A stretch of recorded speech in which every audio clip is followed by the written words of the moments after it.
Good morning in Estonia. How's it going, everyone? Morning. Let's get this started. Let's get them likes up. Let's get people in here.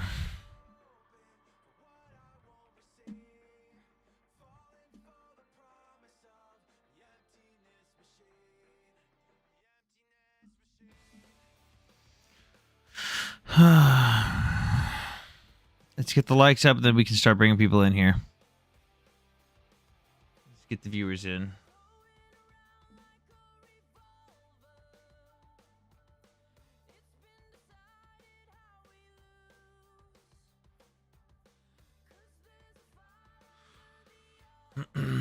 Stop saying Israel are the good guys. No. Can you play op? Are you actually opposition?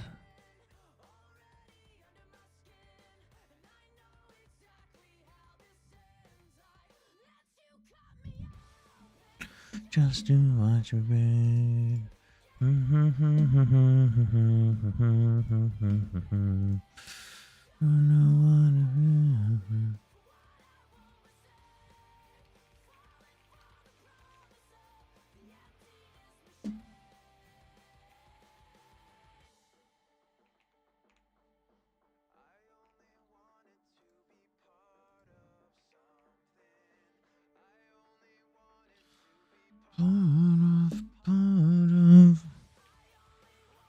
To be part of something.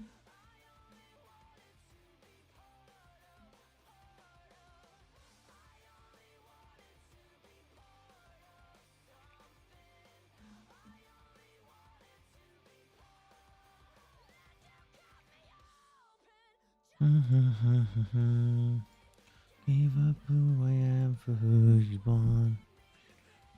I don't know much on the topic, but no, you cannot pretend to be pro-Pally, Alice. Breaking Benjamin? Not right now.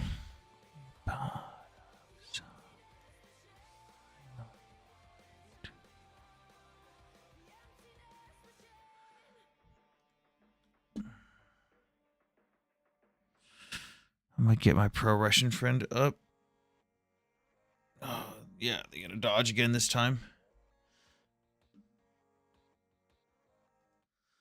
We'll play one of the new songs again.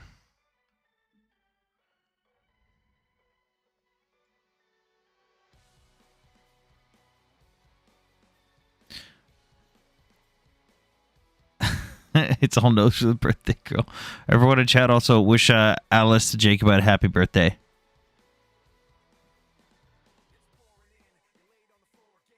Let's get the likes up. Let's get people in here. Share the live up. Hopefully have a good night with some guests.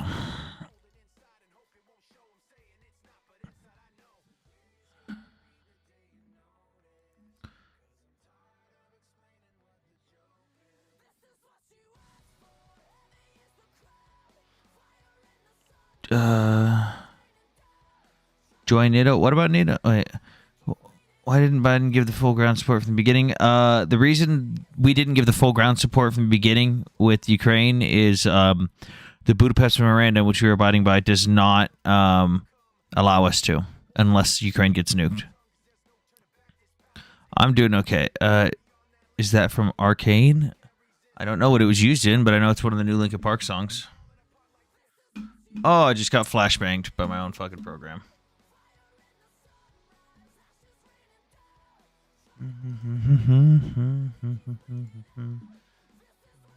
As for heavy is the crown.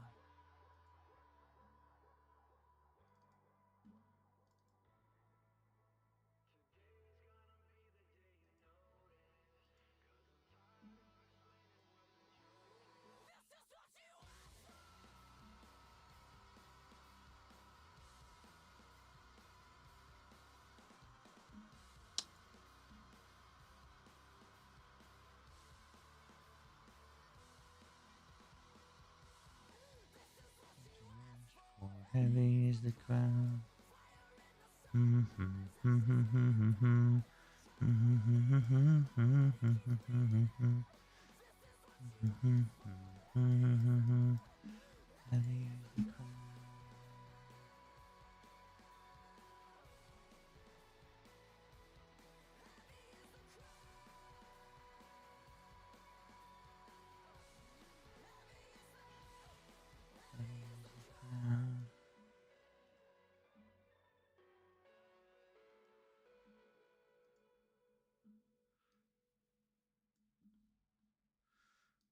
That looks like enough to print for now.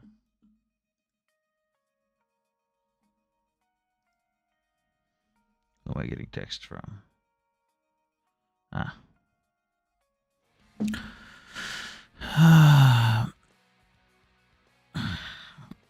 My message going through? I don't see anything from you, God knows. They did use it in League of Legends show, I know that. Am I gonna bench you? The same claim the guy did on your pinned video and said they agreed to everything. Wait, who said what now? Who? The war started because Putin doesn't recognize the sovereignty of Ukraine and thinks Ukraine should never have existed. Putin has openly written memoirs about how he doesn't think Ukraine should exist as a country and they don't have the right to. He openly has stated that he wants to rebuild the glory of the former Soviet Union. Like, here's the thing. When Ukraine gained their independence, Russia lost a lot. They lost most of their military-industrial complex, most of their manufacturing plants, their development industry, all of that was in Ukraine. All of it. So when they lost Ukraine, they lost all of that. They also lost their grain trade, which was a massive hit to the Russian economy. They also lost access to a warm water port. They also lost access to a lot of oil. They lost a lot.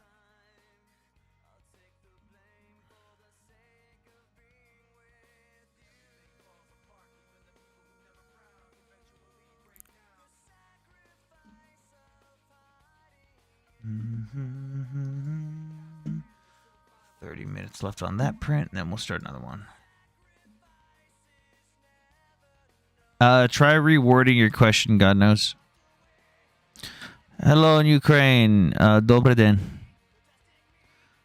That's why Russia wants to nuke Kyiv. Well, they constantly talk about nuking everything because that's their only upper hand they have. If they were actually capable of doing anything, they wouldn't be threatening to nuke.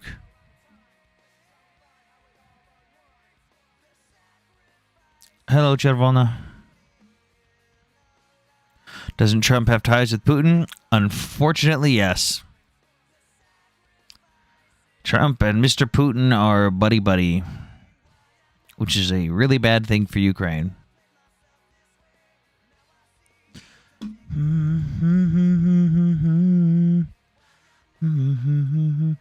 Let's get the likes up, guys. Let's get to 10,000. We're only at... fuck me, man. We're only at 30 viewers. Jesus Christ. What is going on with my account? They said that it did actually start because Ukraine wanted to join NATO even after... Yeah, that's because that's a common talking point from pro-Russians who know nothing about the relationship between Ukraine and Russia. And even if that was the case, they wouldn't have a say in it. It's not up to Russia who joins what defensive alliance. Like, maybe if you weren't so aggressive with your neighbors, people wouldn't want to join defensive alliances to protect them from you in the first place.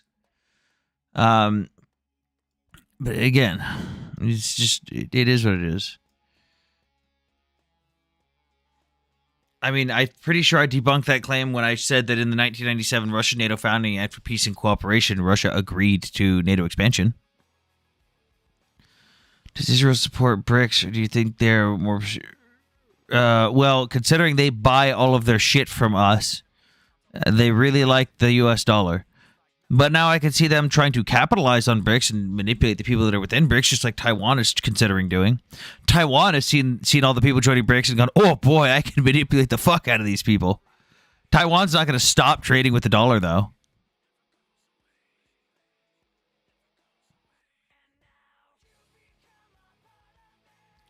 TikTok doesn't want to send you too many viewers. They don't want you to get a big head.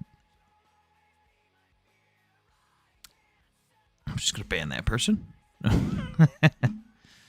Hello, everyone who's coming in. God damn, we're not even getting that many new people viewing. Like, it's not even showing me that people are joining the live. Because at the bottom, it usually says, like, hey, this person joined, this person joined, this person joined.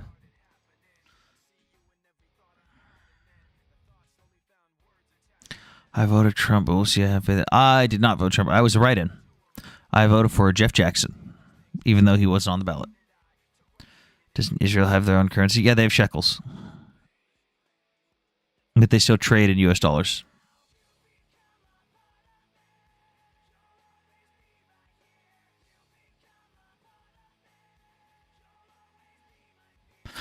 So the thing with trade is a lot of countries have their own currency, but they will still trade in a common currency.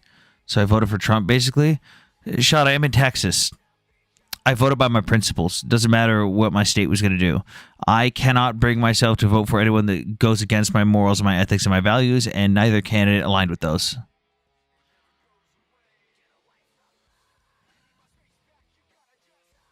Fuck. I believe I am registered as independent.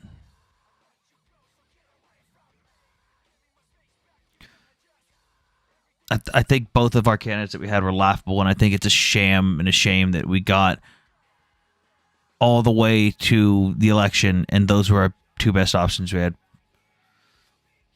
I don't like her flip-flopping on stances at the very last second.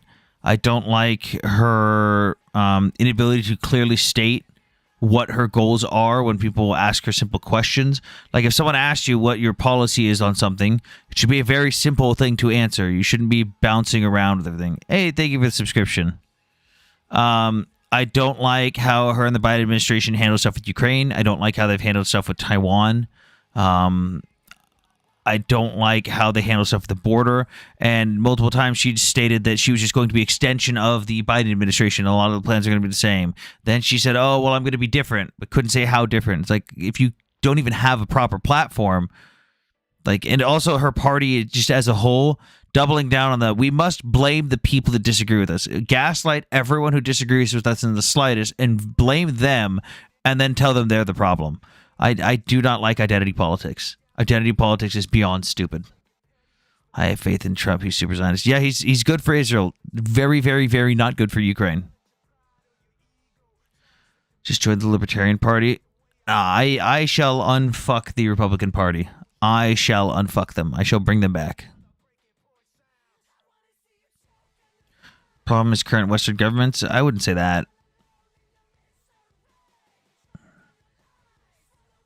No, remember next year I am running for to be a representative for my district. Well, the two-party system is basically identity politics. Not necessarily, but I do hate how, like, the only time the parties seem to come together is when there is an actual shot at an independent person. Like, the whole thing of, oh, well, you voted independent, so you basically gave a vote away to this party. Like, every person says that regardless of who you vote for. Like, if I talk to a liberal friend, they'd say, oh, so you voted for Trump. If I've talked to a Republican friend, they'd say, oh, so you voted for Kamala. It's like, dude, like, no, I voted by my morals and my values. And this constant demeaning of the third party wouldn't win anyways. Like, that's why a third party won't win. Because people are so divided and refuse to give that third party a chance, that's why we're in the predicament we're in. It'd be good for Ukraine if he can end the war in Ukraine's favor. Yeah, the problem is Putin will not want to end the war in Ukraine's favor, period. Putin's demands are absolutely asinine and make no logical sense whatsoever. holds left-leaning stance on abortion, but tickles the Republicans' ears. I still don't like. I don't like how his foreign policy is by any means. And I think he's a disgusting individual and a moron. No, he's the problem with Ukraine is he's already shown an actual willingness to just straight up cut off aid. He has, during his presidency, he literally cut off aid to Ukraine because of his shit that he was dealing with Hunter Biden. He straight up cut off the aid, and that's not okay.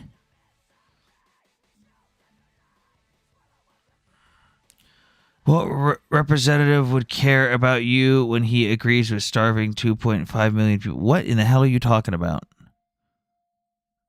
What? You guys, the Gaza Ministry of Health says that the people of Gaza aren't starving, right? You know that, right? A lot of Republicans, including me, are mixed on his Ukraine thing. Yeah.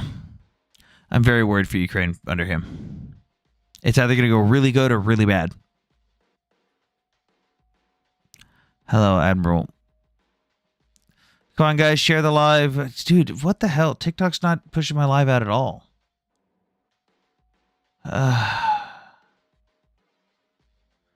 I live in the U.S. I work night shift, though, so on my off days, I'm awake at night. So this is, like, I usually work 7 p.m. to 7 a.m., and I go to sleep at, like, 9, 10 in the morning.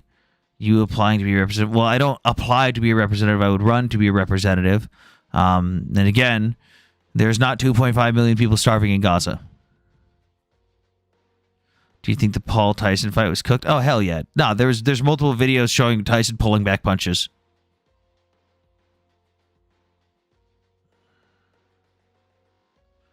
Do I like his border policy?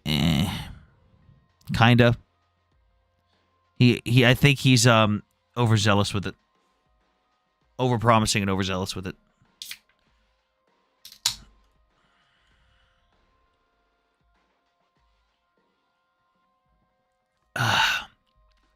Remember, guys, if you do subscribe, any money I get from subscriptions goes directly to Ukraine. And you get a bunch of fancy little stickers that you can use in the chat and spam them.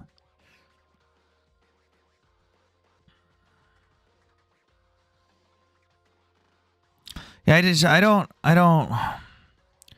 like that every campaign does that, though. That's the problem. Why can't you just be honest about what you're going to do? Why oversell something? Why not just be honest about what you're going to do? You see, I have oats? What? Never seen a Tyson fight where he bit his glove like that? Yeah, dude, that whole fight was fixed.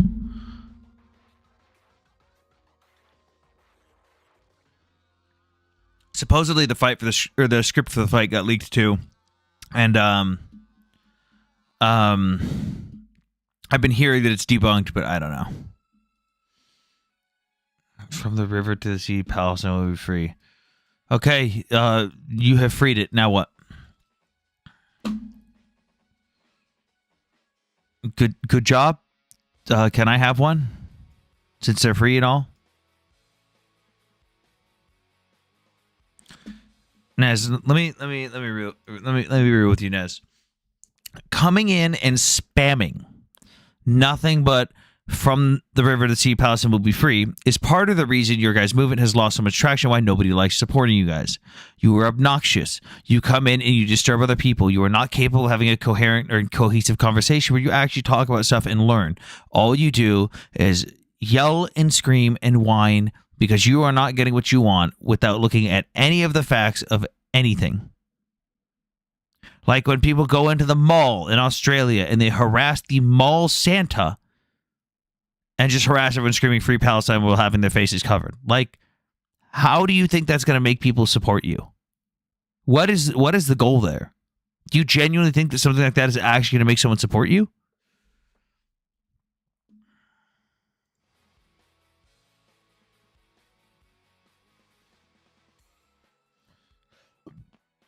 Any good books on the history of the Russian-Ukrainian war? I would just honestly go to the Institute for the Study of War, go to their website, and just fucking start scrolling through articles and write-ups. Like, honestly, it's probably your best bet. What do you think about the government saying that Ukraine doesn't have to pay back $6.4 billion we gave them? I believe that is from, if I'm correct in what I'm thinking, that is from the over evaluation of a lot of the equipment we sent them, which, I mean, makes sense. Cry me a river. What? You're the one crying in the comments. I'm giving you advice on how to help your side, and you're upset about it. We overvalue a lot of the equipment we sell to Ukraine in the Lend-Lease format, and it makes sense why we would say, hey, if we've overvalued it, you don't have to pay that back. But on the other end of that, if we overvalued it, we are acknowledging we overvalued it, why not just fill that gap with other stuff that fills that value? Hey, Naomi. Come to Gaza? Sorry, I don't like going to shitholes. I heard someone say that Russia's doomsday plane is in the air and flying. Yeah, their plane is always up in the air. When it's not broken.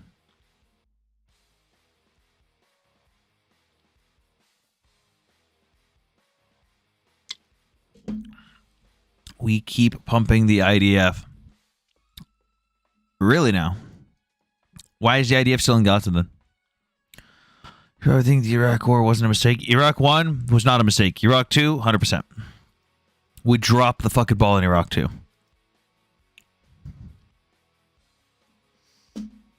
We dropped the ball hard.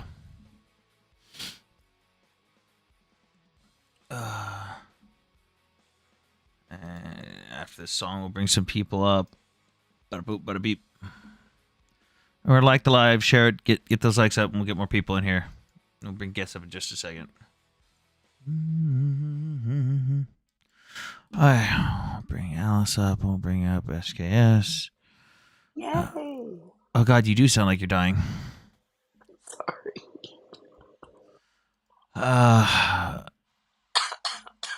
Thoughts on the hit with the Storm Shadows? Dope. Tired as always. What's up? I'm good. How are you? Just tired. What's on your mind? Thank you, man, for the sub. Yeah, so I just wanted to discuss a few things about Ukraine specifically. Mm-hmm. I mean, because I've already debunked everything about the Israelis. So if we're going to talk about Ukraine. Okay. So what I don't get is how you are acting like such a war hawk, and you think it is the responsibility of the West to protect. I think it's our responsibility because we signed an agreement to. We have thousands of agreements. That's nice. You don't just get to pick. You don't get. No, they do. The agreements are literally there for a reason. You don't just get to abandon an agreement because you don't like it anymore. Was it enshrined into law? No, a lot of agreements aren't. Like the Treaty of Antwerp, or the Treaty of Brussels that brought Britain into World War I. It doesn't matter that you don't like the agreement; it still exists. We forced Ukraine to demilitarize and give up their entire nuclear arsenal in 1994 and essentially make themselves vulnerable. We put them in the position they are in today with the promises of security assurances. So we are abiding by that assurance right now. No, they did. They got rid of most of their military equipment. Their military size shrunk down drastically, and they got rid of all of their nuclear weapons. Pretty much, if you've ever been to the Smithsonian, have you ever been to the Smithsonian Museum? Nope. Okay, well, in the Smithsonian Museum, they have a giant section of Soviet equipment. That's all Ukrainian. We fucking yoinked that shit through to museums, destroyed the rest of it. They gave the rest of it back to Russia. Like, we forced them to do that because they were like, hey, you realize this makes us really, really, really vulnerable. And like all of the other nations that are, or countries that are now leaving the Soviet Union and forming their own independent nations, we are really scared. We would like protection. And we went, you know what? Okay, we got you. If Russia attacks you and invades you, we've got your back. Yeah, so I've just got to ask you a question. So there's been a good example that I would bring up is that during the Shah, not presidency, but when the Shah was the ruler, the king of Iran, we had many peace treaties with him. But when the government changed, what does that have to do when with the Ayatollah? When the Ayatollah came in, are those treaties still applicable? They're not. So you're saying that agreements only are applicable with whatever president signed it at that time? It changes. I mean, That is that your no. Is that your assertion right now that an agreement is only valid for the period of time that the person who signed it is in office? It's not binding for centuries. No, that's not what I'm asking you. I'm asking you to answer the question. Are you asserting that an agreement is only in effect as long as the person who signed it is in office? Then Not why necessarily, did no. you say it? You Because, directly say for implied it. example, I know this isn't what happened, but for example, if Ukraine went full Yahtzee, right? And I Uh-huh. know people make that assertion. I don't think Ukraine is a Yahtzee country, but say if they did, Uh-huh. do you then still think the Americans would come to their aid because of a treaty they signed 30 years ago? Unfortunately, as much as I would disagree with them being Yahtzees, being a Yahtzee country minding their own business still doesn't mean they deserve what's happening to them. If they're minding their own business and not doing anything, they can believe whatever stupid crap they want to believe. So do we still have an obligation to fight for countries, even if they have a radical change of government? If we want to come to the change- negotiating table and say formally we would like to invalidate this treaty and here's why, then that's different. But if you just say, Can you I don't like negotiate it, in the treaty? no, it's again, you don't like it. That's why you're saying it doesn't matter. I mean, listen, I personally think, I could be wrong. I'm not an expert. I've not read this Mhm. treaty throughout, but it just seems more like it was kind of like whispers in the wind sort of thing. You know, if you could do this, then we'll definitely help you. And it was like, No, yeah, it was, but it then was things have we changed. promised. Times No, changed. it doesn't matter that times moved on. We gave them security assurances because we knew that eventually it was a very real possibility that these newly founded Russian Federation would invade them. We knew that was a very real possibility, and guess what? We weren't wrong because Russia was actively already doing that to other former Soviet countries the second the Soviet Union fell. Like, we knew that was a possibility. We said, hey, don't worry. If they invade you, we'll help you out, but we're not going to put boots on the ground unless they nuke you. Like, that's even Why like did we not approve them into NATO? because they didn't meet the requirements and they didn't What apply. requirements did they not meet? Pretty much all of them. Also, they didn't meet. They also, what was it? What was I going to say? They didn't meet the requirements. Oh, also, they didn't apply. They didn't apply to join NATO. At the 'Cause they 2008 wouldn't have boot. gotten in anyway. Yeah, exactly. That's They the were the most point. corrupt country In in Europe. in 2014, yes, they're no longer even in the top 30 anymore. They've made vast improvements. Granted, they still have issues. They're a post-Soviet country. Post-Soviet countries still deal with post-Soviet corruption today, like fuck even Poland does. But they're nowhere near it. They would currently meet the requirements today as long as they were not in war. But back then in 2008 in the Bucharest summit, it was suggested by some of the NATO members that Ukraine and Georgia work towards a NATO membership. Like, hey, you're nowhere even near ready. Don't even bother applying today. But if you would like to join, we would recommend it. Here's a pathway you can work to eventually do it. Georgia then got invaded by Russia. Ukraine, even after the 2014 invasion by Russia, still didn't apply to NATO.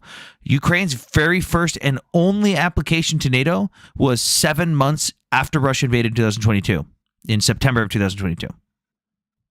Yeah, but we've already established they wouldn't have got in anyway. But Back granted, then, yeah. by the way, I just want to preface this. I don't Mhm. like the Russians, okay? I Mhm. think the way they conduct themselves is atrocious. But my whole point would be, why should we, in the Western world, provoke Putin into nuclear weapons for what? For the most corrupt country in So Europe? we are provoking by abiding by an agreement that even Russia signed and they are aware about. If you think we're helping Ukraine because of this piece of paper, you've lost your goddamn mind. Well, it's not just that. It's because it's the morally right thing to do. We are helping an allied nation of the United States not fall to a tyrannical dictator who is ethnically cleansing the Ukrainians from their own land. So now you're going to tell me the country that absolutely obliterated Laos, Vietnam, Iraq, Afghanistan, they're doing the morally right thing, are they? Yes, people can do bad things and good things at the same time. You can condemn one act. You can condemn one act. Okay. You can acknowledge that one act was fucked up while saying this one is a good act. Like, I can acknowledge that the first Iraq war was good while saying that the second Iraq war was a total fucking shit show. I can acknowledge that Afghanistan was a fucking, as soon as we finished in the very beginning, we should have been out. That was it. Done deal. Taliban's gone. The local government's starting to take charge. If they want to fall back to the Taliban again after that, that's on them. We should not have stuck around 20 years, and how we left was bad. We can acknowledge that certain things in the past are bad while still saying that we should be doing the right thing in this scenario. Yeah, again, it kind of loses its value, though. It loses its merit when you are trying to assume that the Americans are doing the right thing, when everything else showcases that it's not. I mean, the reason why Cool. You're Ukraine's getting so much support is 'cause anti-America. it's a I get proxy it. war. It's I'm not by anti-America. by definition, it's not a proxy war because one of the major powers are directly involved in conflict. Of by- course, it's a proxy war. No, by definition, It is not a proxy war because Russia, one of the major powers involved, is directly involved in in combat engagements. It is not a proxy war by definition. Well, the Americans can see it as a proxy war. No, Russians won't see it as because a proxy both war, but the Americans can see it as a proxy war. in a proxy war, neither of the major powers involved is allowed to be in direct combat. That would make it not a proxy war. Well, that's not necessarily true. That is literally how the definition of That's not proxy war necessarily works. true. Wait, Okay, is my Wi-Fi good? So we Yeah, just don't like treaties. We just don't like definitions. What else are we not liking now? I think if treaties are enshrined into law, like a defensive structure like NATO, obviously that is non-negotiable. If a country in NATO was attacked, that would 100% be war. And I think Actually, the vast no. majority of people You can vote no on Article 5. If one country enacts Article 5, It still goes to a vote. You can vote no, and then all of NATO has to do it individually on their own. Article 5 still goes to a vote. No, I'm serious. Article 5 still goes to a vote. So with Article 5, every single country has to vote yes. That is how literally it is written. It's dumb, but with NATO, literally every decision they make has to be agreed upon by every single member, all of it. Not saying it's the best. It's kind of stupid how a lot of it's written, but yeah, everything has to be yes. I mean, America's made clear that one step into any NATO country would be war from the American side. So that's all. Yeah, so we'd be all in. Anyway. Not necessarily. It's very questionable whether Turkey and Hungary would help. Yeah, I actually agree with that. They did finally concede and say they would vote to approve if there was a vote held. They did finally concede and say they would approve. They would vote yes for Ukraine joining NATO, but they have been very, very distant when the thought of, hey, are you actually, if it goes to war though in Article 5, are you going to help out? And they've been like, what's that over there? Like they're very. Yeah, but I think one of the main criteria is that you can't be in any active war. Yeah, that's the main reason why they were denied in their September. That is, well, actually, it's the only reason they were denied in their September 2022 application. Yeah, I've kind of lost my train of thought. So yeah, so basically, I don't think that Russia. I know they keep making the threats, and it seems like it's falling on deaf ears, and these empty threats. But I think eventually they will drop a nuclear bomb, which would be ridiculous. The problem is we can't just let the guy with the bigger stick constantly threaten people when he's done nothing to. Again, we're appeasing. That's all we're doing. We are literally, if you look at how this is playing out, this is literally replaying H-Man before World War II. Just give me a little bit more land. I promise I'll stop. Well, that already happened. That happened before with H-Man and the Rhinelands, and that happened with Putin in 2014 with Crimea and portions of the Donbass region. Now he's saying, "Oh, just a little bit more land. I'll stop. A little bit more land." So how long do we go? Do we just keep saying yes to a little bit more land until all of Ukraine's gone? Well, appeasement feels a lot more appealing when the country has the most nuclear weapons in the world.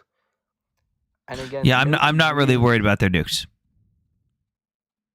I mean, regardless of even if 20% are functional, they've still got 1,000 nukes. Yeah, and we have countermeasures for that stuff. Granted, some people will get it. We don't. We in Europe, we don't. And I guarantee with complete conviction that if ever a nuclear weapon was dropped, you can guarantee the Americans and Russians are doing something behind closed doors to effectively say we're not going to attack each other. So Europe would get cooked, but the Americans would be fine. Yeah, no, I don't see that happening. That's a completely harebrained idea that you're coming up with on your own with absolutely zero proof. I think if it got to a point where it was the point of no return, and Russia was saying we will use nukes, then the Americans would go backdoor and ensure. It doesn't matter what you think though, because you don't know that. This is your thought process that you're making with vastly wild assumptions. Well, I mean, again, that's what a lot of these discussions and debates are about. It's a discussion. Yeah, but I'm presenting facts and stuff and actual reasons and events that happened, and you're just going off of I think this, I think that. Do you think that Russia will use a nuclear weapon? It could come to that, but and this is an opinion, this is a thought. Yep. I highly doubt the oligarchs of Russia that are left would let Putin do that, because they've worked far too hard and far too long in their lives to let him throw away all of that. Because the second Russia uses a nuke, it's over. Game over for Russia. I mean, in what sense though? Do you think the West is going to respond with nukes? It would affect. Or do you think they'll just isolate? Absolutely, yes, because that is also one of the things where the Budapest memorandum says if they use nukes with regards to Ukraine, boots on the ground from the United States. If the United States goes in, a bunch of the other European nations have already said, you know, fuck it. If you go in, we're in. Fucking Poland is already waiting to go in. France has talked about sending troops. South Korea is considering sending troops right now just because of what North Korea is doing. Poland has straight up said, hey, if they get too close to Kyiv, that's it. We're going in. Like, there is a multitude of factors of things where Putin has openly stated on international television, he knows they cannot stand up to all of NATO. But he knows that if they use nukes, all of NATO is probably going to be not as NATO, because they would go in as individuals, but Putin knows that they can't stand up to that. They're already down to less than a third of the original tanks they started the war with. When Russia started the war, they had 15,000 tanks, including all of their active duty, all of their storage, and all of their maintenance facilities. They're down to a little over 3,000 right now. That's after 2 years of war. They can't hold off a combined arms effort from multiple different countries. They can't do it. It's physically impossible. I mean, tanks seem quite obsolete. I think this war. They're not. Tank on tank warfare is very. Drone warfare seems. Tank on tank warfare is very very rare as it is. Tanks are usually just supported by different elements. But on top of that, with regards to the drones in Russia and Ukraine, like, I don't think people realize how advanced what's it called? How advanced the other Western nations are when it comes to anti-drone technology.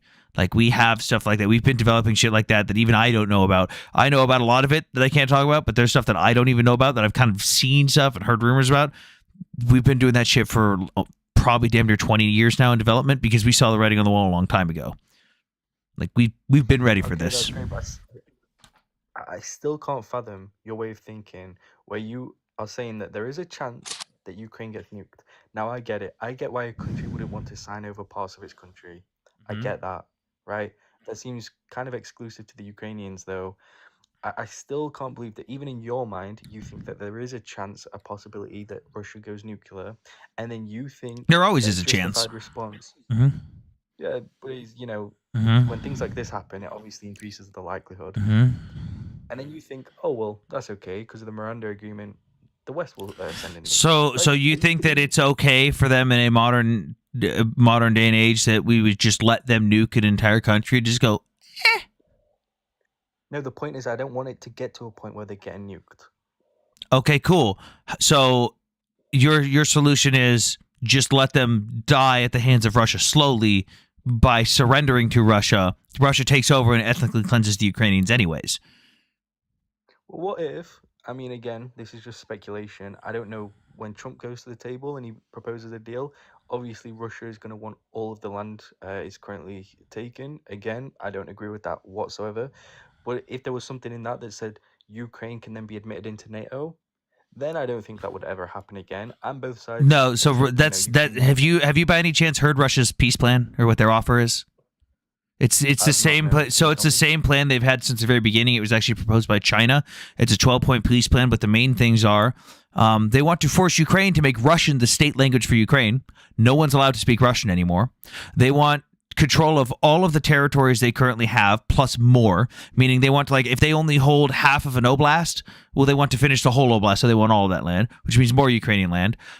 They want to have a buffer zone that they and their military monitor and no international organizations are allowed in, so that's more Ukrainian land that Russia has. They want Ukraine to demilitarize down to 50,000 soldiers. They also want, on top of that, they want Ukraine to pay for the damages that Russia caused to all of the Ukrainian cities. They don't care about Ukraine. They want all of Ukraine. They don't care what happens to the people. Every single one of their talking points is a non-starter. Okay. I think just like the crux of my argument, though, is I'll ask you. So how do you see this ending? Because Trump is going to be more favorable to the Russians because he showed that he's completely opposite to the Democrats in that regard. So how do you see this realistically ending? Because Russia isn't just going to surrender and put up the white flag. So what is the best case scenario for Ukraine? on. A question for you. Hang on. I got a question for you real quick. Completely unrelated, but someone mentioned me something. Is it true that you think Schmetophiles should not be punished for their actions? No, that is ridiculous. Again, you've got a lot of trolls in the community that are saying a Just lot of making things that I sure. said. Just making sure. Yeah, no, that's ridiculous. The thing that I said was I said that in an this is what I said. I said that in an academic paper, which is what I cited, they were referred to as maps, and for some reason, people then made the assumption that I was pro PDF. It was ridiculous. But Are no, are obviously are not. you okay with identifying them as anything other than what they really are, PDF files, or are you? Do you label them as? I'm Okay. not going to defend them. I Okay. don't care. They're disgusting. They should go to prison. I don't know why people are listening to nonsense. All right. So back to the thing again. Here's where I'm hoping it goes with Trump, because obviously, okay, it could go a couple different ways with Trump. Let's say he fully abandons Ukraine. That could end up being a good thing. As much as I would hate it, that would free up Europe. The United States has been trickling in aid, which makes it hard enough as it is to plan. Like, you can't plan a defensive strategy, let alone an attack strategy, if you don't even know what fucking equipment you're going to have. Like, you can't do shit. We also have been saying, oh, well, don't use it like this, don't use it like that. We've been limiting their capabilities. That's not fair to them. We also have been leaking their plans. Like multiple offensives, they've had to cancel because we leaked the plans.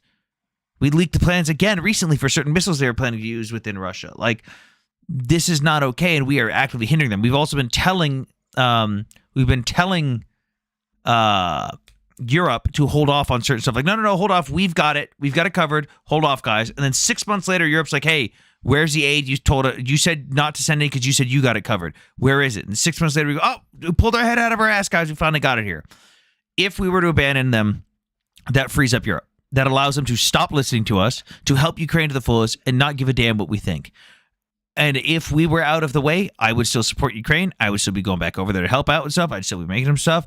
And I would be disappointed that my country's not helping, but I would be glad at least that we're not in the fucking way anymore. The other way that it could go is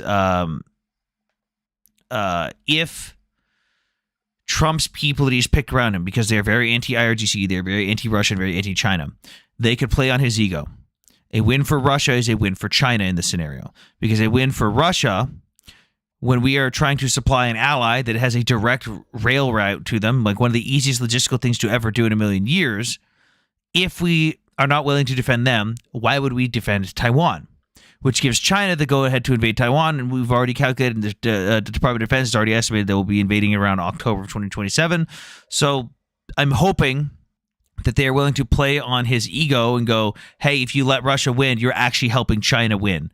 And he fucking loses his goddamn mind and turns Ukraine into a massive porcupine. I hope that's what happens. I'm not very hopeful, but that's the best case scenario. Is he realizes that Putin doesn't care. He realizes that Putin is working with Xi Jinping, and he's going to help China win. And he goes, "Fuck you."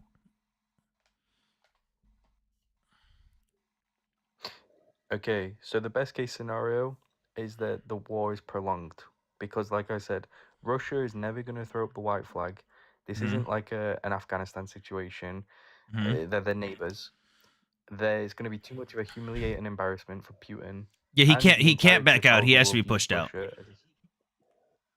Exactly. So what's the thing here? You hope that maybe Putin gets unalived somehow, and then no, I'm hoping that the Ukrainians are allowed to do what they've been asking to do, which is get help, do the fighting on their own, and defend their own country. They have not been asking for troops. They've been saying, we can do this. We just need the equipment. For the love of God, give us the equipment and we will do the fighting. We will sacrifice our own people. We will do this. All of the Ukrainian soldiers that I've trained all don't care who else helps them as long as they're allowed to fight to defend their country. They don't want to surrender. Let me read you let me read you the last text from one of the soldiers I trained. The very last text he sent me.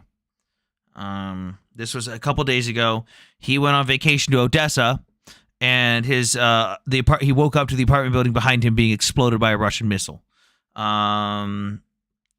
This was us talking about the Trump presidency. He said, quote, "If I have to die, which will ultimately lead to peace and the prevention of statehood, then I am ready for it. I don't want to pass war on to the future generations." They're willing to die for the shot at freedom for their country rather than live under Russian rule. They don't care. Whether we help them or not, the war will go on. Now, whether what we are doing is giving them a better shot at surviving.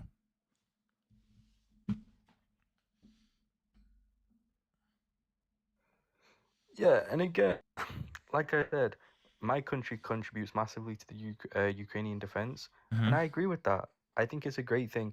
I think that Ukraine should be a sovereign nation, and no other nation can tell another nation Putin doesn't. what they can and can't do. Putin has openly I know, written multiple I understand memoirs about that. how he doesn't think Ukraine deserves sovereignty and they don't deserve to be a country, that they're not even a real thing. Yeah, and you'll be hard pressed to find people in the West, unless they're bots, that actually like Putin or respect Putin. Ooh, boy, there's if I almost got a shocker for you when you meet half of the Republican Party and a good chunk of the far left, the right wing and the far left, it's literally horseshoe theory. They are one and the same. Yeah, I agree with you there. I think that's more so an American-centric thing. I think in the UK, most people are generally just centrists, like centre-right, centre-left. You don't have these batshit insane conservatives that want to ban abortion and they're full Bible in classes. Like, for us, it's pretty down the middle when it comes to the basic parties themselves. For Ukraine support, it's pretty bipartisan. It's just the extremes of each end that, again, they're one and the same. Like, it's the last poll showed that over 65% of Americans support continuing to aid Ukraine, both militarily and economically. So a majority of Americans, even bipartisan, are still okay with it. It's just you've got the very loud minority on the sides. Like, dude, if you go on Twitter, it is full of nothing but Russian bots and extremely right-wing people who have a very, very weird obsession for Putin. It is very weird. They very openly praise a man whose state-run television regularly runs commercials preaching for the death and downfall of America. Yeah, that's also something I would want to talk about, because I'm definitely on your side there. Like, look at this in the comments. Someone who clearly doesn't know what they're talking about but is parroting Russian propaganda. Ukraine broke the agreement with Russia by joining NATO. Ukraine's not in NATO. That's something that's really irking me. The fact that Elon Musk, I don't know if he's just an opportunist or a grifter, Both. or he's basically using the stupidity of the right wing Both. to get more. Well, three. Yeah. He does. He jumps from platform to platform, takes credit for stuff, becomes opportunistic, and then jumps ship. He did the same thing with PayPal. A lot of people still think he founded PayPal. He didn't. He came in when it was already very well established and just marketed it and got it to blow up. It was already very well established and being used. He just happened to be the one to make it bigger. He did the same thing with Tesla. Tesla was already founded. It was already very well established and already functioning very good. He came in and marketed it and made it more popular and then took credit for everything. Like, he does the same thing. I'm hoping that he doesn't do that with SpaceX. That's a very genuine concern of when he jumped ship on SpaceX. But... Yeah, his influence in Western media, especially with Twitter, has been absolutely devastating, because he's just parroting all of the propaganda that's coming from Russia, which is pretty obvious. I like what he gets community noted. It's ironic. Yeah. It's funny. Donna says, I think you Americans should go study European history in the countries instead of learning it online. Well, I have over a decade in geopolitical affairs and European history and military doctrine in Europe. Like, I've literally been to Europe. I've lived in Europe. I've lived in Ukraine as well and trained Ukrainians. Like, I can get what you want from me, Donna. No, I did not vote for Kamala, Lunar. I was a write-in for Jeff Jackson because I cannot stand either candidate. I think the crux of my argument and what I want to address is that I completely sympathize with the Ukrainians. I get why they would want to fight and be unalived for their country. I completely get that. But everybody is innately quite selfish, right? Everybody. And you want your best self-interests. So when we're poised with a question and it's, if you keep pushing us, we will drop a nuclear weapon. Yeah, we don't believe you. Okay, now the Storm Shadow missiles. Okay, now you can launch into Russia. And they're getting more and more. Here's the thing. Russia has already, a lot of Russian media outlets actually pointed this out. Technically, per Russian law, weapons have already been, United States and Western weapons have already been used in Russian territory for the past year, because Russia officially recognizes the entirety of what they control in Ukraine right now, they officially recognize that as Russian territory. So what's the difference? Like even Russian media outlets and war bloggers and all these high profile people are saying, "Hey, what's the difference? You already said this is Russian land. They've been using these weapons on this land this whole time. So what's the difference? Nothing." And they've even called out the Kremlin like this is just flexing by Putin. Nothing's going to happen. Even Russians on the front line are pissed off, going, "You're not doing anything. You're just flexing." Like that's it. Like we've passed how many red lines? It was don't send aid. Don't send weapons. Don't send tanks. Don't send depleted uranium. Don't send planes. Don't send helicopters. Don't send storm shadows. Don't send HIMARS. Don't send ATACMS. Don't send cluster munitions. Like, I think if I actually went down the list in total, we're at like 20 red lines that we've crossed now. And every single time we've been told we were going to be nuked for it. Putin knows the ramifications of nuking someone. He knows what's going to happen. If he nukes anyone, it is the end of Russia. That's it. I mean, that's the thing. We've been calling the bluff every single time. I've been on the same boat, following it quite closely, and nobody's really taking it seriously. But it just seems to be ramping up, and it gets to a point where, the Russians seem to have exerted a lot. Here's the thing: is you can say you want peace with Russia all you want. They don't care. They don't care what agreements you make. They don't care what they promised. So it's stop them now. Or wait another give up a bunch of Ukrainian land, make Ukraine capitulate, and make them weaker for the next time Russia invades, because they will invade again. They have not seized everything they wanted. They will invade. Dude, they literally showed up when they invaded the first time, or when they invaded in 2022. Do you know it was in the backpacks of the soldiers that were around Kyiv that died? Yeah, it was like celebratory uniforms and there's 3 days of rations and parade uniforms. I'm not trying to take over Ukraine. I just want these portions. Yet I'm going to show up and host a military parade in the capital. You don't post a military parade in the capital unless you're planning to take over the damn country.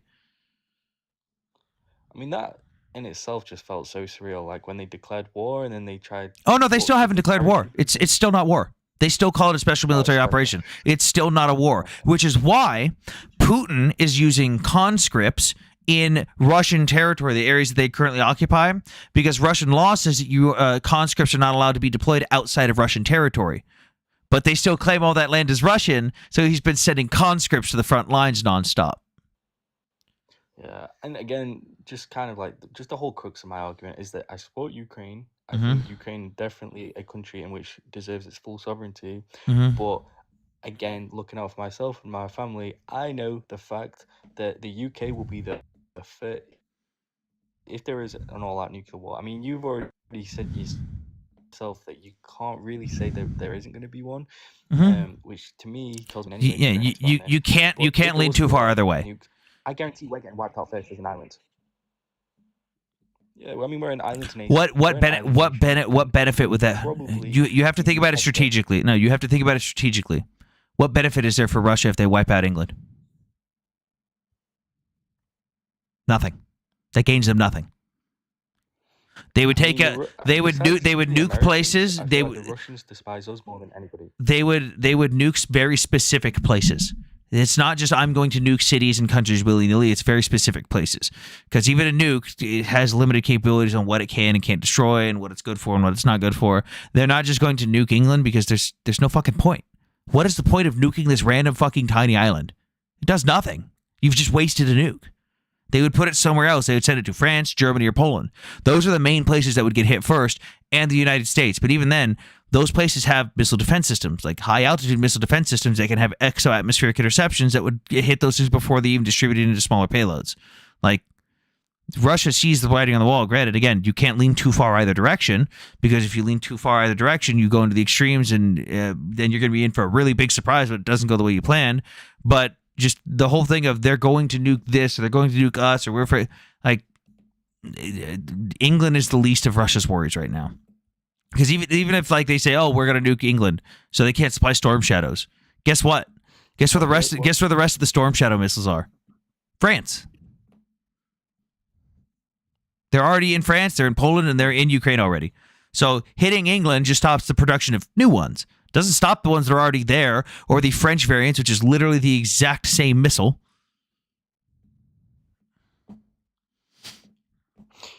Yeah, so my final point, and then I'll Mhm. let somebody else come up because a lot of people are wanting to come up. Mhm. So okay, so let's just assume that Trump comes up with a favorable deal, right? And he Mhm. pushes Ukraine to the table. Mhm. What do you think the best case scenario is then, right? Assuming that the Ukrainians actually accept the deal, what do you think the concessions would Like be dream realistically? scenario, best case scenario, or what could actually happen? Realistic scenario. Um, I actually don't see a realistic one because I genuinely, based on previous experience and historical events, I don't see Putin caving to the demands of Ukraine in any way, shape, or form. Because Ukraine wants their land back, they're not going to cave on that. Russia wants that land and more, and they're not going to cave on that. They also want, like, the biggest thing for Russia, the biggest non-starter for Ukraine is that Russia says Ukraine is not allowed to join a defensive alliance for the next 20 years. Doesn't matter who, doesn't matter with who, doesn't matter what alliance, period. Ukraine is not allowed to join a defensive alliance. Ukraine will never agree to that, and Putin will never agree to anything less than that. That's where the problem lies. Both sides are not willing to budge. And again, whether we help Ukraine or not, they're going to fight. If every other country abandoned Ukraine right now, they will not stop fighting. They will fight to the very end. They have seen what it's like to live under Russia. They've had their people genocided under Russia. They will not live under Russia ever again by their own free will. Okay, well, I mean, I might come up a little bit later to talk about Israel and whatnot, but I'll let you Mhm. speak to somebody else. And yeah, it's been a good discussion. You obviously know your stuff, and I just hate the fact that the best case scenario seems like a stalemate, and the innocent people that are going to be unalived. Well, I think it's pretty telling that Russia's so desperate they're using North Korean troops right now, so we'll see what happens. Yeah, that's super embarrassing for them. All right, have a good one. All right, bye-bye. Alice, are you awake still? Yeah. All right, I'm gonna let some people up that had some questions real quick. Chevy, what's my opinion, Chevy? What did you say that is my opinion? I've got 7 people in the guest request. I'll start letting you guys up in just a second. What's up, Sam? What's up? What's your question? Yeah, so we talked yesterday about the Orthodox Church banning thing. Can you Yesterday? explain, like, why? Yeah. Yesterday night we talked about it. All right, what's up? Can you explain what the main reason why it was banned again? Because like you said, like several priests or something leaked some info. So multiple priests were preaching for Ukrainian genocide within Ukraine, which is like, I mean, yeah, I get your freedom of speech, but that's pretty extreme. The main thing was that there was multiple priests that were caught communicating with the Russian Ministry of Defense and giving them intel on where troop locations were, where troop movements were, and giving up bombing targets. Like, for example, the Mariupol theater bombing, where 600 women and children were unalived and there was not a single soldier in there. But the priests said, trust us, there's soldiers in there. So the Russian military bombed the living shit out of it. Couldn't instead of banning the church in total, couldn't they just have arrested the priests that were found guilty? I think they did, and more fucking popped up. Like, Oh. I think that was one of the main things they did. They had a massive arresting spree, and that was before they banned the church, and people lost their minds about that. They're arresting religious figures. It's like, well, they're arresting criminals. Like, yes, they are religious people, but they are actively breaking the law. And then everyone, religious people. Then they were like, and then more popped up. They're like, fuck you, we're just banning the church. Like, I don't care. Like, you keep doing this, just go to the other church. You people, you 5% of people, just go to the other church. Can you show the source again real quick? Yeah, let me see if I've got it on this hard drive. I've got an entire hard drive of different stuff for different conflicts. Let me see it. You know if Patriarch Cyril of Moscow was in on anything? I don't remember off the top of my head. Bands or Orthodox churches. There's no evidence. It's like I'm Orthodox, so like, this wouldn't be like surprising. Again, there's been a lot of fuckery going on from the Russian side on, with regards to the churches in Ukraine. Yeah, so like even specifically, I've got here, Ukraine passed a law banning religious organizations with links to Russia. So basically anything that was run by the Russian government. The main target of the law is the Ukrainian Orthodox Church, not the Orthodox Church of Ukraine. Those are two different things. So for those who don't know, Ukrainian Orthodox Church is not actually the Ukrainian Orthodox Church. It's a Orthodox Church in Ukraine, essentially, but run by the Russian Orthodox Church. The Orthodox Church of Ukraine is an Orthodox Church as well, but run by Ukrainians. Very Yeah, close the but different. The issue that we would say would be like the canonicity, like the But validity of Look, it. look at the but- timing of when the validity of that was called into question. Look at the timing of it. Right around when the invasion started. Everything was fine before that. I don't know. It's had something to do with the patriarch of what's it called, of Constantinople. He didn't go through the right synodal decisions to make it what's it called, canonical. Like he didn't go through the religious orders, like the decorum that we have in the church, to actually make it valid. But I don't know, what else are you gonna do in a war, right? So. Okay, so it's talking about the founding of the Orthodox Church of Ukraine, blah, blah, blah. Ukrainian Orthodox Church efforts in recent years show its independence of Moscow have not convinced officials. Gee, I wonder why. Nor has it helped that many of the Ukrainian Orthodox Church members have gone over to Russian-occupied territories instead of staying in Ukrainian territory. Their priests are literally fleeing to the Russian areas. What the fuck?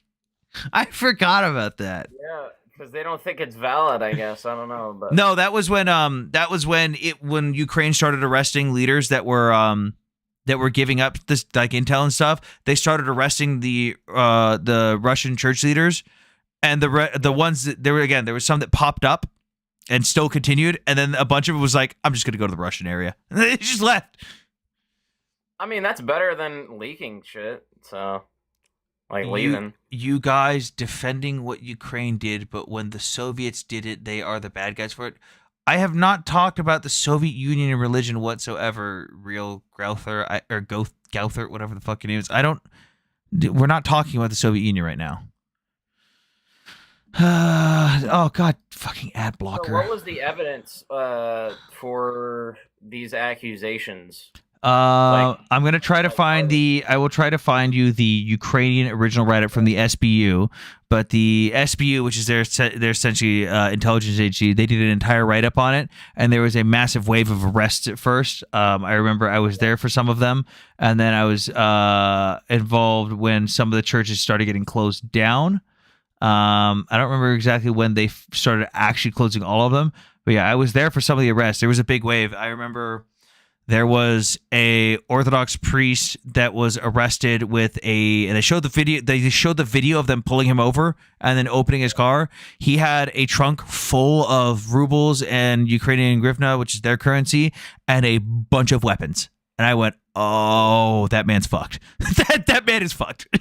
I do feel like they're, I don't know, Bishop Anufrian, like we pray for him a lot in the Orthodox Church, but he's on house arrest. I don't know if there's been accusations like towards him, but we do think that he's being falsely like accused, but there is no evidence towards him. I'm pretty sure that I don't know any of the stuff on individual people. Yeah. Yeah, I will try to find you the entire original write-up in Ukrainian so we can translate it. But yeah, I remember I was there for a bunch of the arrests. It was it's pretty shocking seeing a bunch of dudes in religious garb get out of their cars and they open the back door and it's just full of insane shit. I'm like, oh, you people aren't coming back. You're not leaving jail. Like, it's not happening. Yeah, we would say they should be excommunicated from the priesthood if they do that stuff. So yeah, I guess not. But I will definitely look for that report because I did a video on it a couple months ago on my main account before it got banned, and now that's gone. And I didn't back up a lot of my videos because I'm a moron. But I will go back and try and find the original report. Yeah. What? Mod? Mod me. I thought you were modded. Not on this account. Can you type in chat real quick? Full status. I'm where? What's up, Hebrew? Hebrew. Hello. You just typed full status. Today. Wait, she said it's her birthday and you laughed at her? No, I was laughing at the Oh. what I typed. Oh. Whose birthday is it? It's Alice's birthday. Sad. Happy birthday, Alice. Yeah. Did you do anything to celebrate? Not yet. It's a little early. Oh, it's when you wake up. Yes. Oh, God knows. Do you have any other questions for now? Nah, but I'm trying to get my pro Russia friend up here. I have a bunch of them, bro. Like, I have more than I thought. What's their name? His name is here. I'll type it in the chat. He said they argued with you in the comments before. I don't know. Let's see if I recognize this. Something like that. Something like that. No idea who that is. Or no, it's with a K. Zon, like that. It's like that. Why does he keep translating it? What the hell? It's the original. No idea who that is. Yeah, he said he was arguing with you in the comments, and he said that you were wrong. He was like he watched your video, and he was like, "Oh, well, he didn't really address the point. Like, I agree with 99% of what he said." If he commented on the video, then I don't pay attention to most of those people. I'll reply to stuff, and that's about it. He didn't comment on there, I don't think. Then I don't know where I would have argued with him if he didn't comment. Oh, okay. I don't know. All right. Well, I'm gonna let some other people up for now. Thank you for coming up. All right, man. I'll be looking for that original report from the SBU. Yep. All Thanks. right, I DM'd you on my main account. All right. Awesome. Dope.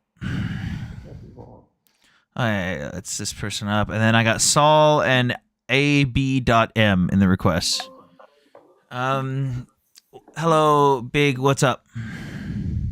Hello. Hi, how you doing? What's up? What's on your mind? I like Ukraine and Israel. I just don't think we should fund them. Do you like when America's economy is boosted when we help our allies? How does that happen? Well, because so for the stuff for Ukraine, we sell it to them in a lend-lease format. We charge them full sticker value. So even though a Humvee today is only worth 10 grand, we are charging them for the full 100 grand it was worth when we bought it. And we still send it over there in an aid package. They will eventually pay us back for that. On top of that, all of our allied nations, including many of the people within NATO, we have convinced to send all of their old equipment to Ukraine in exchange for like a 10% discount on buying stuff from us. So we are getting a massive boost in our defensive industry, which employs over 2 million Americans, which puts money in their pockets and gets more employees, which funds more Americans, because they are now buying buttloads of equipment from us. Like Poland alone has bought I think Poland spent a couple $1 trillion with us just in the last few months. They bought pretty much everything. No. They haven't been charged for it fully, but they have reserved the packages to purchase. I believe it's like $1 trillion worth of stuff. I'm not even kidding. Hammer, they have bought the Hammer. They have lined up to buy F-35s, HIMARS, CRAM defense systems, Aegis missile systems. Yes, I know. They've got like a 10-year plan of rollout for the stuff we're selling them right now. They are demanding that we sell them the F-22. They're demanding it. Israel pays for the stuff that she gets. She's not on the layaway program. Yeah, Poland's on that. Good idea, because like we already have enough enemies around the world. I just think like one day they might team up. I mean, they already have. They already have with BRICS, that glorious, powerful thing that's going to bring us our downfall, and it's pathetic. Like we're dealing with, you're talking about countries that already hate us and already actively go out of their way to try and do stuff to us. Like Russian state television openly has commercials preaching for the death and downfall of all Americans. Like they already hate us. Who cares? The Israelis, like I don't know. Actually, I'd say I'm 50-50 on Israel, but I like Palestine too. And then What's to like? What do you mean? They're cool people. Are they? An overwhelming majority of them support what happened on October 7th and think that Jews should be unalived. The honor killings, the FDM. What do you think about the USS Liberty? I think that it was an event that happened when we were using a spy ship in Oh my God, the Liberty. So Big, when did we become allies with Israel? Pretty sure since the beginning of the time. God no, we had an arms embargo against them from the beginning. God no, we had an arms embargo against them from the very beginning. We were actively against them. We were so against them that the Soviets got buddy-buddy with them. The Soviets tried getting friends with Israel because we were actively against them. That's how much we hated Israel at the beginning. We didn't hate them. We just didn't support them. We were not allies. I mean, still a little bit. Not really. We were not allies with Israel when the USS Liberty happened. They were actively in the middle of a war. We took a spy ship and put it in the middle of their territorial waters. So imagine if the U.S. is at war and a Japanese ship just happens to kind of stroll into our seas. What are we going to do with that ship?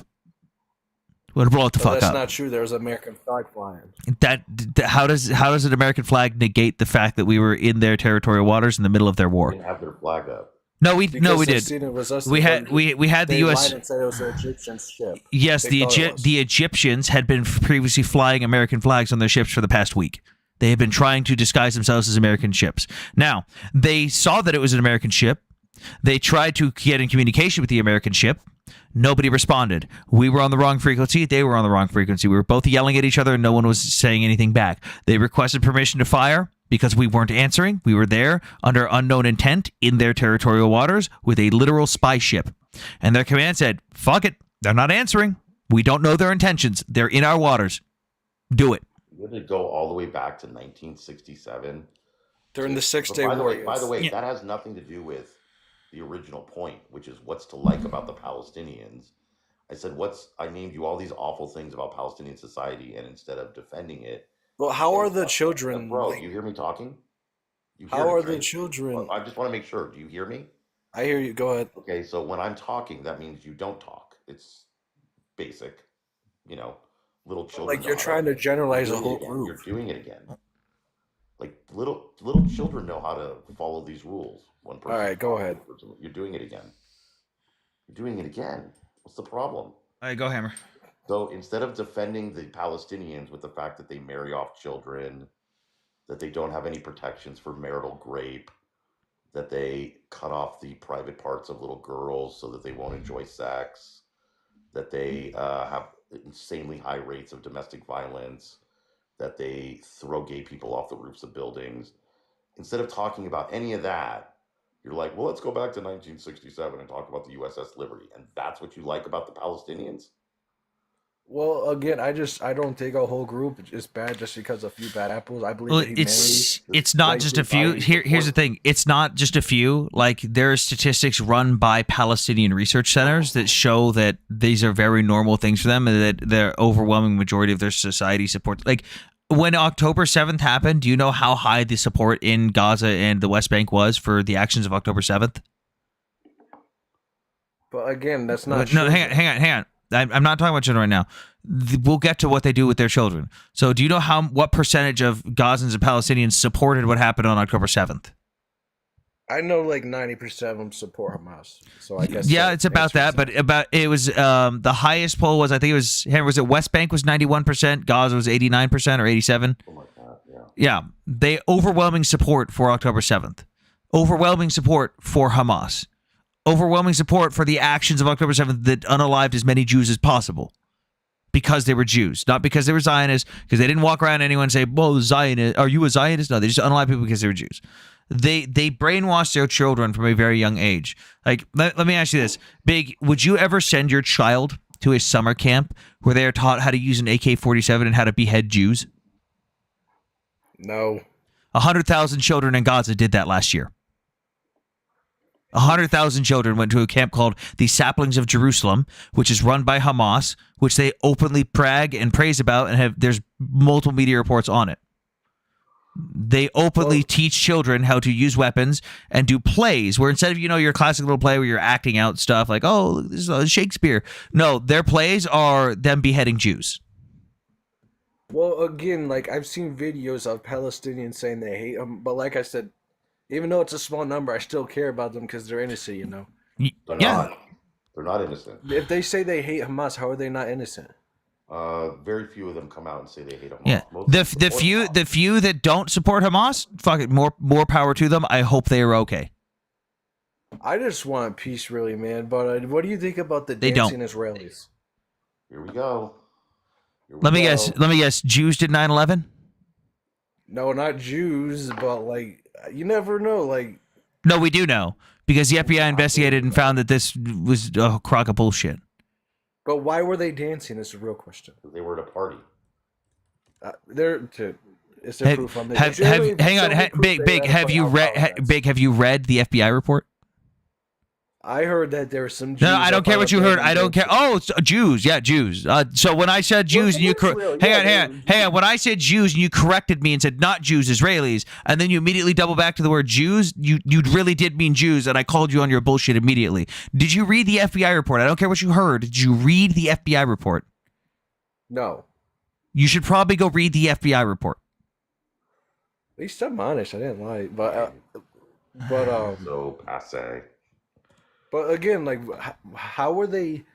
Why would they be at a party, but they're staring right at what happened, and they were dancing? And that proves what? What does it prove? It's just weird. Okay, what does it?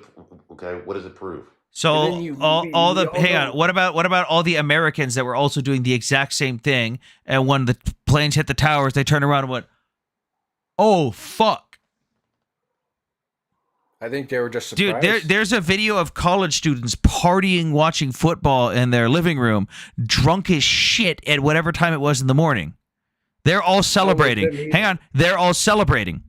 They're still dancing as one of them in the background screams and goes, "Oh my God, guys, look." And they turn the camera and everyone turns over and the building's on fire because a plane just hit it. Did those guys participate in 9/11? Because they were dancing. They were celebrating. Do you see the do you see the logic the logic in this?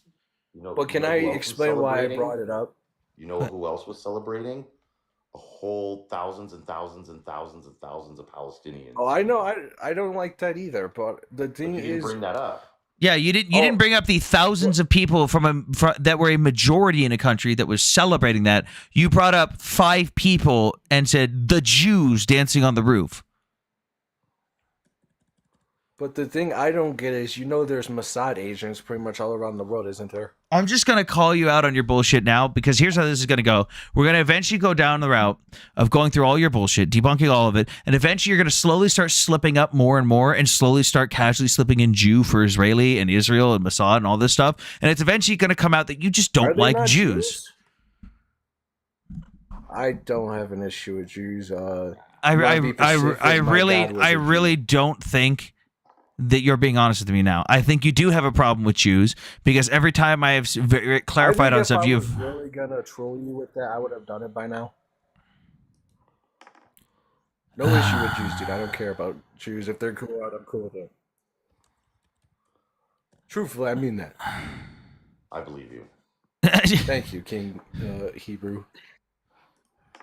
I totally. But like believe I said, And I'm Christian, so, hey, to all my subscribers in the chat, we got a Yahtzee. Ricky in the chat's a Yahtzee, everyone. All my subs, spam that Yahtzee sticker. El Ricky. Wee woo, wee woo. Get out of here, And let's Ricky. add to the Yahtzee counter. There we go. Add to How the many did Yahtzee you get count. so far? We have had 21 Yahtzees this week. it's a slow wow. week. Yeah, it is a slow week. I've actually streamed 4 days this week, so this is very slow. Normally, I'm doing a lot more than this. I see it. I don't like anti-Semitism. Bad. I just, But, the things you're bringing up, it seems like you're grasping at things in the past that have no substantial evidence to support them to justify not supporting Israel. You said you were 50-50, you said you liked Israel, but you're trying really hard to not support Israel, but not acknowledging anything that the Palestinians have done. I think we should focus on our own people. What does that have to do with what I just said to you? The Biden administration just released a couple $100 million. Really, like, I think it's a bad idea. What does that have to do with what I just said? The fact that you keep bringing up stuff to make an argument against Israel, but you're not arguing anything against the Palestinians. You said you were 50-50, you said you liked Israel, but all you have done is attack Israel. I don't like the pro-Palestinians. They chant death to, or you know what I mean? And I don't like that. That's offensive as an American. But like I said, I don't have an issue with the good people they have there. Hey, hang on. We got someone in my chat telling people to listen to Colonel Douglas McGregor, the guy that thinks that United States technology hasn't advanced since 1991, and Scott Ritter, a twice convicted schmedophile who literally fled to Russia. It's a great person to listen to, bud. Thank you, Mondo, for telling us all your true colors. Scott Ritter. Dude, wait, Hammer, did you see what happened when you know how that big media company got caught paying influencers recently on behalf of the Russian government?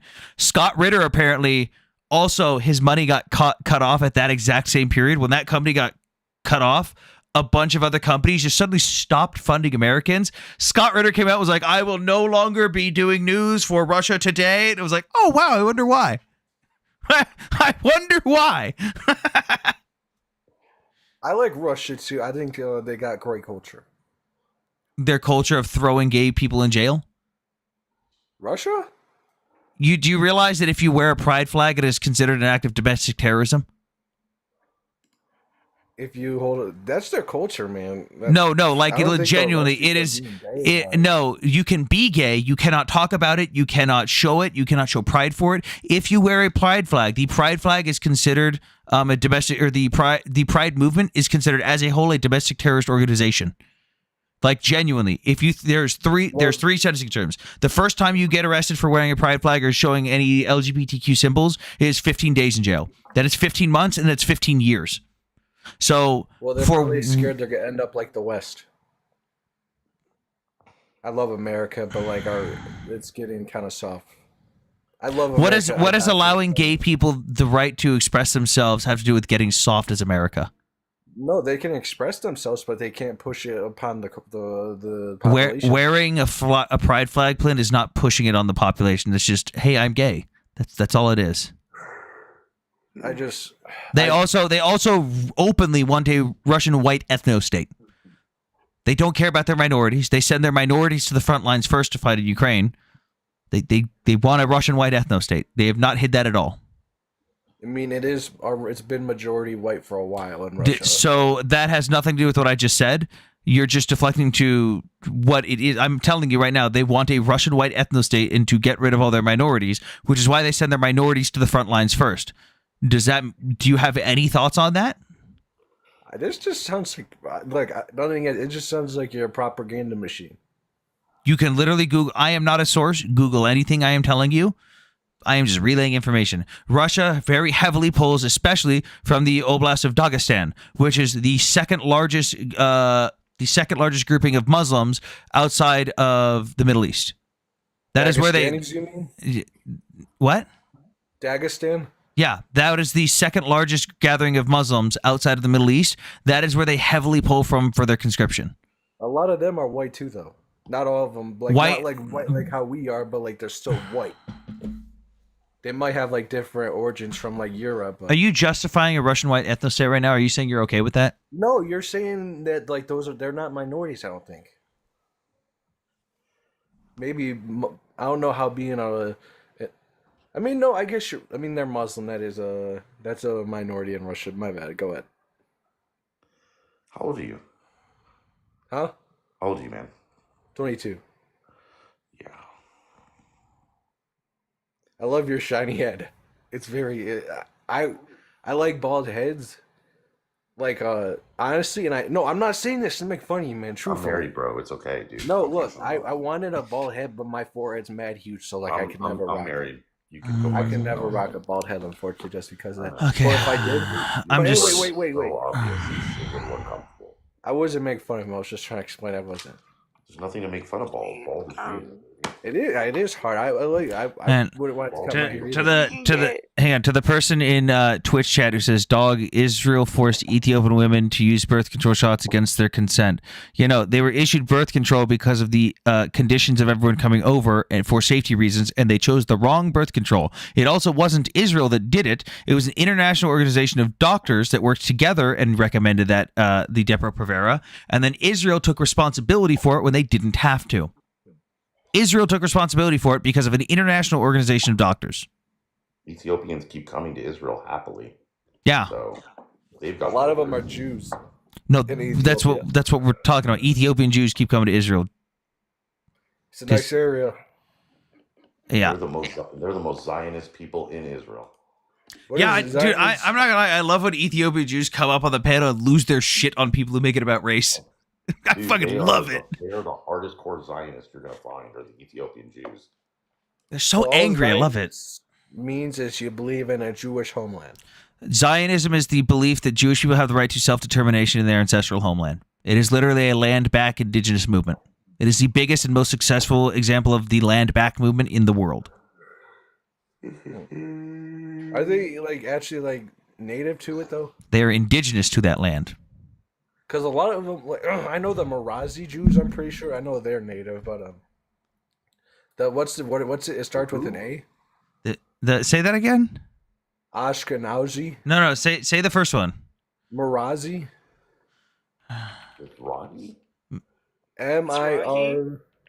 That what that Gracie lady said. Thank you, Gracie. Mizrahi. It's Alice. No. Someone in the chat. I think it's Mizrahi, not. It's Mizrahi. That's what I said. What do you do, Big SMM? Do you go to school? Do you work? I'm trying to figure that out still, but hey, Jesus will help me out eventually. Wait, so when you Oh wake no, up I in the work, morning, yeah, but what do like you do? I don't got my forever career yet. Hey, so here I'm gonna show you something here real quick. When you wake up in the morning, though, what do you do? I don't wake up in the morning. I work night shift. Okay, so you work. Yeah. Okay, what do you do? As of right now, I'm a factory worker, but that's for right now. You know, I'll find something better. Okay. All right, so this is from the United Nations. Who are indigenous peoples? We're gonna go over this right now, and we're gonna determine who are the indigenous peoples of the land right now. I So don't know. hang on, this is from. That's not worth it. Hang on, this is for the people in the chat at least. This is for the. This is from the indigenous rights community of the United Nations. It's a whole group of indigenous communities that have set in place what their requirements are to be considered an indigenous peoples. Now, there are 7 requirements. You must meet all 7 requirements to be considered an indigenous community. Otherwise, if you meet 6 out of 7, you are not an indigenous community. So let's go over the first one. Self-identification as indigenous peoples at the individual level and accepted by the community as their member. Jews have that. Historical continuity with pre-colonial and or pre-settler societies. Jews have that. They were literally there first. Strong link to territories and surrounding natural resources. Jews have that. Pretty much all of their holidays are about that land. Distinct social, economic, and political systems. Jews have that. Distinct language, culture, and beliefs. Jews have that too. Form non-dominant groups of society. Jews have that. Resolve to maintain and reproduce their ancestral environments and systems as distinctive peoples and communities. Well, Jews have that too. Palestinians do not. Now, Palestinians can be considered native to the land. They've definitely been there a while. They can be considered native, but they're not indigenous. Palestinian Christians, I believe, are, but that's about it. They're not. I'm saying Yeah. they're Christians, though. Like, Well, Christianity is not an indigenous group. It is just a religion. Judaism is an ethno-religion. It is both an ethnicity and a religion. Muslim is just a religion. Arabic is an ethnicity. Like, there's different factors to this. The Palestinians are literally just Arabs. The Arabs who showed up to that land as colonizers. So they don't have, like, for the main one is they don't have ties to, they don't have historical continuity with pre-colonial and or pre-settler societies because they are the colonizers. yeah, like they like pull up ancestry tests that say like they're from the Levant, but I'm pretty sure Jordan's in the Levant too. Well, it's also the fact that they show the like 2 to 5% Canaanite DNA or Levant DNA. It's like, okay, cool. When did you get that DNA? When did someone in your family get that DNA? Because that matters. And those people are literally extinct. So it wouldn't even matter if you had the DNA because DNA is also not a part of indigeneity. DNA has never... Think about it. DNA is a relatively new thing. Before the 1990s, when DNA started becoming a big thing, what did people in indigenous tribes... What did people in Native American... 1990s, early 2000s. It was starting to be studied in the early 1990s. It was developed like and refined in the early 2000s. So before DNA, what did indigenous communities do to determine who was part of their tribe? They didn't have DNA, so how did they do it? They guessed. They just Is that wrong? yeah, it was they have their own requirements that's set in place by their individual tribe. So DNA has nothing to do with whether you're indigenous to a land. I have DNA that goes back to Germany. I'm not indigenous to Germany. Doesn't mean shit. I have Native American Where are you DNA. indigenous? Fucking here? Not really. No. Your I honorary indigenous. Sam. yeah, I'm dude. I'm a fucking butt. I've got German, French, English, and like a fucking Alistair. I've got like a 30-second of Native American. I am basically. you're European? I am Elizabeth Warren. I am Pocahontas. It's still enough to enroll technically in some tribes. That would be Pocahontas. Oh, yeah, there you go, Pocahontas. But yeah, do you get what I'm saying? Like, the Jews are indigenous to that land. The Palestinians could be considered native to that land, but they are not indigenous. I see. So, really though, like, wouldn't you want that money to go to our own people? I like the fact that when we give them stuff, we sell it to them, and we make buttloads of money in return. And I know it's like mainly it's a lot of times it's equipment, but we could use the equipment for ourselves and don't have to spend more money. Are you talking about Israel or Ukraine right now? Israel. Okay. Well, they buy it. Ukraine's only been happening for like 2 years. So Yeah, Israel buys it from us. We don't just give it to them for free. Even the aid packages, they still pay for that shit. Like here's how the stuff with Israel works. We are Costco. Do you shop at Costco? Costco's dope, right? No. Yeah. Have you ever been to a Costco? No. What? Have you ever been to a Sam's Club? No. I've been to Walmart. Not the same concept. Sorry. Do you understand the concept of Costco? Buy everything in No. bulk. Oh, okay. I see what you're saying. You buy everything in bulk. It's all in one place. Decent prices. No, you don't. You don't see what I'm saying at all. Like I used to sell weed in high school, and then I would give people like really good Okay. deals. Well, now I gotta. For the more they- I actually gotta drop you because you can't talk about this stuff on live. That will get me banned. What was he talking I have about? a question. That will actually get me banned if you say that stuff. I just messaged it to you, Hammer. What? Oh. I just wanted to ask about the ICJ ruling at The Hague Hmm. and how it's being used as a talking point still. You mean the ICJ ruling where they said they didn't rule on a genocide?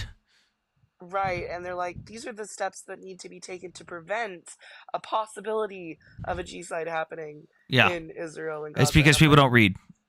I know. We're I just listening. wanted to clarify that. Saul, what's up?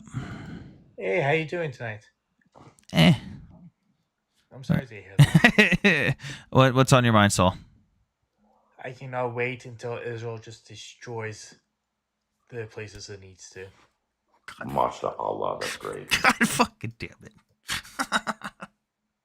I can't wait. You got What any? the problem once and for all, in my opinion. Jesus. Well, did you have anything to contribute? Did you have any questions or anything? Do you think Netanyahu is going to build that like that canal to Israel? No, that plan was scrapped in like the 50s or in the 60s. Oh, seriously? I thought it was still going. That plan that people talk about was a plan in the 60s that wasn't even going to touch Gaza. It was going to have nothing to do with Gaza. Sure, I'm sure I know there's some people that want to bring it back. I don't think there's been anything serious on it. But the Ben Gvir Canal was scrapped a long time ago and had literally nothing to do with Gaza. It was just kind of relatively close to it. And the Palestinians like to bring it up to say, oh my God, look, they're building a canal through Gaza. That's why they're stealing land. We're stealing. There is no land to steal. We've won a war. That's how everybody. I mean, land in this world. there's also the fact that Netanyahu literally said multiple times, flat out, we don't want Gaza. Exactly. Why do we want people in our land that want to unalive us every single day? Yeah. Elon Musk is going to be called by the UK Parliament for misinformation and T-related stuff. What? You know what's going to happen? He's not going to show up. He's going to laugh at them. He's got no obligation to show up. That or Zelensky will throw it out. Did you have anything else, Saul? So, do we really think Ukraine's going to lose if America leaves? It frees up Europe, which is a good thing because the U.S. has been getting in the way of shit and just impeding on stuff and telling everyone what to do. So it could be better for them ultimately. I would be sad to see it, but it could be better for them. Yeah, but can't Russia put a hardship on Europe because of the amount of gas that they take from? They don't do that anymore. They got off of that at like the beginning of the war. Still taking it. Germany has, I believe, they're fully independent. Yeah. Or are they taking Is America? Germany still buying Russian gas? Mhm. Oh yeah. I wrong? It's gotten so bad for Russia that Russia is still trying to ship stuff to Germany. Germany's like, no, fuck off. We don't need it anymore. That's awesome. 2 days ago, Germany reportedly told LNG terminal operator to reject Russian shipments of oil again. Nice. Yeah. Screw the Russians. Yeah. All right. Well, But I'm just really surprised. Like Russia's always been like the number 2 army or military power in the world, and yet they can't even capture number 2. Ukraine. Yeah, they're currently the number 2 military in Ukraine.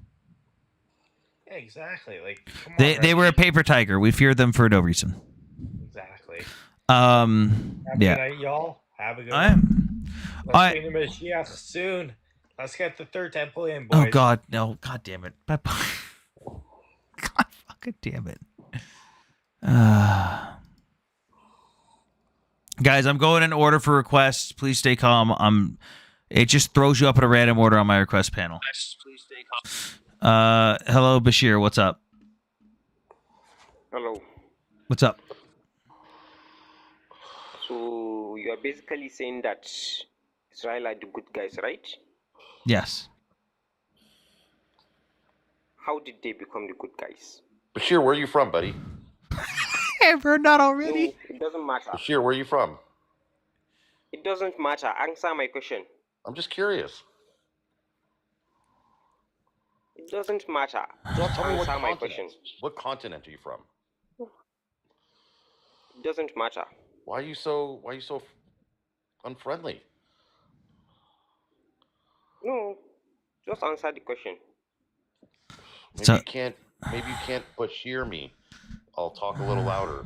Where are you from? that was actually pretty good. Damn it. I said it doesn't Are you from Pakistan? matter. How does that concern you? I'm just asking. That's not a man. Pakistani accent. trying- That's I'm- an I'm- Yeah, African. everyone. I'm here to build bridges, dude. I'm here to build bridges. I want to be friends with you. I just want to know where you're from. All right, I'm from I Africa. want to know, are you Sudan? Oh, awesome. Yeah, I That's knew great. it. I But love are you Africa. from like What Sudan? I love Africa. What part are you from? I've always wanted to go. 5 Roses on Sudan. South Africa. North Africa No, he said South Africa. or South. South Africa? Excellent. All right. Cool. Bashir. Actual South Africa or just the southern part of Africa? No. Let's go straight to the point. How are Israel the good guys? Israel is the good guys because they're the moral good in the Middle East. They're the only Western democratic nation that actually supports the rights of oppressed minority groups. They're taking out the H group in the north and the H group in the south, which will be better for both the people of Palestine because they're oppressed by their own government, who openly states they don't care about them. They're also taking out the H group to the north that is hurting the Lebanese government and hurting the Lebanese people. So You know, Israel does a lot to help out Africa, Bashir. Did you know that? No, we are not talking about Africa here. We are Israel, talking well, about this is what makes them the Israel good. and This is what Gaza. makes them the good guys. They've done a lot to help out Africa with some of the water shortage that Africa's experiencing. That makes them good, right? Isn't that a good thing? No. What about not a the good thing? genocide they are committing in Gaza? So it would be better if the people in Africa that Israel helped would not have water. You'd rather them not have water? Who did Israel help in Africa? Sam, I'm not in The front of my people computer, that but did not have water. type in water gen to Africa and read it to them. They help villagers. Well, that sounds pretty nice, no? Understand? That doesn't have Wa- anything to do with me. Water gen is an Israeli invention that pulls water from the air and will be deployed to Nigeria following a meeting with the United Nations. That was in 2019. It's also helping with the freshwater crisis in the Chad Basin of Africa, Lake Chad, Nigeria, Chad, and Cameroon. That sounds like a good thing. Do you agree with that, Bashir? And I'm Did you from Bashir that? South Africa. Huh? I'm from South Africa. I'm not from Niger or Chad or... But don't you Yes. think that was a good thing of them to help your fellow African mates? It was a good thing. It was a good so- thing. But remember how many How many Palestinians did Israel kill? Civilians or combatants? Civilians. Less than 10,000. Less I than wouldn't say that. 10,000. Hang on. You said it's a genocide. Hang on. Let me get back first to the genocide. Can you name me a genocide in the history of genocides, Bashir, where the population actively went up in the middle of said genocide? Like, let's say in the middle of the Rwandan genocide, if the population of the affected group went up instead of going down because they were being genocided. Can you name me a genocide in the history of genocides where that happened? Bashir, did you vote for Jacob Malema? Yes. You did? Did you go to his rallies shouting "Unalive the Boers"? One bullet, one bore. Were you one of those guys? Unalive the Boers, unalive the Boers. Was that you? No. No? We said no.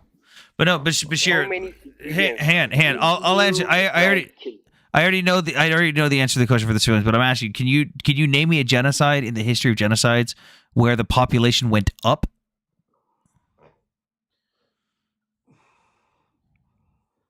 How does that matter? How are you destroying? Genocide. Because genocide is the intent. The genocide is the intent to destroy. No, genocide is not considered killing civilians. So killing civilians is not a genocide, because by that logic, a school shooting would be a genocide. A random gang fight in which civilians die is a genocide. That's like every war ever would be a genocide because civilians die. Bashir, did you know that thousands of schools in South Africa don't have toilets and the kids have to go to the bathroom in a hole in the ground? Did you know that? Hammer, you sound like Dora right now. Can you say toilet? In Spanish? God damn it, Hammer. Bashir, what do you think about that? What?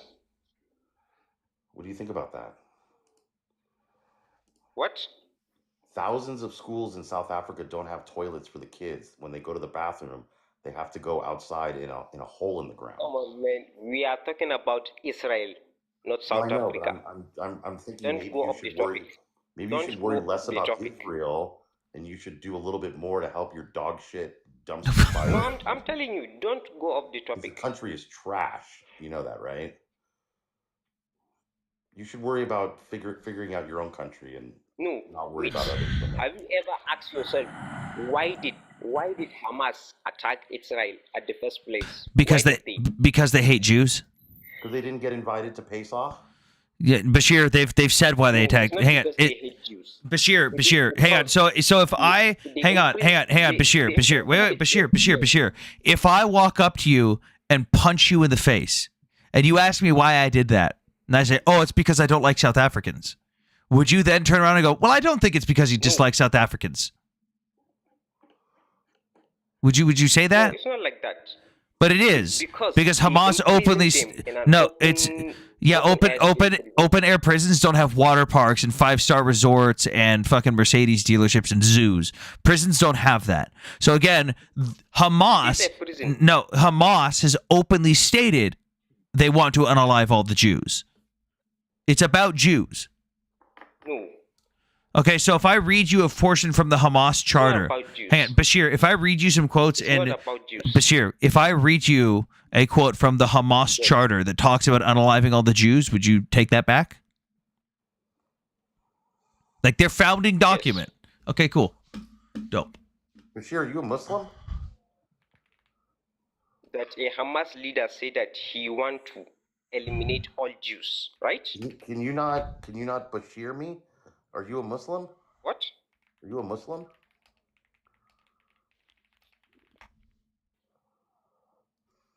Okay, cool. I'm gonna read you two things. I'll pull it up on screen for you. Are you a Muslim? It's not a trick question.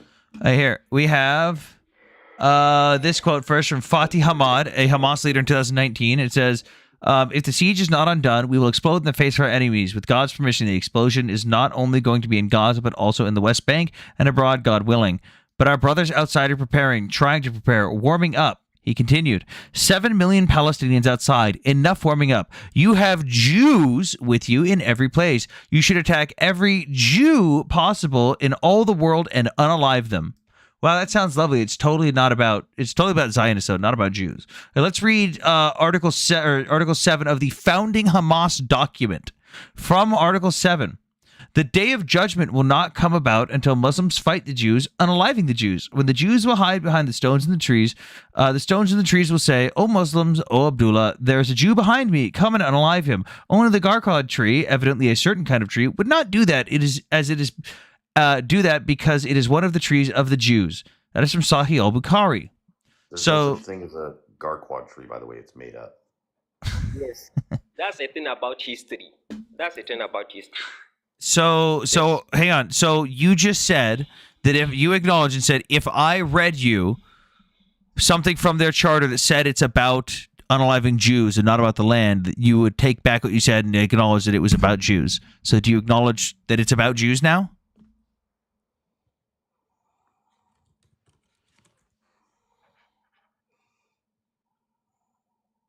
Going once. All right, thanks for playing, Bashir. Bashir, you did great, buddy. Got real quiet.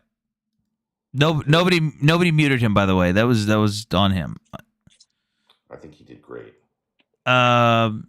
Slady, what Yeah. Hi, how's it going?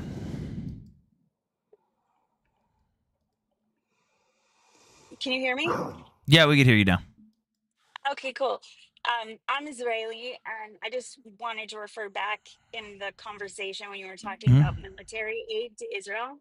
Mm-hmm. So the military aid is also part of the contracts, Mm-hmm. include the prohibition on Israelis building their own munitions, their own weapons, having their own factories. And there's been multiple discussions within the military and on the news recently of wanting to stop receiving the aid, wanting to end those contracts so that we can build our own. I was gonna try to get into that with him. I was gonna try to get into that with him with the Costco analogy, but he apparently, or the other guy, but he's never heard of Costco before apparently. So for those that are in the chat, I'll give the analogy again. Everyone knows how dope Costco is. Everyone loves Costco. Think of the United States and our industrial complex as Costco. We go over to Israel and we go, "Hey kiddo, here's a $3 billion gift card." They proceed to come over and they spend that $3 billion Costco gift card at Costco, us. And then we go, "Hey man, how'd you like it?" And they go, "Dude, that was fucking awesome." And we go, "Okay, cool. I will give you that $3 billion at the beginning of every fiscal year if you promise to only shop at my Costco ever again. You cannot make this shit your own. You cannot make this sandwich in your house. You have to buy from me forever or for the next 10 years. But in exchange, you get this discount." And they go, "Oh, fuck yeah, bud." And they just come straight to us. We are essentially giving them a credit system. We're essentially giving them a gift card in exchange for them only purchasing from us. And then they proceed to spend 3 to 5 times the amount that we give them on us. So we still profit massively from this deal. It's an incentive deal where we are forcing them to essentially have an exclusivity deal with us. No, the taxpayers are not paying for it. We are getting the money back, user. I think Israel has a GDP above its $560 billion. We get $3 billion from the States. There's a good chance, because I think specifically there have been so many threats to cut us off in the middle of a war, and we can't put ourselves in that position again. I think we'll see within 2 to 5 years that we don't even accept any more military aid. I mean, I honestly wouldn't be surprised if you guys ended up not doing that and just dropped our deals, because Germany has been chomping at the bits trying to get those deals over us. Germany has been fucking chomping at those bits. Germany wants those contracts. They'll probably offer you an on-par deal with the United States too in exchange for promising not to cut you off. Probably. And also, during this war, we've innovated so much technology, improving our own weapons to the point where, I mean, it could be a major industry for us to produce You guys already have a great military development industry. It's the manufacturing part you guys lack. Yeah. So. Yeah. Thank you for bringing that up. Yeah, I didn't get a chance to go over that with him because he just seemed to not know what that was at all. Yeah, people they misunderstand it. They think like Americans don't have universal health care, and we do. And they think, oh, it's because we Oh yeah, send, they think we're paying for the healthcare. money. And it's like really ridiculous. Yeah.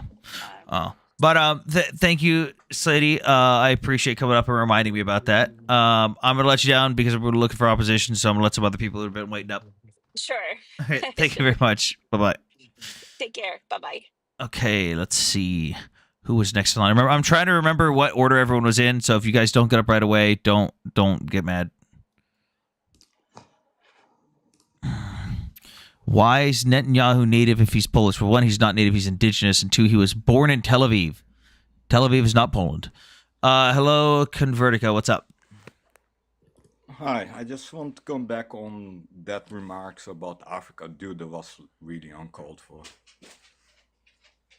I'm sorry, what? I didn't hear what you said. Those remarks about Africa with the toilet, that was like really uncalled for. Hey, well, this isn't a safe place for you, so if you have a problem, go talk to your therapist. And he's talking about With people Africa like you in sucks, the dude. I don't world, know what to tell with you. people, Africa with sucks. people like you in the world, yeah, we need a lot of Yeah, therapists. I'm the reason Africa sucks. That's right. I'm the problem. Yeah, you're part of the problem if you ain't part of the solution. what? Well, no, I could solve Africa's problems, but you guys wouldn't do it because you're too corrupt. You guys, I'm from the too Netherlands. I'm primitive, Dutch. too backwards. Oh, What, you guys? wait, you're I'm from Dutch. You're from the Netherlands? Yeah. I think you guys got some other problems to deal with too. Well, why don't you go move to Africa and help them out? I do a lot more helping than you. I'm Why not don't you helping go them back out to at all. slavery? Please, Maybe you like that better. Wait. Go back to slavery. Wait, what? Huh? Did you just tell him to go? Did you just tell him to go become a Just go slave? try to buy some slave. Did you just tell him to go That's become? what I Convertigo, did you just tell him to become? a slave trader. Did Yeah, become a slave trader? Show his real you color. mean like they do in Africa? You mean like white people did no like for more than 400 no. years? Slavery came about first. And China. No. So slavery come about first in China. no, slavery actually, based on archaeological studies, has come out first out of Africa. It's like not South Africa. The African slave trade is still alive and well. What are you talking about? It's alive everywhere. It's alive in Brazil. It's alive in Europe. We've seen it in the news You know over what? years. It ain't alive. It's alive in the United States. It ain't alive. Wait. Where is the slavery in the United States? What? Yeah, the FBI got some ranchers that literally I had think he's slaves. referring to the 13th Amendment. Oh my God! No, he said slavery is alive and well. He says we're still using slavery. Well, I mean, Illegally, but they still are using. Where are there? And You also hang those no. persons Where? in the United Hey, States is literally slavery Convertica. about. Where are the slaves in the United States? Who are the slaves and where are they? prison systems. Alice, they get paid. Look at how much human trafficking you guys. That's do. not what I asked you. I said slaves. Where are the slaves in the United So States? Human trafficking. so if you Human get trafficking is illegal. So your point is mute. Anyways, on that one. It's Where still a are the slave, slaves? No. legal Where or- are? legal or Where? illegally, Convertica. you guys still Where have it. are the slaves in the United States? You guys have it illegal. Where are the slaves in the United States? One more chance. They can't. Where are the slaves in the United States? Thank you for the hat. Prison for one, but also illegally. You guys have a lot of human They're not trafficking. slaves. They're criminals. They're human beings. They're criminal human beings who broke the law and now they're being punished. That they have rights, They have the right. even if you break the law. Yeah, they get 3 meals a day and a roof They over get their head. 3 meals a day. They get more stuff than a lot of people in America do. What do you want to do with criminals? Not arrest them? Let them run around? Put them in the army. No thanks. Put them in. Put people who are not disciplined enough to follow Re-educate. basic laws in the military. Maybe Yeah. that's why the Dutch Build a military is such program, dog shit. re-educate. Put it in Yeah, the so army. I don't really feel comfortable with serving with people who couldn't bother following fucking basic US laws. I don't feel comfortable with them carrying a firearm next to me in combat. Most of those criminals became criminals because they didn't get a chance in life. So if they get a chance to be That's not true. re-educated, That's not not ha- true. that that's is true. that's In not England, true at it's all. true. They're criminals because they broke the law, not because they didn't have a chance. Try to be a black guy Criminal. in the ghetto and then tell me that again. Oh, so it's Convertical. oh my You've been god. hitting the coffee shops. You've been hitting the coffee Dude. shops today. I know what goes on in Amsterdam. Have you been? Can I you know, address something? I'm from Again, real Nijmegen, not quick? from Amsterdam, dude. Sure, Alice, you go know what's ahead. going on over there. Hang on, Mickey. You having a little smoky? Probably you need one. Vertica, come With your on. attitude. Well, you're amongst friends. You don't have to lie. Hang on, let Alice go. Little smoky. Okay, Convertica, we can address the issues with the 13th Amendment and the Alice, he use doesn't know what of- that is. I know, but we can address that. But if you're going to talk about, BIPOC experience in America, let's talk about it from the indigenous perspective and the Afro-Indigenous people in America who happen to live in those prison systems and work that. That is still incomparable to the insanity that continues to go on in places like Libya, where people are being stolen from tribes and sold to work in mines. Or North Africa, where they still why is that? castrate African men so that they cannot reproduce as slaves. Yeah, okay. Look at the root of the problem. Like, white countries go to Africa, they dominate it, they destroy the politics. Wait. Convertica, that's not true. That's not true though. You're basing your point on a lie. Slavery existed in Africa No. before the white people got there. Yeah, but Africa cannot evolve because of white countries keep them poor so they can be used for other purposes. So if it was shit before the white people got there, why is it shit after the white people got there too? Why is it our fault that they were shit before we got there?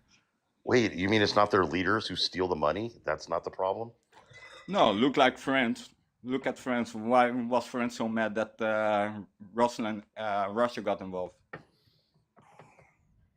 If you guys watch European news. Do you mean when Okay, hold on. Okay, I'm done with this conversation. With nigger. What? About the Anybody uranium. else? I don't care. I I don't care. Well, I mean, so all of the issues that he's bringing up have valid points, but No, they I don't don't. understand how it relates. Well, it depends on what angle you approach it, because it's a very nuanced conversation, and it does need to be had, but it's not relevant to the issues he was relating them to. Hey, ProPal, you must have me mistaken for Muhammad. I think you got me mistaken for the wrong He's guy. he's already banned. Mickey, what's I up? have a really important point, guys. It's Alice's birthday. I swear to God, if you start talking in your low voice, I will No, drop it's you. Alice's We birthday know. already. We said happy birthday already. Oh, I just want to make sure. But man, we've been live for 2 hours. We already said happy birthday. Well, I don't know. I didn't know. I don't know if it got brought up yet. I was just Yes, it is. Honestly, It is the only Alice's reason I'm birthday. still up and annoying him is because it's my everybody in the birthday. comments, W Alice, happy Yeah. birthday, Alice. Happy birthday, Alice. Thank you. Okay. Oh, and to this guy's point, here's the thing: when you cheapen these arguments down to, well, the white people and the Europeans did all of this stuff, and that's it, and that's the reason that everything's bad, it doesn't allow us to look deep enough to understand what's actually going on. Like when he Right. talked about how, like, oh, well, we keep Africa, like, what was his postulation? It was something along the lines of, like, they're poor because we keep them poor because it serves our interests or something like that, and that's Yeah. absolutely not true. And Boar612, I'm going to mute you for now because you got a lot of background noise. Anyway, Okay. from a business perspective, I have worked, for instance, with companies, international businesses or whatever, where I consult them on risk, right? Oh, Social wait. risk. Yahtzee in the chat, everyone. All my subs, spam the Yahtzee emote. Wee woo, wee woo. We got a Yahtzee. So social risk, geopolitical risk, business risks in general, when they're going into places that we can call, like emerging markets or frontier markets even, right? So there is an appetite to invest, to build, to find local talent and local entrepreneurs and local partners, right? Do everything the right way, improve global supply chains, giving, bilateral access to markets abroad, right? Foreign direct investment that goes there. You're going way over people's heads, Mickey. Okay, long story short, it's actually much better for business when there is stability amongst these countries. It's not the white people's fault. Wait. That's the long story short. Hold on. Well, I do want to challenge that, Zaddy. Go ahead. Oh my God. Go ahead. There is some merit to the argument that there has been intentional destabilization of some of these regions in order to plant more manipulatable right from the leadership in those governments. regions, and it didn't work because colonizers didn't understand the nuanced politics of tribal identity and like identity politics and stuff of those regions. And so by destabilizing the regions for their own interests, they English. Come on, brain. Now, one thing I would push back on that though, Alice, is a lot of that activity can be traced back to the Cold War, and where it was sort of, a lot of that traces back to the Cold War, both in Latin America and Okay. in Africa, right? We've lost 30 viewers in the last 5 minutes. Oh my God. I'm All sorry. right, we'll talk it's later, just- Alex. No. Okay, bet. This is a good time. This is a good Message one. me It on- is, but nobody message me on cares. Telegram. What? It's too nuanced. It's too delicate for It's over the everybody's heads. 67.9ers in the comments. I think Okay. I want to say in a modern context, there's a lot of people. Mickey! Who want to see these Mickey! places. It makes more sense for these places to thrive than to not. Mickey, I am actively losing viewers as you talk about this shit. I now No, see what we'll Hammer's jump back talking up. about. Jump back up by like 10. No, it didn't. We Okay. went from 170 to 147. Mickey is the cure for insomnia. Okay, Hammer. You know what? Hammer, say something wild. It'll bring. You're like white noise, bro. I gotta Oh no, it's Hammer's favorite check background. out my background. Oh God, that'll bring everybody back. Hang on. Wait, Zaddy, are you Jewish? Hang on. No. So it literally is white noise. Hang on. Oh. Sorry. Damn. Bro. She's like, let me check to make sure he's not that minority. Wait, you're not part of a tribe. I Okay. gotta remember. Okay. Okay. Talk about Dan Bilzerian, the open Yahtzee. Yeah. What about him? Good, that was Okay, Mickey, I want to swap you out for good. someone. Mine's like mic drop. All right. Bye, Mickey. What? I'm sorry. I gotta this clear it is up. all I gotta clear it up. All right. Just hang around. Okay. Bye. For coming, Okay. Mickey, that was great. Okay. go back down to the Boars. ground, come on. Boars 612. What's up? I've sent you an alert to unmute your microphone. Hopefully you were paying attention. It sounded like you might be. Vroom, vroom. Oh, there you are. Hello, Boars. What's up? This live's cratering faster than the Dahia neighborhood in Beirut. Oh God, we've dropped another 20 viewers. What the fuck? Boris, you got a really loud background noise, man. I know I'm driving, but I think you don't understand me because of the noise. Yeah, try it. When you're done driving, come back. You can't. Also, you're not supposed to say that you're doing that on live. So I'm gonna drive you now. Come back when you are not doing this unsafe thing on TikTok that I don't condone doing on TikTok live. Bernie Sanders' pathetic attempt to pass a weapons embargo. Yeah, that was hilarious. Dude, stop stressing about viewers. You got me hooked. Keep it up. Oh, thank you. Hammer's background has brought back 7 people. Sam 41. The viewers and participants of Sam 41's live do not condone They can barely or see it. endorse the entertainment. Mr. Bones, what's up? That's because they can barely see it. If you make it more prominent, people will see it and they'll come back. God damn it. What's up, Mr. Bones? Oh no, the other guy that was up here from the Netherlands trying to use like a whataboutism. Yeah, I know. Yeah, I'm a historian and I want to get some of the facts straight. The Netherlands was one of the first countries to involve themselves in Atlantic slave trade. They helped ship over 500 500,000 people to the Americas, mainly the Caribbean and the sugar plantains. More importantly, the Dutch East India Company pioneered colonization in Africa for the African, the mad dash to Africa. And then But they you wanted to had, talk about the French. well, yes, like every Eastern European nation was involved some way. So try to play this, whoa, And America the and all white these man other, was the one that said slavery bad. Stop it. yeah, and the Netherlands didn't give up their slaves until 2 decades after the British outlawed it. So they actually went to war with the British to keep their slaves, but of course they lost it.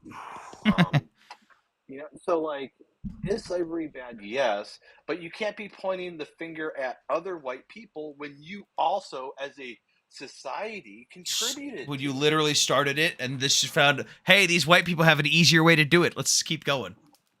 Every Dutch finger is a knife hand because God forbid they have any fingers pointing back at them.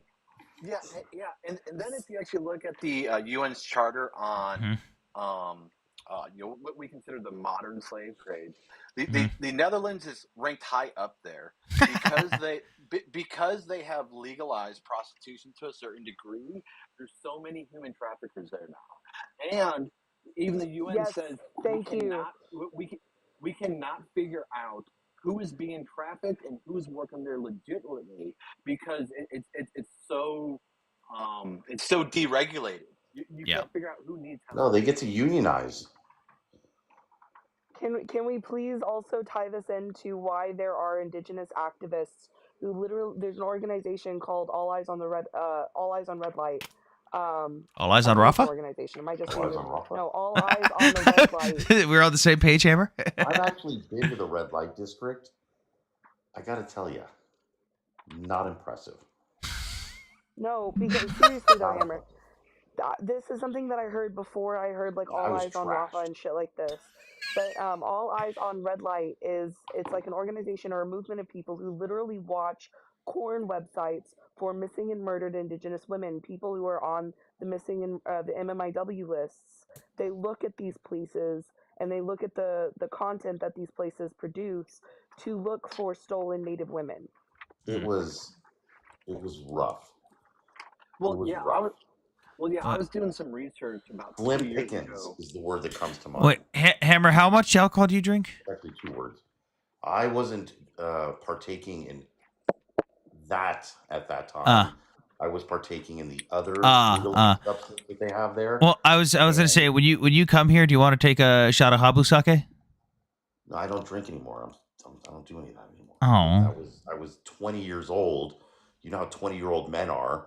If a washing machine is in motion, that's enough to get us excited.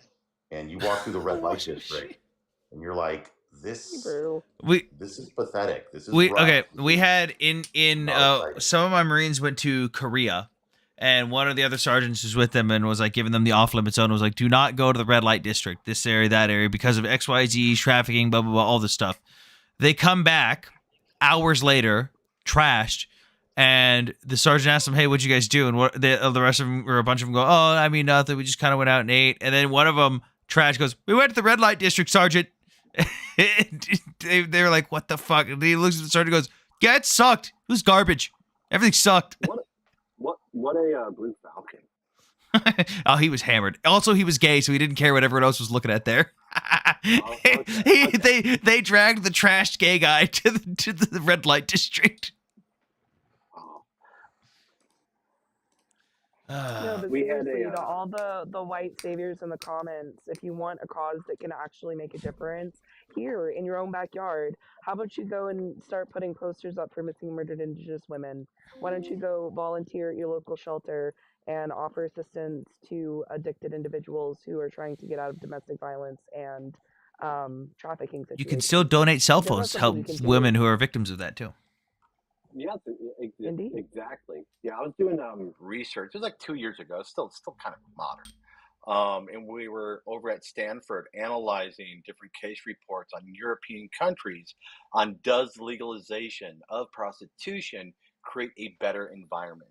And the answer across the board out of the 27 countries we looked at, the answer is no. Because Is that with full deregulation, just whatever goes, or is that with like rules? we looked at 15 different types of regulations, and we categorized them based upon how much regulation was given to the industry.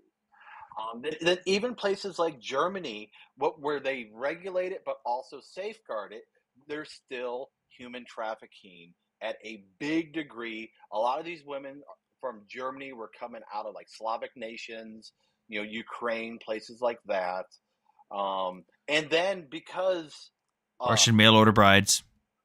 Yeah, pretty much. And because it's embedded within the community, police then they stop looking because it's so hard to find the women that need help.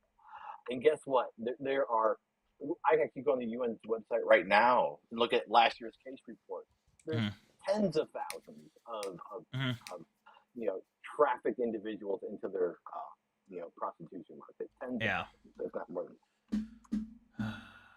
But you want to complain that our jail system, first off, the 13th Amendment, the actual wording verbatim came from our Treaty of the Western Expansion, which was the first government document in human history to outlaw slavery.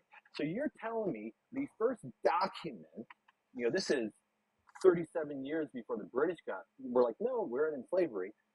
37 years before the British even did it, and the federal government outlawed slavery on the Western Expansion, that itself tried to reestablish slavery? No. It was common practice when individuals were in prison, they were considered quote-unquote slaves across the modern world.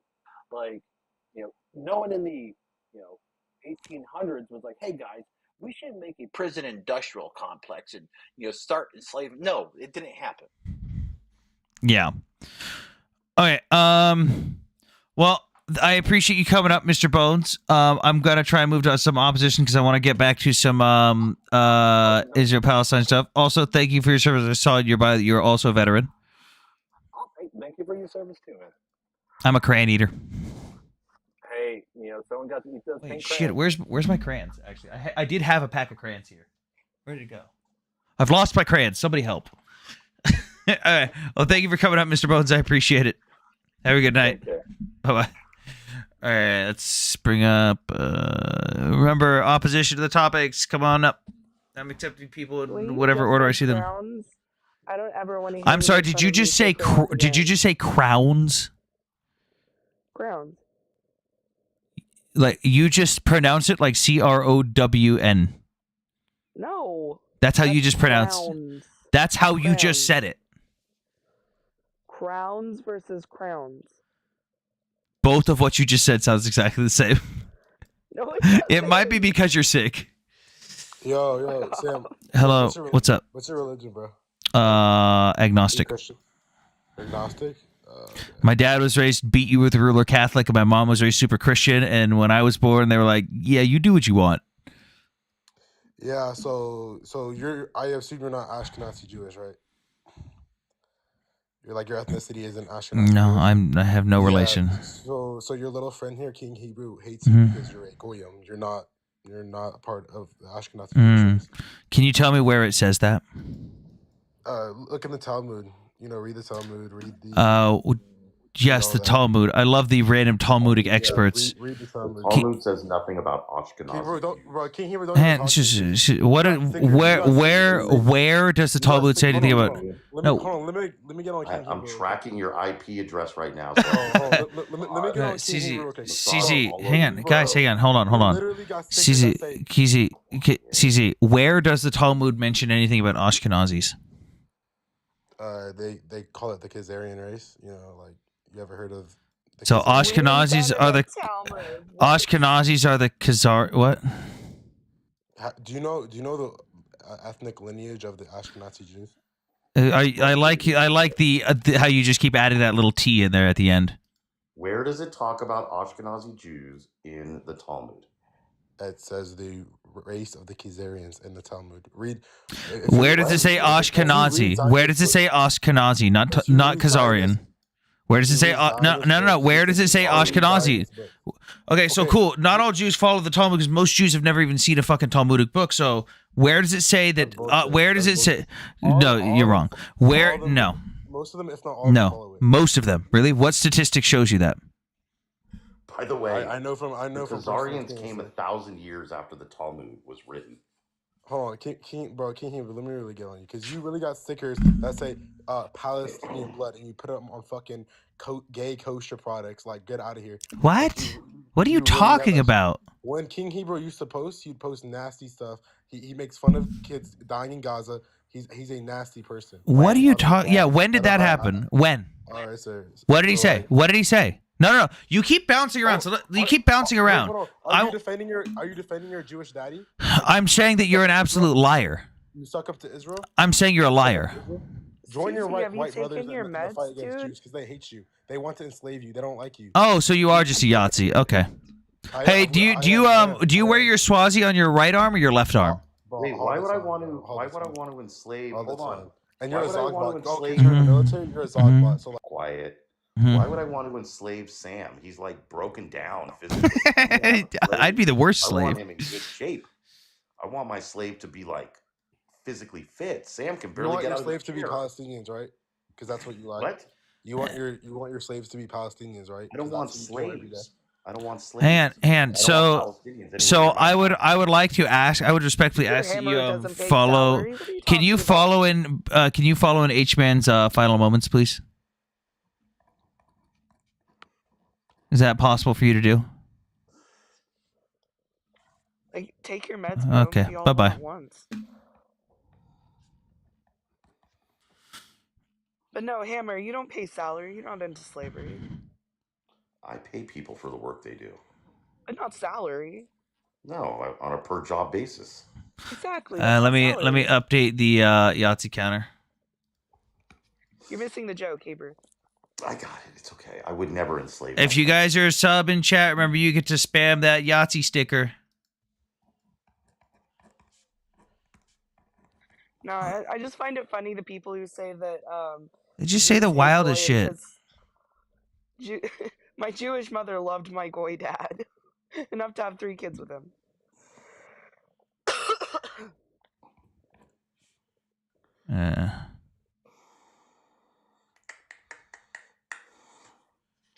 Now, see, Free Palestine, we won't go back to the WW2 camps. The reason being because Israel exists, and I know that pisses you off so bad.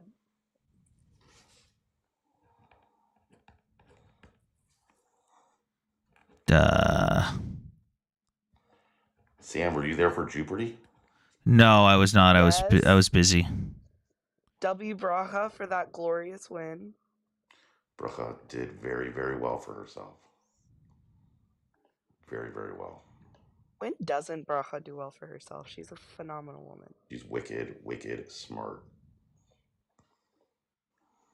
W Bracha in the chat. You will go back in World War II camps. Oh, there we go. We got another Yahtzee. It's not about Zion. It's not about Jews. It's about Zionists. Meanwhile, this dude literally saying that we'd go back, or that the Jews would go back to camps. That's everyone Yahtzee sticker in chat. Wee woo, wee woo. Let's add My to the siren's Yahtzee counter. broken. Your siren sounds like someone smacked it with a bat. It's not my fault. Blame my husband. It's the fucking mutation machine. Every time he gets sick, he gives it to me, but it's like 3 times worse.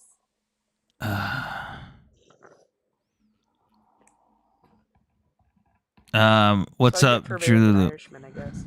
Yo, do you think Trump's gonna designate the cartels as like foreign terrorist organizations? I fucking hope so. What would that look like, you think, if he did it? Realistically, nothing. But it would make it easier to do something. So you think if he did that, they wouldn't, use military force within Mexico? No. Why not? The logistics of it is not. There's a multitude of reasons that would probably take me an hour to explain. There's an entire fucking essay on why that would not be feasible. It is doable, but it is not something that would be advisable is the best way to phrase it. What about deporting all these illegals? Well, yeah, we can deport illegal immigrants, starting with all the criminal ones. Is that feasible though, like economically? Depends on what the cost per person being deported is, how many are trying to do it once. There's a whole multitude of factors. I think if he's overzealous with it, it's not. But I think if you do it and like roll it out in a smooth manner, it could be. Wait, I have a question for you on that. What about the migrant workers? How do you think that's going to? He's not going to go after them. Yeah. I think the migrant workers are going to be the last on that list of people to target. 1.3 million people in this country currently have deportation orders. They've already gone through the court system, and they've gotten deportation orders. Start with them. Just start with them and start with the people It's going to take a in lot jail. of resources, though. Yeah, like, do we know where these people are? That's the biggest issue on the deportation orders is they're not at the, what do you call it, addresses that they were registered at. So it's like you have to designate some detective force work to go track them down, basically. But you could also, I mean, there could be like a, I guess like a, not a ransom, but a, what do you call it, reward put out, bounty for.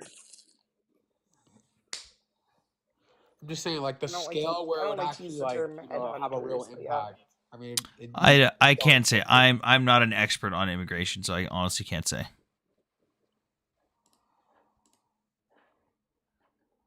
My only concern is how his, being born in the U.S. doesn't automatically naturalize you.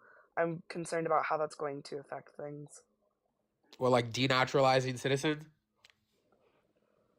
No, like one of the things that was proposed was that being born in the U.S. is no longer going to be an automatic naturalization qualifier.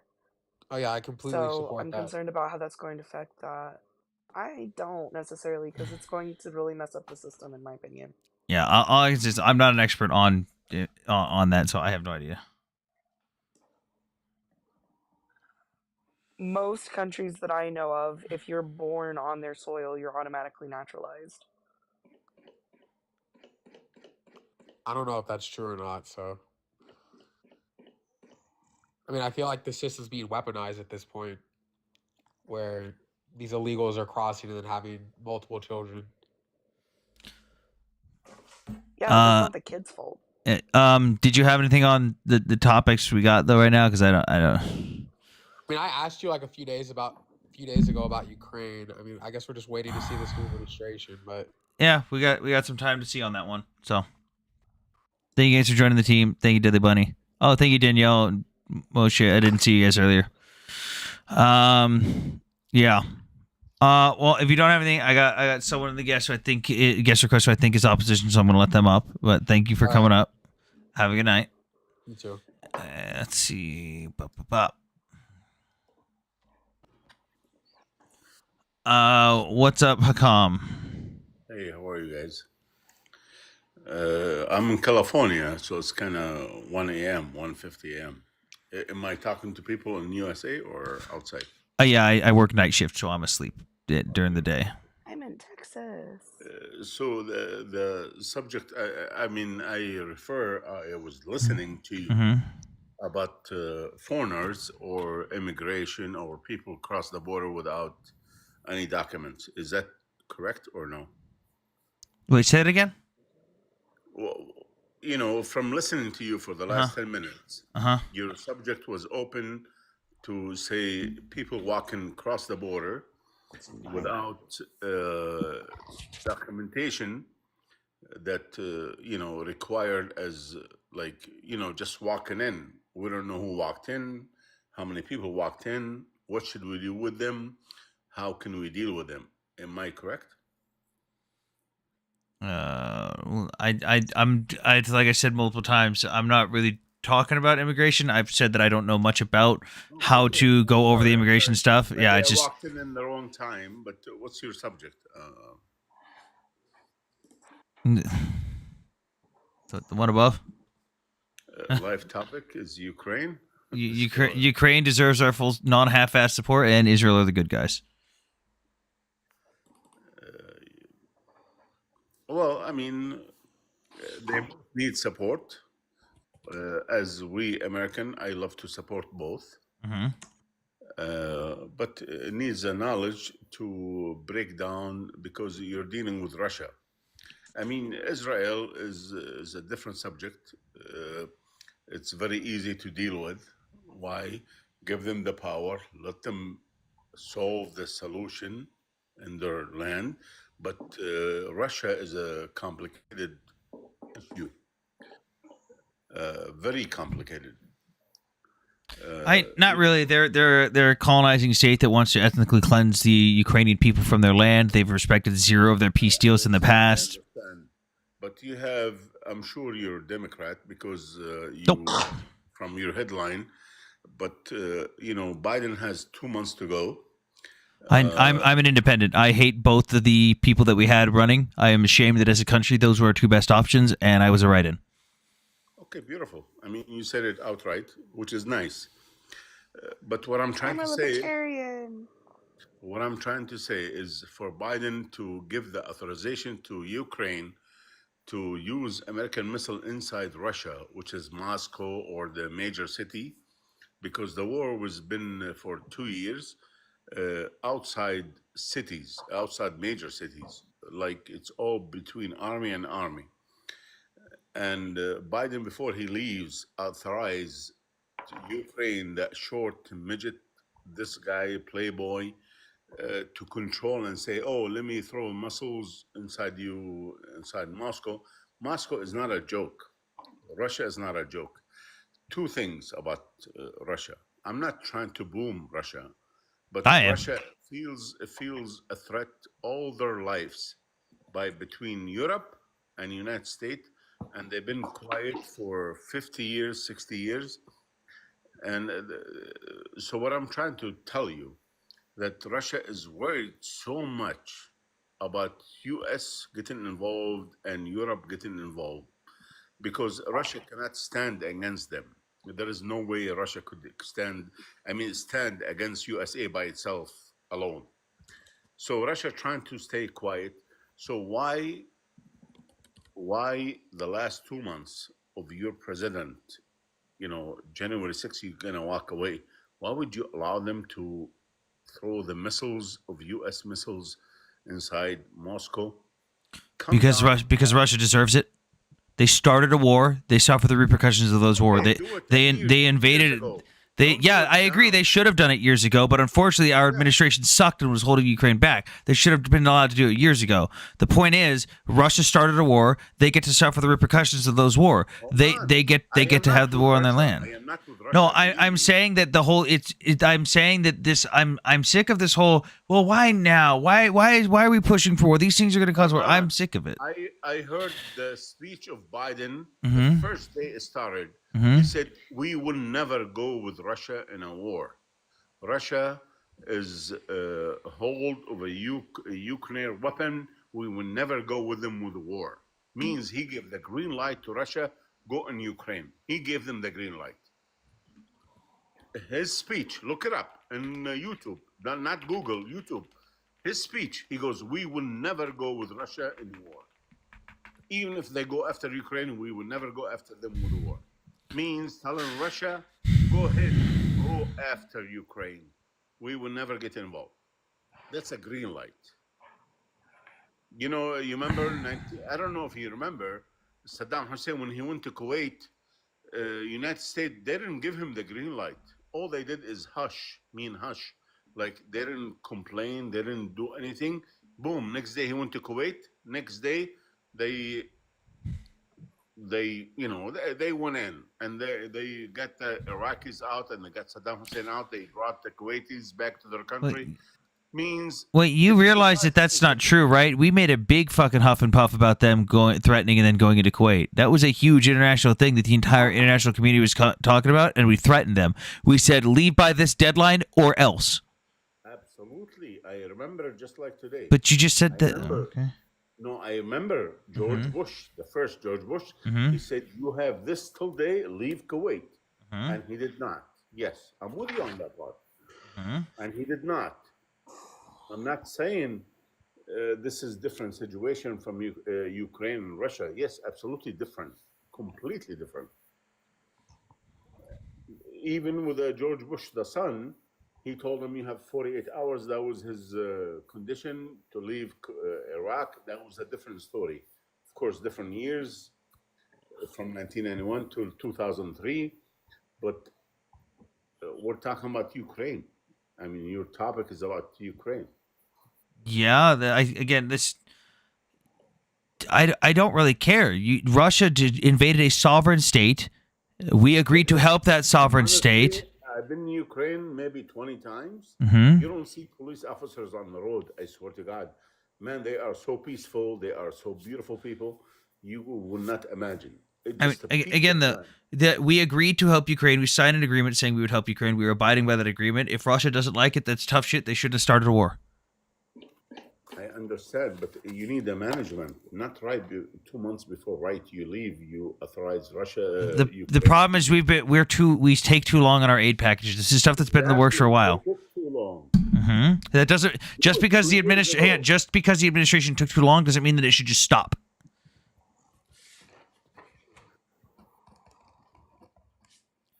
Just because an election's happening doesn't mean that we should go hold off. Let's not send aid until the new president arrives. Like that's not how that should work at all.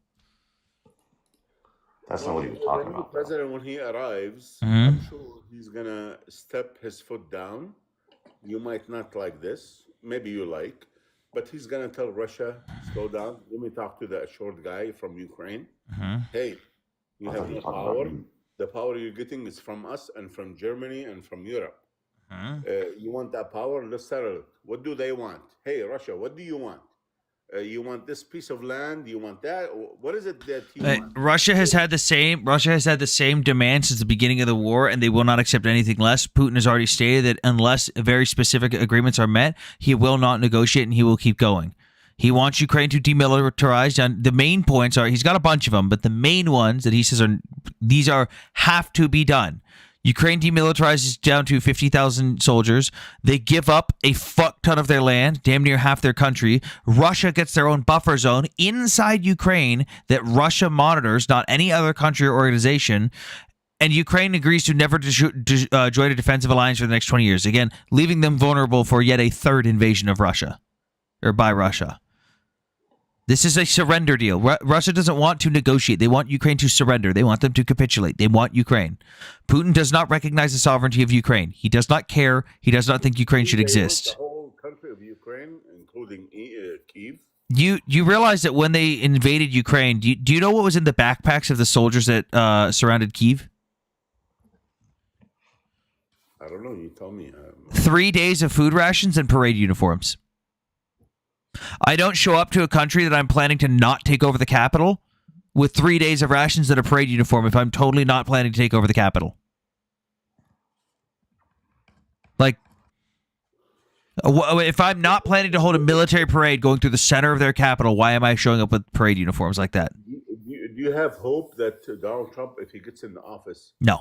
he will talk to Ukraine and talk to Russia and say, "Hey, let's work." He's too close to Russia, and I'm not very hopeful. I have some things that I hope will happen, but I am not very hopeful.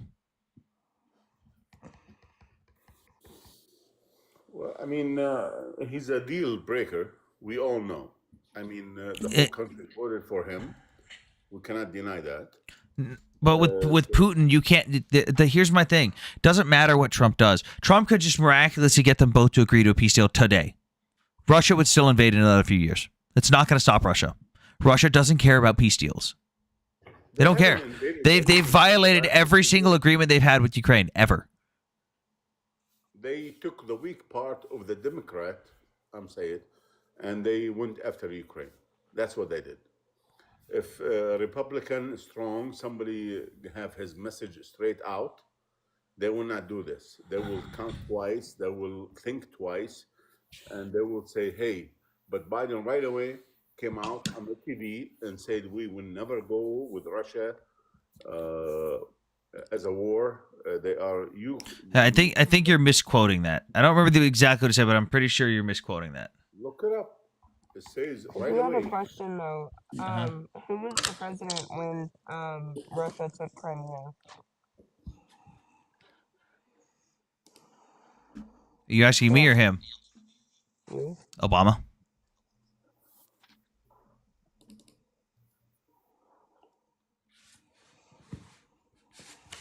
And Trump said nothing about it, right? Well, in 2006, when Trump was in office, the war was still ongoing. Because the second invasion happened in 2022, first one happened in 2014. The war was still ongoing. There was multiple agreements signed, like Minsk I and Minsk II accords. Russia violated them both within 12 hours of them being signed.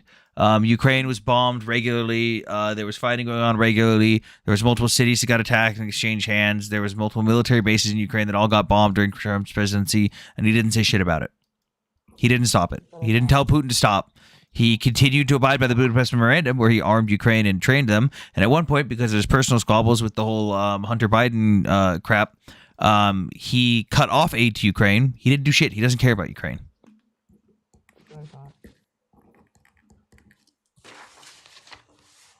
He doesn't care.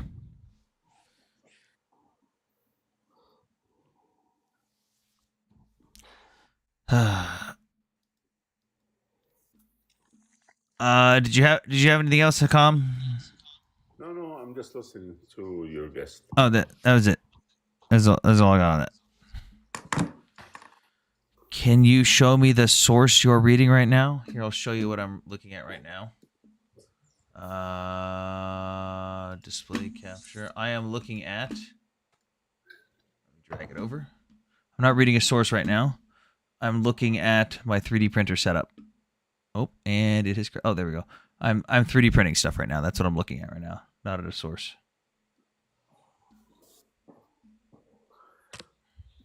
All right, I'm gonna move on to the next guest. But thank you for coming up, Hakam. Yeah, this guy was boring. Boring. No. Just accept people in the order they're in. Raul, what's up? What's going on, man? What's up? So I disagree with both of your statements, but we can go ahead and start with the first one. Okay. I do agree that Russia should not have invaded the eastern part of Ukraine. I don't like it, but I also don't like where we're headed with the entire conflict. There's a lot of nuance that I haven't heard anyone discuss. Such as? Well, the overthrow of Viktor Yanukovych, who was democratically elected. He was a neutral president. Are you going to go with the whole coup argument? The Maidan coup, yeah. But okay, so can you name me a coup in the history of coups where the leader was democratically voted out of office? He wasn't democratically voted out of office, if that's what you're saying. How much money do you want to place on that right now? I'm not going to place any money on that, but I'll tell you that the CIA, MI6, and Western and Ukraine's Western allies provided arms and training for the individuals who really perpetrated that coup. And the source on that is. I'm driving. I just got off work right now. So I'm not gonna be looking that up. I would just go look it up. What is the source on that? I can list off individuals. You can read their books and listen to their commentary. Here, by the way. John Mearsheimer, Jeffrey Sachs, just to name a few. Ukrainian parliament votes to oust President Yanukovych. Okay, and was that before the coup or after the coup? It wasn't a coup. Was that just? That was how they removed him. Absolutely a coup. By definition, it is not a coup if the people vote. By definition. So the fact that they removed him via voting is not a coup. He ordered people to open fire on civilians protesting, and he ran away before the vote. They had not done anything to him. They had not hunted him down. He ran away because he knew that something might happen to him, and they formally voted him out. Even when he ran away, they could have just been like, well, we don't give a shit. New president. They formally voted him out and put in an interim president, and then had a free and fair democratic election. Yeah, how about this? Go on Google Images and look up Maidan coup. And tell me what you see. I am very aware of what happened in the Maidan Revolution. I am very aware of what happened in the Maidan Revolution. Poster signs saying Yanukovych out, or was it an armed coup? I'm not saying it was mass and systemic. It wasn't. No, like, it wasn't armed at first. Originally, what happened was it was just a bunch of college students protesting. Then they got the shit kicked out of them by police. Then their families came out. Then they got the shit kicked out of them by police. And then it started growing and growing and growing. It didn't become armed until people started getting the shit kicked out of them by police. It was not armed at first. And then even then, when it was armed, it wasn't just people going around unaliving other people. It was people standing there going, hey, you cannot beat the shit out of protesters or else. So are you, would you say the CIA or Western intelligence, MI6, whomever, had a role to play in the overthrow? Here is the only evidence that anyone has ever presented for the CIA being involved. Victoria Nuland, and a phone call and her handing out cookies. She handed out cookies in front of the U.S. Embassy, a place where she works and stands in front of every day. She handed out cookies and was asking people what their thoughts were. She then had a phone call with a representative from Ukraine where they theorized who would be better to work with the United States because they have a history of working with certain individuals. And, well, I like this guy, but I don't like this guy. This guy's good, but he's not that qualified. I hope it's this guy because I really like working with him. And it ended up being nobody that they picked. So if that's the CIA's attempt at overthrowing Ukraine is Victoria Nuland, which is, again, the only evidence that has ever been presented, then, dear God, the CIA has some budgeting to do. Well, actually, no. I'd say that's the only evidence. I mean, historically, if you look at the CIA's involvement in coups around the world, I mean, we've had a history of doing this for a long time, and attempted coups. I mean, recently, just like in Venezuela, for example, they had the election, Viktor Orban won, and then all of a sudden, like, people are rioting, Blinken's talking about it. You know, and again, but when the CIA's been involved in stuff, the CIA's not just some big boogeyman that can get away with operating in the shadows. There always something that comes to light, or we just kind of admit stuff, or hey, we're supporting the side. We didn't give a shit who was supported and who was there in Ukraine. We didn't give a shit. We didn't care what Ukraine was doing because we had no reason to. The only reason we cared about supporting Ukraine was after Russia invaded, because then we had to go by the Budapest Memorandum. That was when we had to start abiding and go, oh shit, they got invaded. Now we have to help them. We didn't give a shit. We had diplomatic relations with them and we had trade with them, but of course we've cared. That's Why? pretty fucking awesome. Okay, well, when you have they're not in NATO. I don't think they should be in NATO. But when you have a nation that is on the front door of front door of Russia, right? You got Ukraine to the north, you got Russia. Ukraine to the east, you got Russia right there. For NATO, that's I mean, that's what you want. That's what you want. You want a strategic position in Ukraine to have NATO troops, NATO armaments, NATO jets, NATO bases. You get where I'm going. You want all this stuff. Being a member of NATO does not mean you just get NATO troops and bases everywhere. That's not how that works. Well, look at Poland, Latvia, Estonia. Yeah. Countries that have lived through what Russia does, have seen Russian oppression, and said, "For the love of God, please protect us. We would like a base here." So you're misconstruing it. You're talking about the Soviet Union. The Soviet Union dissolved. Now we're dealing with Russia. It's a different game, man. It's a different game. What happened the second the Russian Federation was founded? I mean, there were some mishaps. What mishaps like what? Go on. You're talking about like the Chechen War or what? Oh wow! So the Russian Federation did something that the Soviet Union was just previously doing. I mean, come on. What are we doing right now? I mean, like, we're not playing the whataboutism game. Your implication was that it's the Russian Federation now. It's not the Soviet Union. You can't look at them the same. So Yeah, it's actually not the Soviet Union. then they immediately Hello? did. Hang on. Then they immediately did what the Soviet Union was doing just a couple years prior. So it's we're not the Soviet Union. We would never do that. Immediately does it again. No, not exactly. I mean, No, exactly. How many nations are now independent that are formerly part of the Soviet Union? A lot of them, and they all realize how terrible it is to live under Russian influence, and they never want that again. Sure, and I don't blame them. Listen. I'm like far right. I don't want Putin either. I don't. I'm just saying, like, where we are now, it's like, okay, if you're walking out in the woods, right? You're hiking, and you come across a rabid bear, and you're like, oh my god, dude, he's like climbing up trees, he's fucking chasing animals, he's like foaming at the mouth. You're not gonna go up to him and start poking him with a stick. You're gonna mind your own fucking business. You're gonna walk away, and you're gonna leave it at that. I don't like what Russia's doing. I'm not. Yeah, Ukraine was minding their own business. They wanted nothing to do with Russia. Their president, the reason, do you know, no, we don't give a shit. We just want Russia to stop bothering people. So do you know why people were protesting in 2014? What caused all that to happen? Yanukovych was a little too warm to Russia. I believe he's there right now.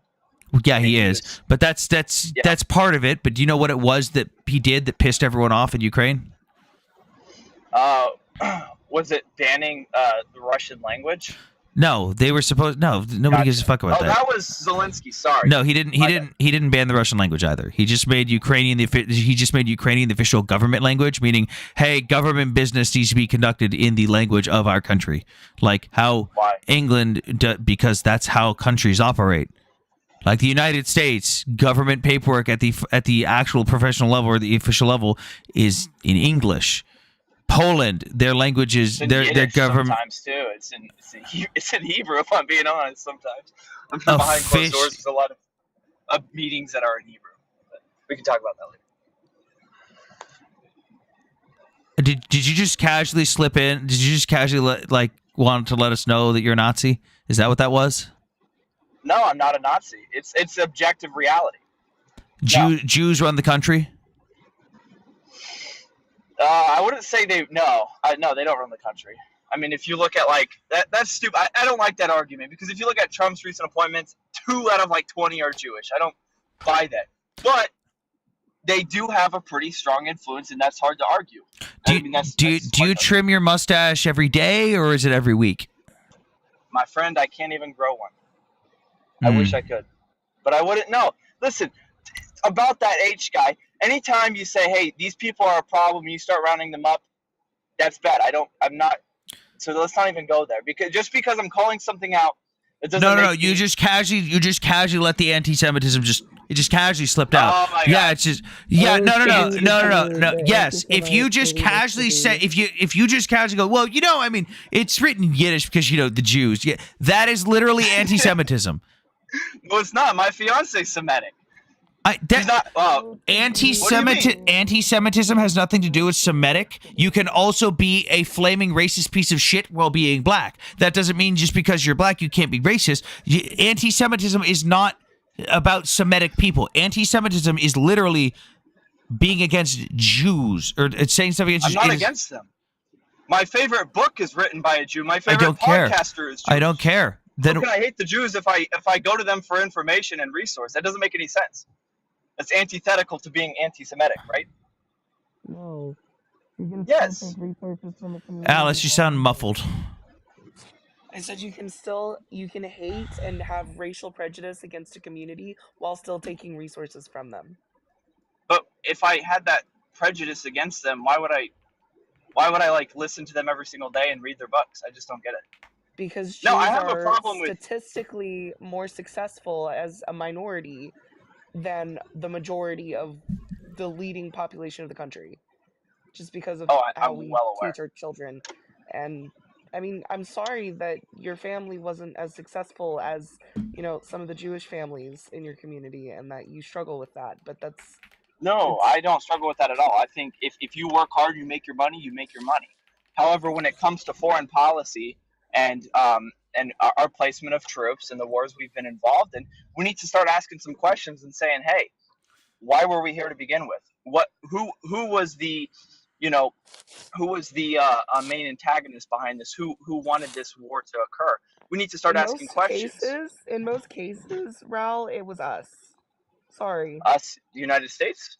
Yes, as in the United States. For the record, I am Jewish, but I'm also Native American. So, and most of my family are veterans. Okay, gotcha. Hey, and I have no problem with anybody. I believe we're all created equally in the image of God. So that I don't hate anybody. But if I see a problem, if a whole bunch of white Catholics got together, right, and they were requesting that we put 300,000 troops in Iraq, right, for Catholicism, I would say, hey, what are these Catholics? Dude, your internet is dying right now. Together and saying we need. I still can't believe you just can't let your internet's dying right now, but I just still can't believe the casual slip of the tongue of, oh yeah, you know, government documents are written in Yiddish because, you know, oh, behind closed doors, you know, it's the Jews. Like, what the fuck? Like, are you referring to the use of Hebrew in legalese? No, Alice, you don't give people an out. Alice, stop! Alice, stop giving people an out. Yeah, no, that. Yeah, sure, a joke. Yeah, so No, it didn't I'm hit. sorry, But that's I'm not fine. trying to give him an out. I'm just trying to understand because that is something that I've heard before, that there is Hebrew root words in legalese, but that's because Greek and Latin both have Hebrew root words because of Yeah, the strong. Alice, see, that's what you're doing though is giving them an out for people that don't know enough who will grasp onto anything you hand them to get out of the hole they've dug themselves. No, I'm denying that altogether. I was not referring to legalese or whatever. But so this is what I find curious. Okay, so Ehud Barak, he's a former prime minister of Israel, right? Okay. He wrote an op-ed in 2002, so before the Iraq War, and you know, well, they wanted a regime change. They wanted a regime change. We're kind of hitting that out with Iran. Dude, your internet is absolutely craptacular. Dude, you sound like a robot right now. Yeah, we can't really hear what you're saying. It's like every other word. What a blessing. Okay, yeah, come back with your theories of the single person wrote an opinion piece, so the Israel caused us to go into Iraq. That classic conspiracy theory. Come back when you have something or better internet. What's up, Lorenzo? Hi, I am Ukraine's biggest supporter. I would defend Ukraine to my last breath. Okay. So I agree with your statement there that they deserve our full non-alpha support. Okay. I disagree that Israel are the good guys wholeheartedly. Okay. I say that in that situation there are very few good guys, but certainly isn't Israel isn't the good guy because there aren't any. Would you say that issuing polio vaccines by the tens of thousands to people in a war zone is a bad thing? No. Okay. That is not why I think they're not the good guys. Why do you think they're not the good guys?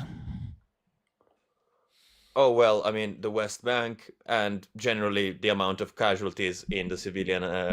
How many deaths have there been in Gaza since October 7th?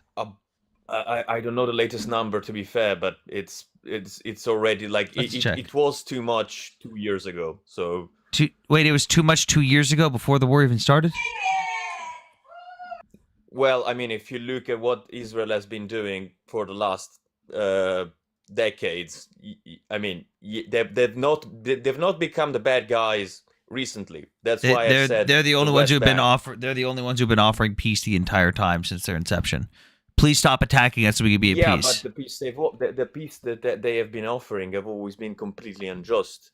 I'm not surprised they got rejected. Please stop it. No, every single time they've offered peace, it's offered peace, but it was shitty pieces. No, Israel multiple times has offered the Palestinians everything they have asked for and more, and they say no every time. No, they never offered that. They never offered complete control over the border, for example, of the Palestinian state. There should have been born, they never offered it. They always said, yeah, the border will remain under our control. Which In border? Every offering they made. Which border? They always Wait. control So you're over saying, the hang on. You're saying you're not allowed to control your own border?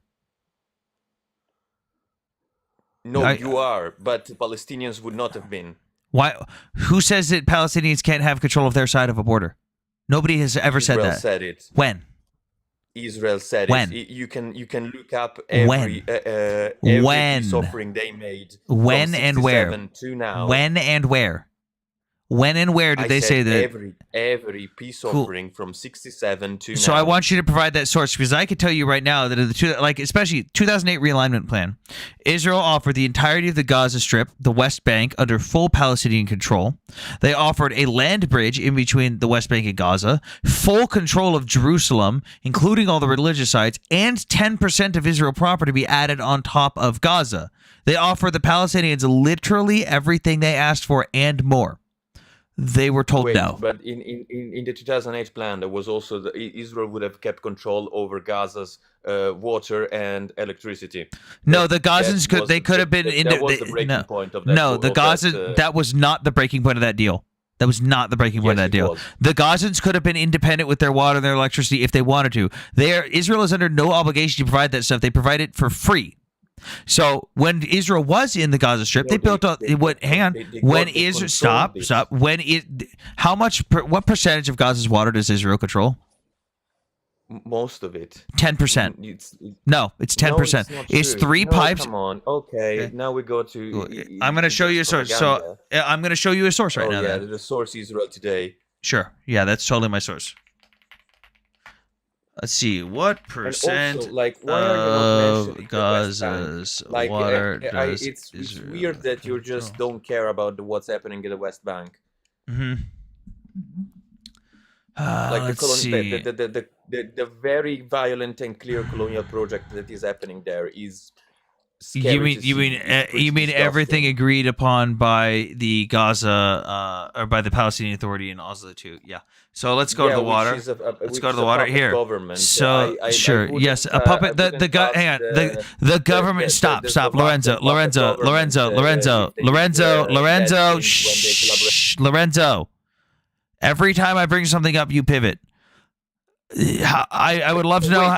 No. You stop me. It's yes, different. because You're I'm not trying to pivoting. answer what you're saying, and you keep pivoting. I tried to talk to you about this at the water because you are wrong.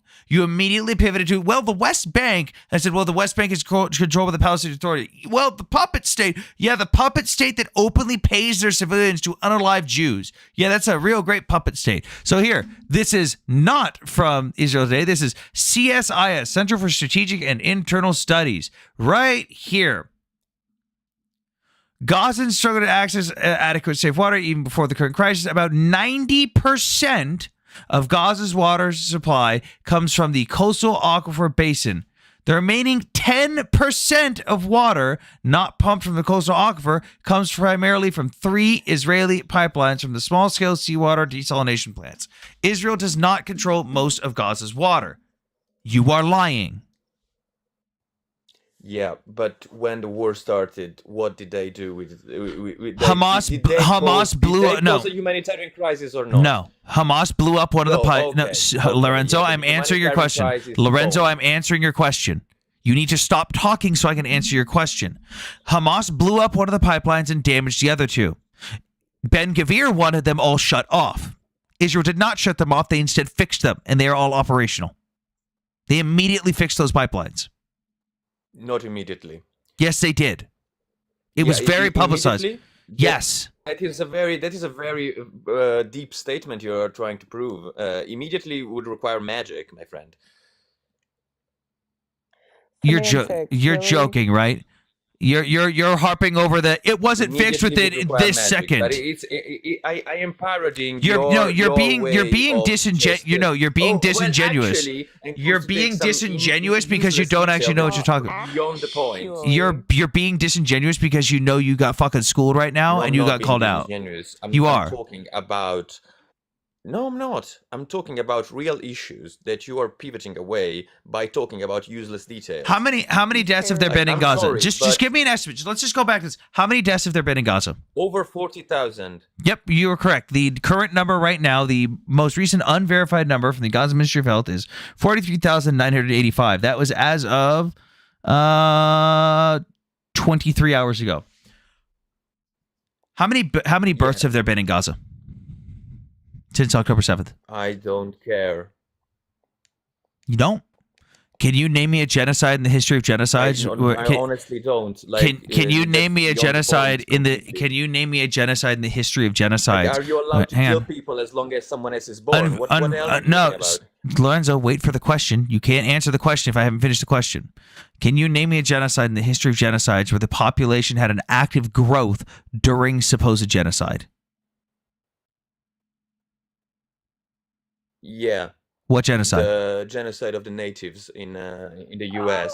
You had. Oh, hello. So hang on, Lorenzo. So you have an actual indigenous American. Hang on. Lorenzo, shut the fuck up. There's a native woman speaking. You have an indigenous woman on the panel right here, and she's going to school you on how you're wrong. Chukma, Salchifot, Alice the Jacobite, Chikashasaya. I'm Chickasaw, because I'm sure you don't give a shit about indigenous languages. And Yahtzee alert in the chat, everyone. Wee woo. The Sorry. indigenous birth rate surpassed the death rate once in the last 250 years. Do you know when that happened? Just question. Do you know when that Not happened? precisely, no. It was 2019, and we haven't. I said seen not that. precisely, no. Yeah, 2019. It was in 2019, and that happened for about a month.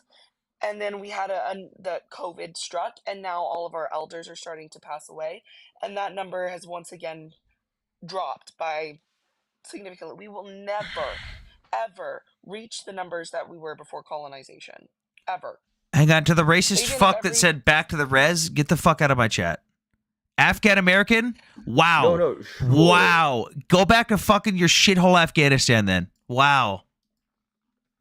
I mean, I love my reservation. It's absolutely gorgeous. We have Get the fuck out of here. No, Kabul Ken from Afghanistan said go back to. He said back to the res with this one. I wouldn't respond to racism without racism. But yeah. So again, she's telling you about how you are wrong. The indigenous Americans never had their population or their birth rate exceed the rate at which they were being genocided because you don't have a population growth in a genocide. The population in Gaza and the West Bank has always exceeded the amount of deaths. I asked this. Mm-hmm. Yeah. Sorry. Could I finish? Because there was something I am very curious about. When you talk about the birth rate of the natives, it has never risen ever in any moment from the 1600s, basically. To now, there was never a moment in which the birth rate was above the death rate, because that I was talking from then. You know, you had moments. Of No. peace in I'm which saying the birth rate, during from what we know, the actual probably, genocide. I'm saying during the genocide, because right now in Gaza, this would be the only genocide in the history of genocides. Even if you want to take all 76 years combined, it's the only genocide in the history of genocide where the population is actively grown during the supposed genocide. There's been over 60,000 births in Gaza just since October 7th. That's according to the United Nations and OCHA and UNRWA.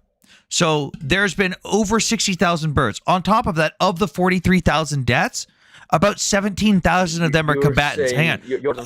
About 17,000 of the 43,000 the 43,000 people unalived in Gaza are combatants. That ends up being the lowest civilian to combatant death ratio in the history of urban warfare.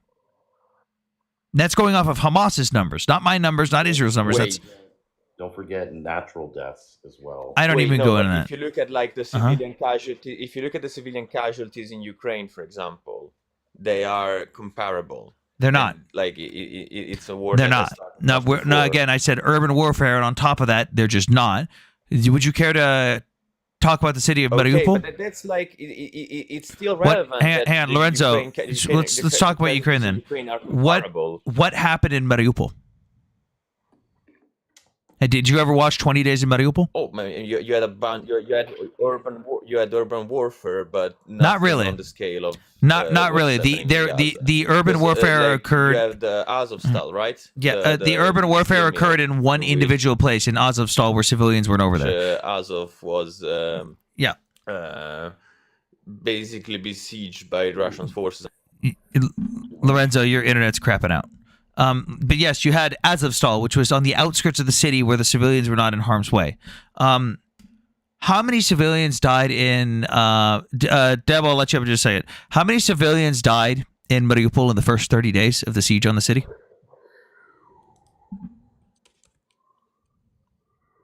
Much less than in Gaza, I suppose. 25,000 in 30 days. 30 days. Do you have the data for that? Yes, the Ukrainian government substantiates that 25,000 died in the first 30 days. That is when the Ukrainian government in the city of Mariupol stopped counting the numbers because they lost control of the city. The Ukrainian government does not officiate the numbers of areas that Russia controls. So after they lost control of that area, the Ukrainian government does not officiate that anymore. But Associated Press, Reuters, the United Nations, and Free Radio Europe have done investigations and shown all their studies and their research show that based on all the satellite imagery of the mass graves, the pictures, evidence provided by people in the city, the current death toll in the city of Mariupol is at minimum 120,000. On top of that, there have been 50,000 people deported from that city. Hang on. Let me finish, for the love of God. On top of that, there's been 50,000 people deported, including over 10,000 children that the Belarusian Red Cross openly admitted to kidnapping under Putin's orders and taking to eastern Russia to put up for adoption. That's the reason why they got the ICC warrant for him. So you've got a city that started with a pre-war population of 445,000 and has now lost 120,000 people minimum to just death. But if you want to take over the people deported too, you're looking at a minimum of 170,000 people gone from a city that started with 445,000. That's almost half of the population. Can you point to me to anything that is like that in Gaza? Anywhere? Honestly, I'm telling you, I don't really need to. Like the casualties speak for themselves. You're right. Like, the casualties in Gaza say this war ain't really that fucking bad, especially compared to every other war in the region. Oh, the casualties. I mean, I wouldn't. I honestly. I mean, I know that from the ivory tower you're standing in, it may feel like that, but I don't know. I can't say that when I'm seeing what I've been seeing. And the amount of casualties. Yeah, I'm going off of the data from the Gaza Ministry of Health. Yeah, which has proven to be much more reputable than Israel in the last 2 years. Really? Then why did they have to come out and admit that they lied about the number of women and children, and the number of women and children had to get cut in half? Yeah, and why did Israel never? No. Answer. No. You're not pivoting. You're not pivoting. You're not pivoting. You're not pivoting. Answer the question. I'm sick of you pivoting. Answer the question. Why if they're so reputable, why did they get caught and the UN had to come out and admit that they lied about the number of women and children? Please tell me.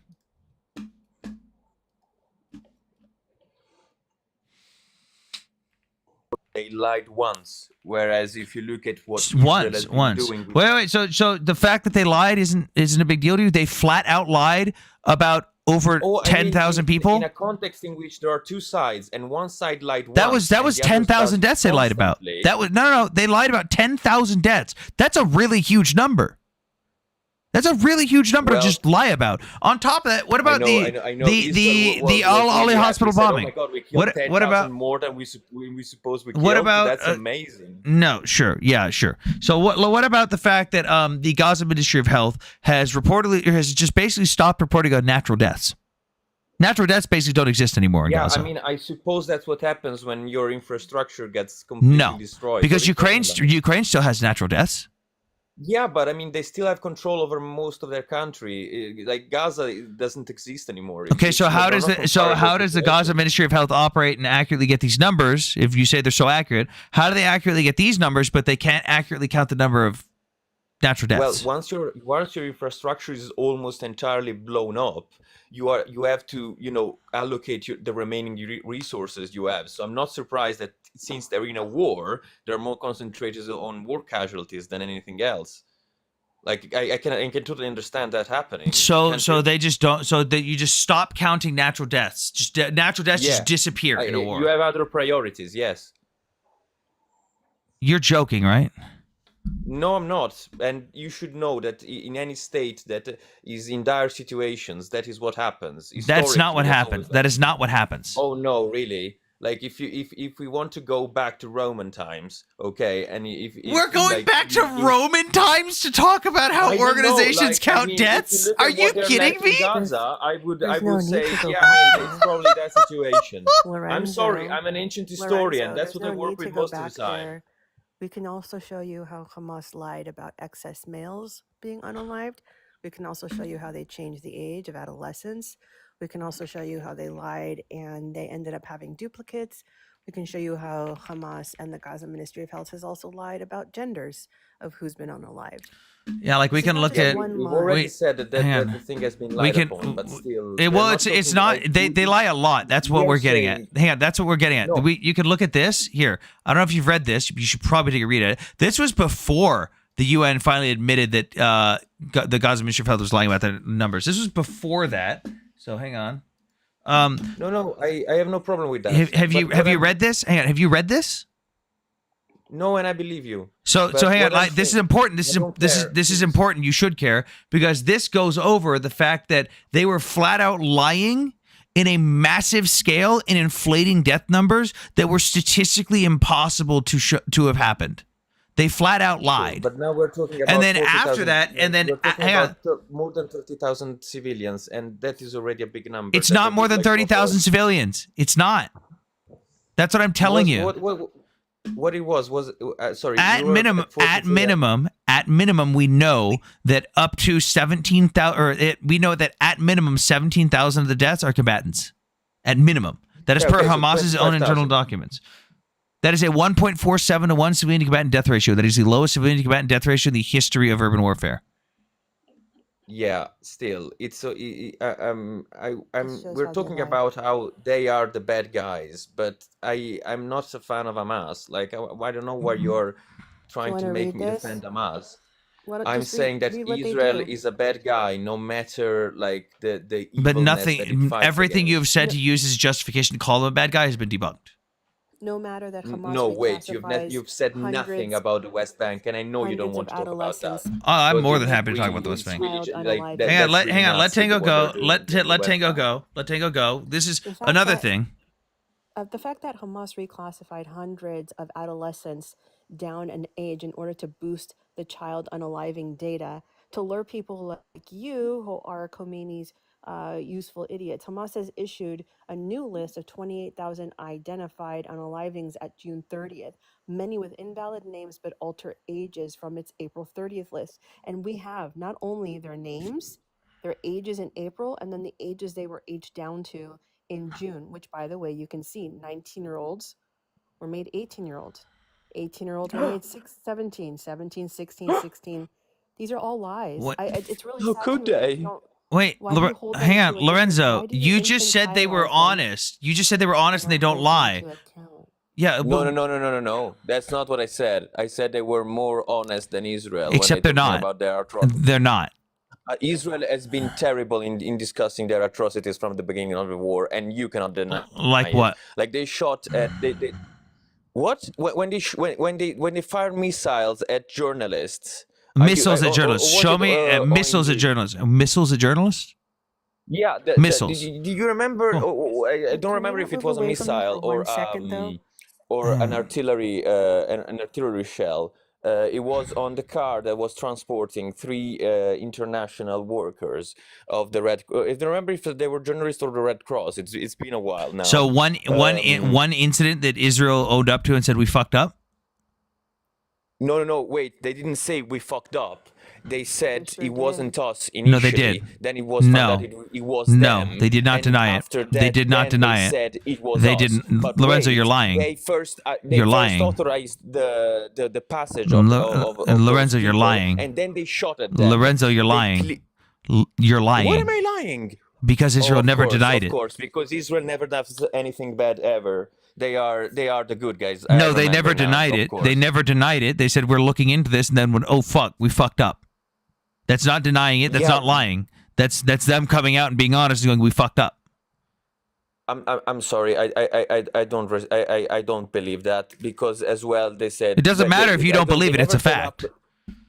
No, they never Lorenzo, came does up with Israel a with have with a it, with Lorenzo? a. May I ask a They question, never Sam? said sorry. First of all, Sam, and may I ask a second of question of all, Lorenzo? Hey, they authorized that Lorenzo, I'm gonna find you the proof. themselves Lorenzo, I'm gonna minutes earlier from wait. shooting them. Lorenzo, I don't know how Lorenzo, can you fuck that up. Lorenzo, for the love of God, calm down Well, and you stop are the one that rambling. didn't let me finish. Fucking hell. Okay, bye. Dude, like, nobody can answer anything you say, because the second we start answering, the second we call you out on your lies, you build your arguments on lies. You build your arguments on lies. You can't build an entire argument on a lie. Yes, I'm a coward. I'm the coward that actually went to Ukraine. What did you do?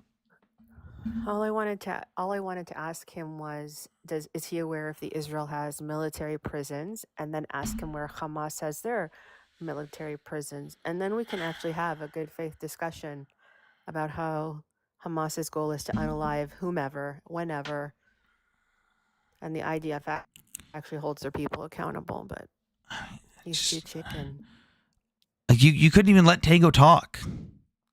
You were yelling and interrupting. You would ask someone a question, we would try to answer, and then you would talk over whoever was trying to answer. Like, Sam, are you with Palestine? You figured he whooped you so badly, nothing he said was true at all in the slightest, Lunar.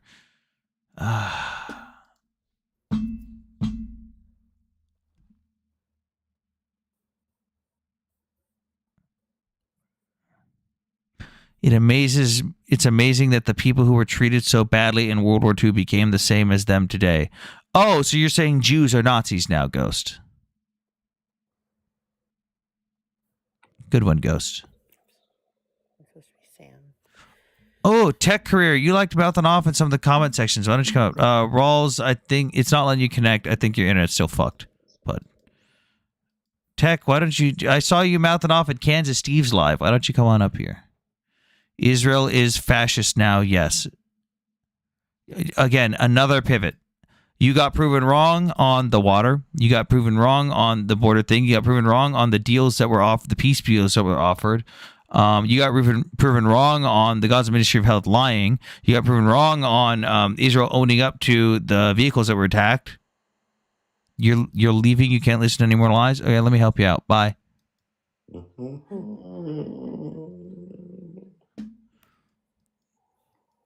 You were proven wrong, Lorenzo. You said they never offered them all that stuff. You said there was always something you said that they did not accept the deals because of the water, which was not true at all. That's not why they said no to the deals. They've even admitted why they said no to the deals. That's not why. You were wrong. I pressed the arrow. I'd love to know what he said about the water, especially since Israel and he said connected their own electricity and actually have the desalination plant in Gaza up and running for 3 governance, meaning that 20,000 cubic meters of water are currently given to the Gazans for free, with free electricity from Israel. Oh no, and he didn't believe that. Hamas is not. He didn't believe that Israel doesn't control more than 10% of the water. Then he got upset because I said that Israel immediately fixed the pipes after the 7th. He said, "Well, it immediately would require magic." No, I'm saying in general. This is separate. Yeah, this is actually Israel also connecting their Mhm. own electrical line so that Oh, the Martin's Gaza gone. desalination plant is up and running. Hammer, how you doing? Which I think is pretty cool. Doing okay. I don't. We don't need to explain ourselves to anybody, quite frankly. We were attacked, and there's 101 hostages inside of Gaza right now. Many of them still alive, hopefully, and they're being held by civilians. And you know what? Israel offered $5 million for information leading to being able to find the hostages. And no one in Gaza has taken us up on that offer.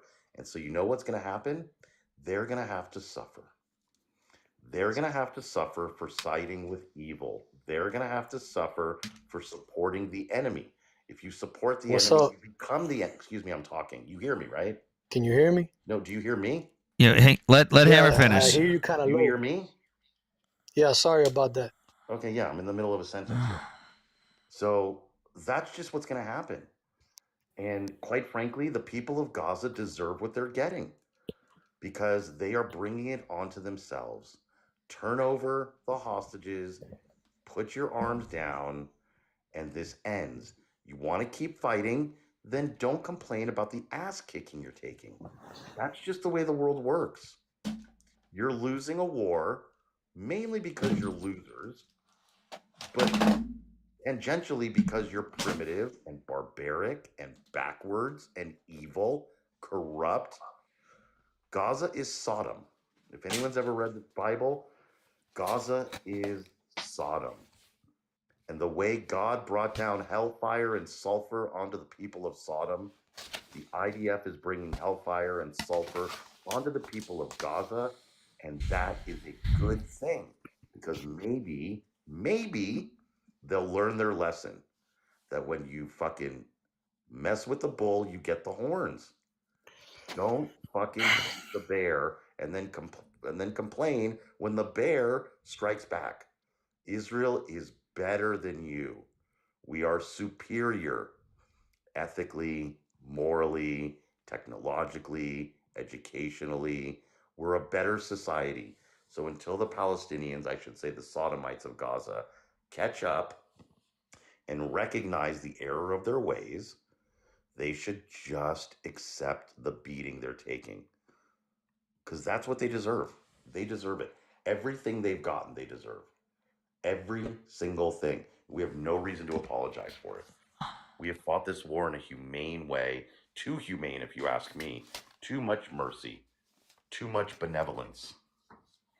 And that's why it's gone on so long. Israel needs to go harder and stronger. We need to go from house to house to try to find our hostages. And every building that we can't find the hostages in, knock it down. Knock down every single building in Gaza until we find our hostages. Every single one. And if we have to flatten the whole place, flatten it. Flatten it. See, I wouldn't, yeah. Lorenzo, I would say that Hammer is right, that a society that appreciates, or a society that accepts equal rights for all, and for gay people, and for women, for LGBT plus, and doesn't, like, throw people off of roofs and oppress women and do all that stuff, and, values their children more than they value unaliving Jews, I say that society is better. It is morally better in every way. And if people Gaza that were in the flat chat again. asking, even Al Jazeera has the article that Hammer was referencing about Gazan individuals being offered $5 million to, for information about the hostages. Not one Gazan civilian has yet to come forward, and that's not just it's $5 million, safe way out of Gaza, and protection. All right. Yeah, and they It's a haven't lot of accepted money. it. A lot of That's money, a lot and of they money. just didn't It's a accept lot it. of money for someone with a sub Forrest Gump IQ. They could never possibly earn that money in their entire lifetime. But the fact that they won't take that money, it shows you that the evil pervades everything about that society. It oozes through their veins. It's part of their DNA. It's an inherited genetic malfunction that exists with the Sodomites of Gaza, that they just hate Jews so much that they're not willing to do what any rational human beings would obviously do. Take $5 million? $5 million. Are you kidding me? Just to tell us where the hostages are? I'll sell out my parents for $5 million. That's got to be some sort of defect. There's a defect there, a mental, psychological, moral defect that exists if you don't take that deal. I don't think it's necessarily genetic. Oh but I my do God, think Alice, it's- your mic is fucked. I'm sorry. Oh, there we go. Is that better?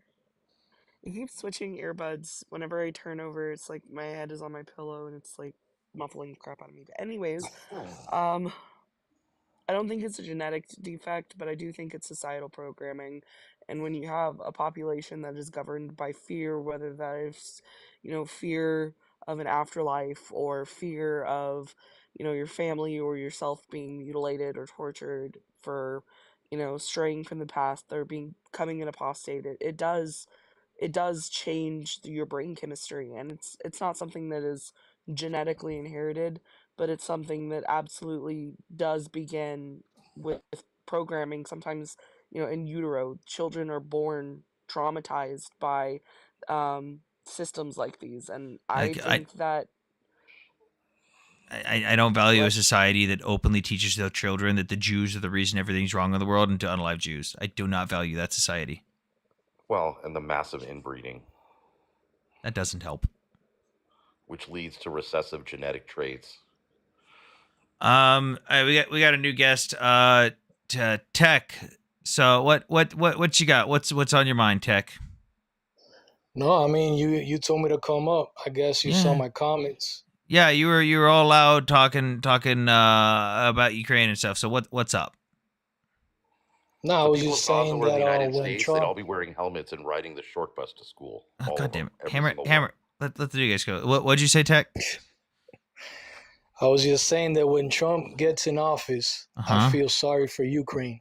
I don't think you feel sorry for Ukraine. Well, what I'm trying to say is that they're gonna have a bad time because, well, you know very well that Trump is not gonna support Ukraine, and he's not gonna send them any kind of weapons or anything. And So you're they're gonna happy have for to that? either, You're happy huh? for that? I'm not happy, Every single but person he's picked, every single I'm person sorry. he's What? picked for the cabinet is pretty pro-Ukraine so Yeah. far. Everyone he's picked is very anti-Russia and very pro-Ukraine. Yeah, every single Also, one. in a weird, Except for Tulsi Gabbard. Yes, the Trump picked. also in a Well, weird, let me tell you. in a Okay, weird so Hang on. Let Tango go. between in a weird collaboration that you might think is weird, I think it's great. The Israeli Knesset voted that any armaments that is found by the IDF, either belonging to Hezbollah, the Hamas, or whatever elements are out there, will be given to Ukraine Yeah, to help fight. they found a lot more than they were expecting to find. They found a buttload more than they were expecting to find. They're like, Ukraine could use these. Yeah. So But if the U.S. backs out in some way, don't worry, Hamas and Hezbollah have enough armaments for Ukraine to help. Yeah, Tech, are you you realize that, like Cameron was saying, pretty much everyone Trump has picked other than Tulsi Gabbard is very pro-Ukraine, like very pro-Ukraine. okay, but so Trump, I guarantee you, is not going to help Ukraine. I guarantee you that what Biden has been doing, sending them billions of dollars to help them out, billions of dollars in weapons. All right, he's not going to do it. Trump is not going to do that. So how are they going to defend themselves? Well, whether the United States backs out or not, Ukraine's still going to keep fighting. The war doesn't just end because the United States backs They're out. not going to have any weapons. Well, no, who's gonna help them? Europe, Germany is not Germany. going to help them. They don't have the money for it. Who's going to help them? Poland? Poland doesn't have are the you money. going They to might allow me to support answer them the for a little question? bit. Are you going to allow me to answer the question? Or are you going to keep talking? Go ahead. Both Germany and Poland are very staunch and determined to keep supporting Ukraine by providing them weapons, munitions, and all sorts of stuff. Like, that's just false. So I said they might do it for a little bit of time. They don't have the money to do it for the long term. So Based in the long run, on what? so what I was about to say was that in the long run, they're not gonna have the weapons to fight that war. So in my opinion, he should have been I don't know how to pronounce his name, Zelensky or Zelensky, yes. yes, okay. So if I was him, Mhm. I would have tried to maybe not Peace, fight that war. peace deal. Maybe I would have thought of a way to negotiate that So, situation and not send so rockets they like did they that. a few days ago. They already did that. Because that's just Hang on, gonna piss off Putin. Yeah, Putin can suck it. He started this war. Whatever. They already did that. What you're telling Ukraine they should have done? This war. Hang on, They yes. didn't start this war. What started this war was Who? Ukraine trying to be a part of NATO. When did Ukraine request to join NATO? When? Yeah. About 2 years ago, more or less. I don't know the exact date. Okay. Before or after Russia invaded? I would say Russia invaded after No. they tried to become NATO. You were wrong. Ukraine's first. Russia invaded in. okay, so let me Hang on, ask you hang on. this. Stop. Wait. Russia invaded in February of 2022. Ukraine's first and only ever application into NATO was in September of 2022, 7 months after Russia invaded. Russia started the war by invading the sovereign state of Ukraine and slaughtering their people and their soldiers and attempting to siege their capital and conquer their land. Okay, before anything happened, before Putin invaded, Mhm. all right, he told Zelensky or Ukraine, whatever, I mean, Mhm. many times that he Mhm. was going to invade. No, he didn't. And the reason for it, yes, he did. No, 'Cause I would see it on the news, the U.S. knew he was going to invade. Up until 3 days before the invasion, Putin was actually threatening to invade. No. Up until He 3 was days. threatening to invade, and I remember it took about 3 weeks more or less Up before he until invaded. Up until 3 days before the invasion, Putin openly told Zelensky, "I'm not going to invade." 3 days before the invasion, openly told Zelensky he wasn't going to invade.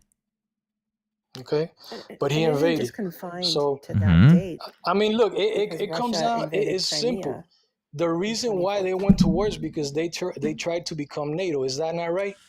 They tried to become NATO, right? A part of NATO. No, that's not the reason for it. No, Russia invaded for a multitude of leave reasons. You're history falling out. for you're falling for blatant Russian propaganda at this point. Russia in 1997 agreed to NATO expansion. So even if it was because of NATO, Russia could suck a fucking dick. They agreed to this. Russia in 1997 signed the Russian NATO Founding Act for Peace and Cooperation, wherein which they acknowledged and accepted NATO expansion. They agreed to it. They even offered assistance because under their mentality was, well, we're the Russian Federation now. We're not the Soviet Union. We don't need to expand. Why would we care what NATO does? Though they care. They care because Yeah, now they do. One of the main reasons. No, they listen. Okay, so Putin is not going to allow them to become NATO for 2 or 3 reasons. The main That's reason, not up to him. Okay, Doesn't matter. what? Doesn't matter what the reasons are. It's not up to him. He doesn't get to determine what other countries do. It's not up to Yeah, but Putin you to gotta determine what other understand- countries do. I mean, you got to understand. I'm not willing. You know what I'm saying? To go to a nuclear war because they have the right to do whatever they want to do. You see what So I'm saying? just give. So just give. I don't Wait. understand why the So United so is States your has to get argument just involved because we signed and put the United States because in we risk of signed a an nuclear agreement war? that Russia No. also signed? Yes, that is No, why. we didn't sign anything. Biden maybe provoked this because You're I don't even know saying why, that we but did not sign an agreement but to you gotta help understand this, you gotta tech. Hold on, just one point at a Go ahead. time. So you're saying that the United States did not sign an agreement to assist I don't know if Ukraine they in this did. I exact. don't know if they Then did why or did they you say didn't. they didn't? What I am You saying- don't know. That's my point. You're interrupting me. I don't know if they You're signed interrupting. anything. Just Tech, you're doing this thing again where I start talking and you interrupt me. I'm trying to educate you here. They signed an agreement called the Budapest Memorandum, wherein which we agreed to assist Ukraine and give them security assurances in this exact scenario if Russia invaded. In this exact scenario.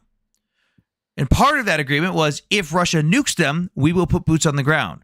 That is part of the reason we know that Russia's probably not going to nuke Ukraine because Russia fucking knows what happens I if we get disagree. involved. I disagree. Military Let me experts tell you disagree something. with Russia- you. Military Russia experts will- disagree with you.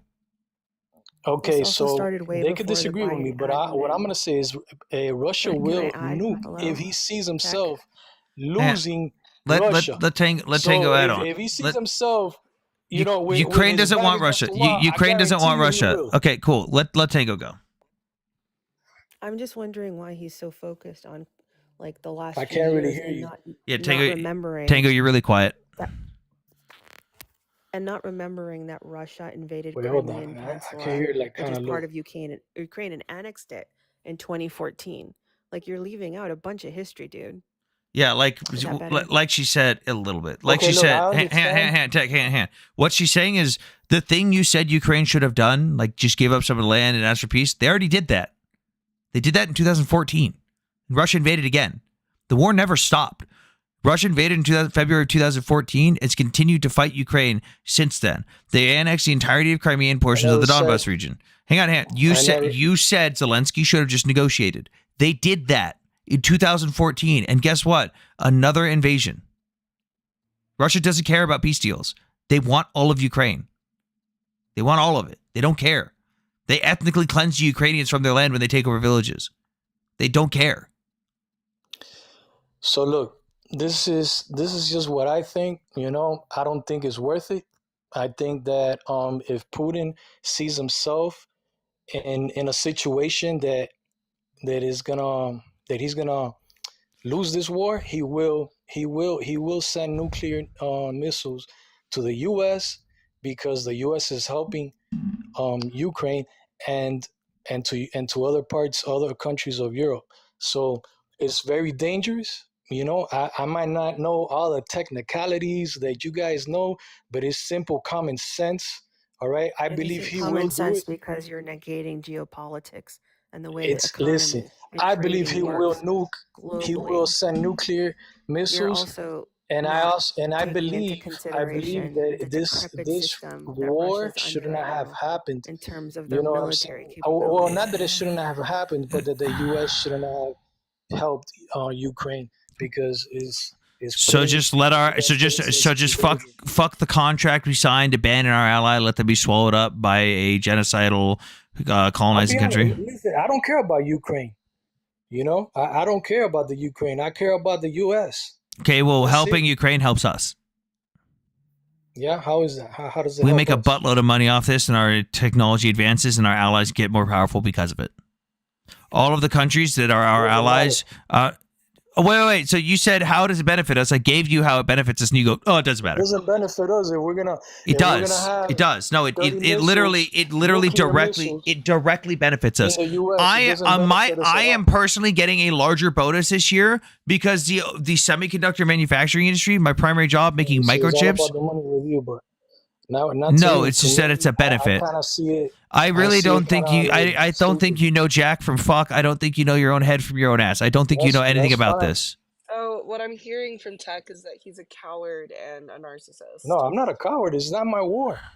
It is. It's not Why my am I a coward? war, and Why is it my war? That's not my even war. though it's morally and would potentially detriment us geopolitically, I don't think that it's going to benefit me right now. And I'm afraid of nukes from Russia, the potentiality of nukes from Russia, even though there's a lot of geopolitics No, that I'm not would afraid of nukes. Let people finish. It's not my Tech, war. for the love of It's not God. my war. Tech, You're so afraid you stop. can't even let a woman Let finish people what she's finish talking, for the love of God. What is with you guests tonight? Let people finish talking. Fuck. He's so chicken he can't even let us finish our sentence. But yeah, what I was saying was, it sounds like what I'm hearing from Tech is I'm afraid that Russia might send nukes over, and so I'm willing to let, all of the world go to hell, and then we can deal with it when The the whole world world go is to unified hell. against us. I'm willing for Ukraine to go to hell. Last chance. Stop interrupting. This is your last chance. Let people finish talking. Go ahead, Alice. Ukraine is part of the world, and if Russia is allowed to expand without any kickback or resistance, and they're allowed to swallow up Ukraine, then we have an issue similar to what we had in the 1940s when Germany was expanding with little to no resistance. And I don't know about you, but I'm not super fond of white flags.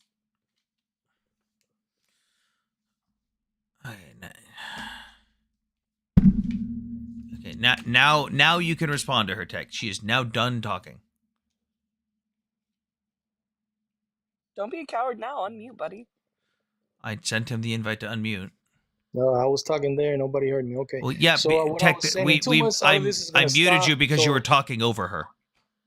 no, I wasn't talking. I just started talking. That seems to be what you do a lot. You just start talking without thinking. Yeah, I don't Typically, think you're much. supposed to think first and then Yeah. speak, because even a fool seems wise when he's quiet. Oh, okay. So what I was saying, okay, was that in 2 months it's gonna stop anyway. So regardless, it doesn't matter because Trump is not gonna supply them with weapons anymore. Cool, they'll get it from Europe. Yeah, they'll get it from Europe, but they don't have the money to give it to them long term. So How do you know? It's not gonna do much They because they don't have the money. I mean, the U.S. has the money to give billions and billions of dollars for that shit. We're not just we're not just handing over like brand new, dude. We're giving them 20-year-old equipment that was paid off 20 plus years ago. We're not paying for that shit. We're getting paid for it. No, we are getting paid. No, tech. You're wrong. Tech, you're wrong. You're gonna tell me that they're not pocketing some of that shit? Can you prove to? Prove to me someone's proof, because it's not happening. But let me ask you this: do you believe that all that money that's that they're buying in weapons and that they're sending out in aid and all the other shit? Don't you think that somebody with what money? With what money? It's in equipment. With what money? There has been that they're sending over for food, for medicine, for help. Oh my God! The money that they're sending over that's actually is in cash. It's not going to the equipment because most of it's equipment. That's going to. Oh my God! For the love of God! I'm done with you. I'm done with you interrupting. I'm fucking done. Bro, I think he literally just got up here to hear himself talk. No, he was mouthing off in the comments of one of my friends' lives the other day and just wouldn't listen to reason. And I don't know why I expected any different on a panel. What was this? What I always wonder, like, where do these people come with this innate hate for a particular nation while not understanding because they like anything sucking about Putin's that dick nation or geopolitics? I didn't want to true. discuss Ukraine because I didn't get on to say that, but do you know what the Maidan coup was? It wasn't a coup. 2014? Wasn't a coup. Do you know anything about it? I've been deeply involved with Ukraine since 2008. It was a revolution where they formally voted out their president. You can see it from that angle. Well, let's put it this way. Let's put it in simple terms of actual definitions. By definition, do people vote out a leader in a coup? Yeah, they do. No, a coup does not involve. No, a coup by definition does not involve voting. Okay, so are you telling me Zelensky wasn't a kind of a puppet? You realize Zelensky wasn't the one elected after 2014, right? He was elected in 2019. I'm talking Zelensky now. Yeah, he was elected in 2019. Okay.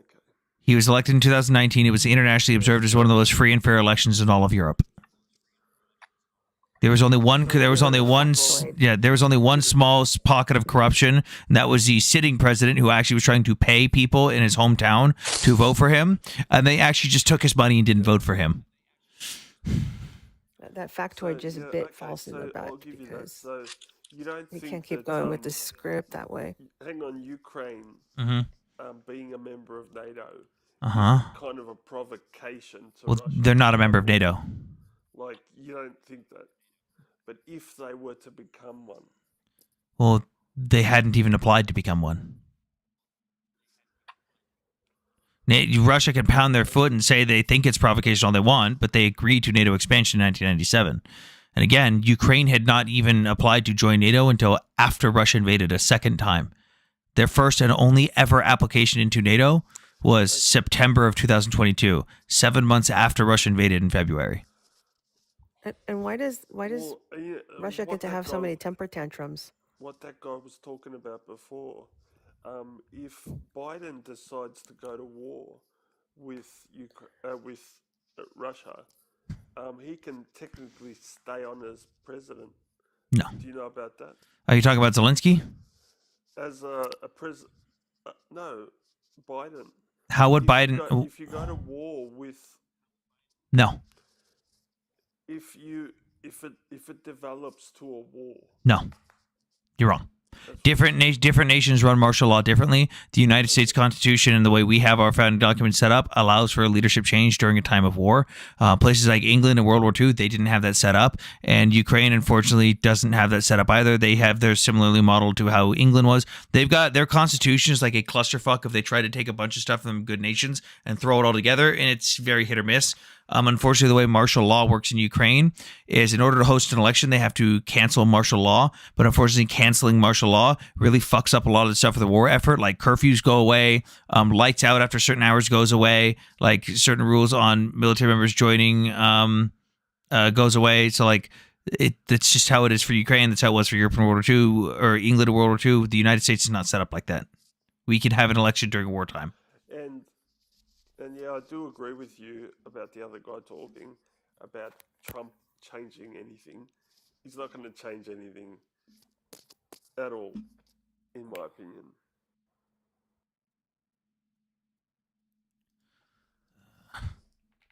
You don't see that? Hang on.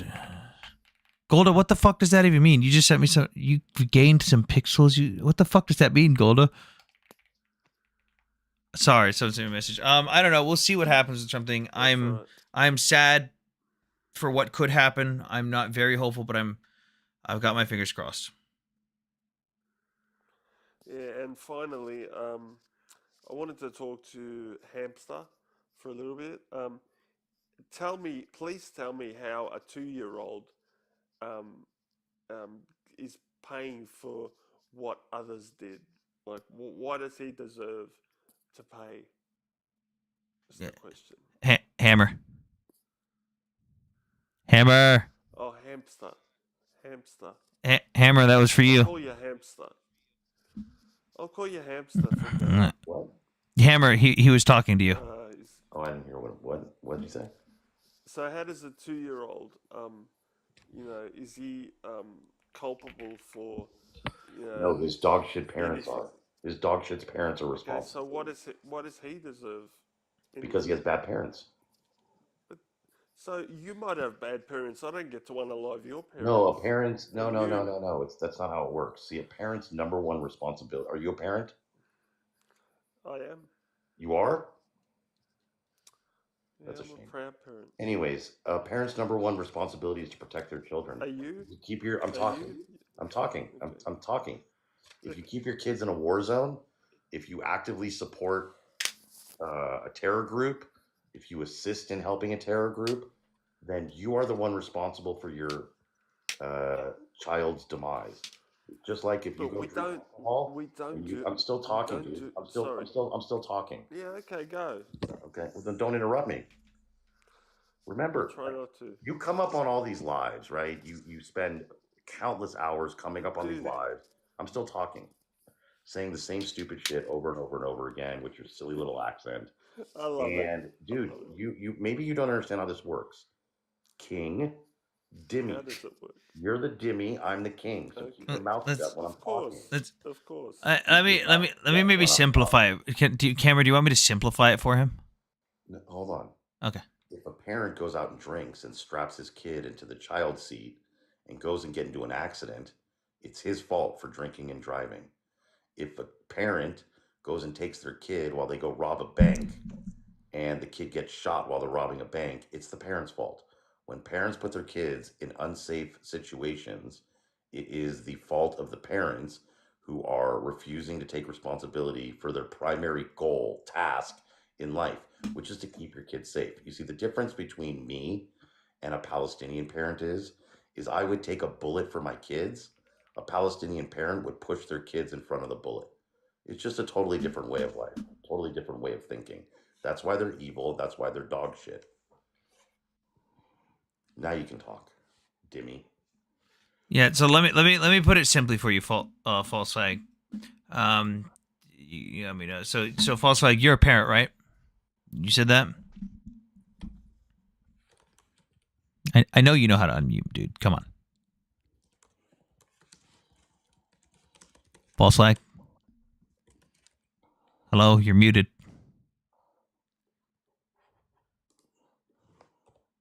That's the best he's ever done when he's up here. Right. Muted. All right. False flag. I strongly recommend you join the 4B movement. I think it would be perfect for you. Hi guys. Hi. What's up, Breeders? Hey. So basically, I just Oh, you got Breeders. You got red bars. Your internet's crapping out. British English specifically. I'm kind of Hey, Braiders, you're like a robot. I'm sorry. What would you go ahead? Yeah, you got Mac's Wi-Fi. Come back up when you fix your internet. I'm sorry. But yeah, you sounded like a robot, dude. As long as people like False Flag and others continue to infantilize the population in Gaza, specifically the parents who are complicit in those children being martyrs, it's only going to continue to happen. You all need to hold them accountable for what they're doing to their kids.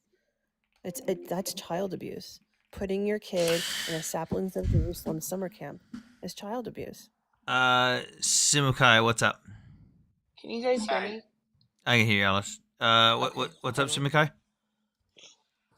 Nothing. I'm generally pro Israel, but I'm open-minded. I would actually like to play the devil's advocate so I can strengthen my position when I support Israel, and also I can know how to respond better to like pro-Palestine talking points. I mean, I'm trying to look for opposition right now. You can sit around and listen to some of the stuff, and we provide the sources usually. But I'm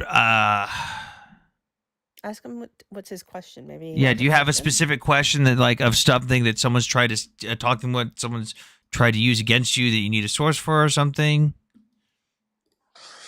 Probably like if you look at the very start of like the general conflict when Israel like declared independence, like there's allegations that the newly formed Israelis, the Jews who have been there for a while and some who were newly to come to the region, have committed atrocities and ethnically cleansed a lot of the native Palestinians out of there.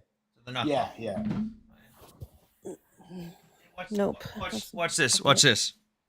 I'm gonna plug this hard drive in now. I'm gonna plug this hard drive, and I'm gonna show you some sources. Oh shit! Where's my cable? Just so people are aware, the pogroms against the Jewish people, meaning Arab-led revolts to massacre Jews in the region, was part of the cycle there when it came to how much the Arabs hated the Jews. And the pogroms of 1834 and 1838, what really, like, one of the catalysts was that the Jews were starting to have some sense of equity, not all equality or equity, but the slow withdrawal of the dhimmi status. So the Muslim population on the land could no longer keep their dhimmi, the dhimmis in place, and that loss of control is one of the largest catalysts to why there were so many Arab-led revolts and massacres against the Jews in the region. Okay, well, I don't have the hard drive, so I'm just gonna get the actual printouts. You can look at in 1838, I believe, even not only did they come after the Jews because of the loss of the dhimmi status, they unalived 6,000 Christians on Mount Lebanon for the same reason. So here's a book that you can read. It's called The Meaning of Disaster by Constantine Zarek. Looks like this. Written by an Arab historian, a Syrian historian who was literally there. He's a primary source. He is the one that coined the. I don't know if you know this, but we can't hear you when if you're talking. We can't hear you when you're tabbed out. But this book, The Meaning of Disaster, literally written by the dude that coined the term Nakba. He literally coined the term. What he says is the Nakba is the failure of the Arab armies to defeat the Jews and the fact that they didn't cooperate and work together and that they ran away. That is what he views as the Nakba. Now, we can also look at this book. This is Israel, written by I.F. Stone. He's a British investigative journalist who was there. He was a primary source. He has records and transcripts from multiple meetings with the leadership of the Jews, with the British, with the Arabs. He was there in all the meetings. He is a primary source. He has even records from British military archives. He documented how the Arab leaders openly told the Arabs of the land to leave so that they could slaughter all the Jews and they would come back 2 weeks later and take all their shit. Their verbiage explicitly was that they were going to divide the land amongst the Arab nations. They didn't even want a Palestinian state. There was no concept of a Palestine then. They did not care. They did not even like being called Palestinians. They even protested against the British government being called that. We can also look at this book, A River Without Bridges, a study of the exodus of the 1967 Palestinian Arab refugees by Peter Dodd and Hamlin Barkat. they went and interviewed people who were refugees in both the 67 and the 48 war. Now, in this study, they've got all the documentation to prove it. They show that of the refugees from the 1948 War of Independence for Israel, 68% of the people never even saw a single Israeli. Like, not even a single Israeli soldier. They never saw a single Israeli. So how do you expel 750,000 people if you didn't even see 68% of them? But now let's go to hang on. There's also a book that exists that goes through all of the Arab villages that were in the region. Yeah. And the largest percentage of leaving was This by one. fleeing, not by. So this one, I do have the PDF on this computer without being on the hard drive, but this is the progress report of the United Nations mediator on Palestine submitted to the Secretary General for transmission to the members of the United Nations. This involves the people who were refugees of the Nakba. Now, they even talk about their methodology in this, how they went through all the villages, they went through outlier areas. They literally went around and looked around and found people who were hiding and trying not to be found. Now, if we go to page, I believe it's 46. Let's see here. 46. They do the breakdown of where all the refugees went to and where they came from. Now, let's take a look at that number there. 330,000, not 750,000. Now, 3,000 of them went to Iraq, 50,000 went to Lebanon, 70,000 went to Syria, 50,000 went to Transjordan, the Arab Palestine, 80,000 to Nablus, Tulkarm, and Ramallah, and 65,000 to Gaza, which is weird because that's, a lot of their people literally ending up in their own land. So I don't know how they're counted as refugees. And 12,000 to Egypt, totaling for 330,000. So this whole narrative of the Nakba is just, it's bullshit. Like, yes, the Nakba happened.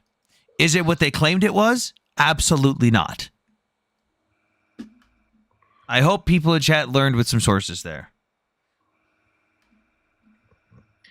The real catastrophe of the Nakba is that Israel didn't defeat them bad enough so that they didn't know to mess around again in the future. Ending the war early like that and not total defeat, not total humiliation, that's the catastrophe. That's the real Nakba. And you know what? We're not going to let that happen again. Not this time. Now, we're going to bring them to their knees.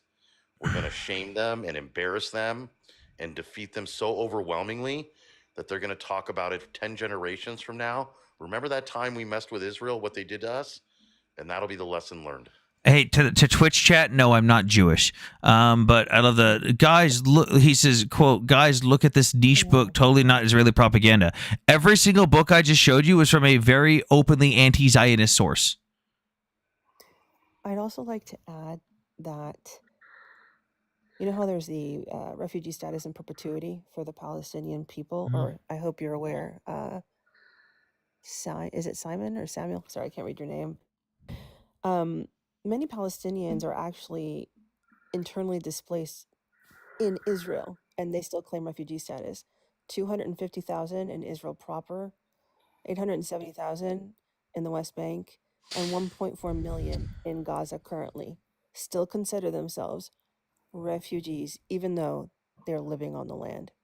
At some point, this diaspora claim and refugee in perpetuity status can no longer stand, because 5 million births have happened since then, and the population has only grown because there was a right of return for the Palestinians over the course of 2 to 4 years in the 50s. 154,000 came back. Another 30,000 were family members that came back up until 2002. If you put all those numbers together, there's your 330,000. Because the other, they've either come back or, they're part of Jordan now. Otherwise, everybody's pretty much returned. Yeah, they were very meticulous in their documenting of who went where. Okay, yeah, I would say the only positive I saw out of what happened in 1948 was the fact that there were some Arabs who stayed within Israel's current borders, and they were naturalized and became citizens because they didn't promise to continually executed and like try to unalive all the Jews there. If you read the one book, This is Israel by Eye of Stone, again, so anti-Zionist that he didn't want a second edition of this book printed because he was upset that people were using it to benefit Israel. Because it's really weird that, like, when you look at all the primary sources and documentation from the time period, even all the Arabic sources, it's all pro-Israel. Like, it's not pro-Israel, but it supports the Israel narrative. Like, everything that Israel was saying was the truth. It's not until like the 60s and on that you start seeing that people writing about what happened in 48 starts to just have revisionist history. Everything that was written then was very honest. Even, again, the ones that were like Konstantin Zrake's book, he's very anti-Semitic in his book, but he's very honest with what happened. This is Israel, Eye of Stone. He talks about how in certain meetings there were Jewish leaders who were literally on their knees crying, begging the Arabs not to leave certain villages because they didn't want them to legitimize the invasion of the Arab armies. Like, they wanted the Arabs to stay in peace. They begged them, literally crying on their hands and knees in some cases. And they said no. Okay. Thank you guys. Everyone have a good night. Happy birthday, Alice. Bye, Hammer. Right, Hammer. This will last thing I ask. It's also written in the Israeli Declaration of Independence, which actually made an appeal. We appeal even though we had the onslaught of the Arab population trying to unalive us, basically. We want to invite you to build this nation with us together as Arabs on the land with the same rights and recognition and peace as everyone else on the land. So at some point, you have to acknowledge that choices were made. It wasn't this storyline of a Nakba. Choices were made. Were some people unalived? Yeah, we're not going to deny that there were unalivings. Mm-hmm. Was it an ethnic cleansing? No. When you're told to leave by your leaders, that's a choice.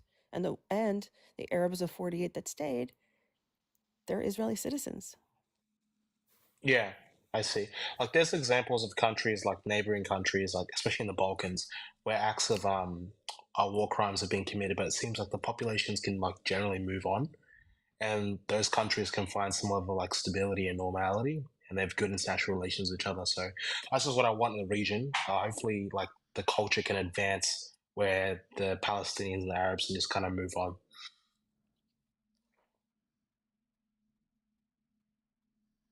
I think what makes it so difficult for that to actually happen is that UNRWA gets paid per head, and it's a multi-billion-dollar business. And the leaders and those that are in alignment with much of the rhetoric of the IRGC get, their pockets filled and they're set for life. Versus UNHCR, which actually does help refugees and helps them gain citizenry status and actually does the work.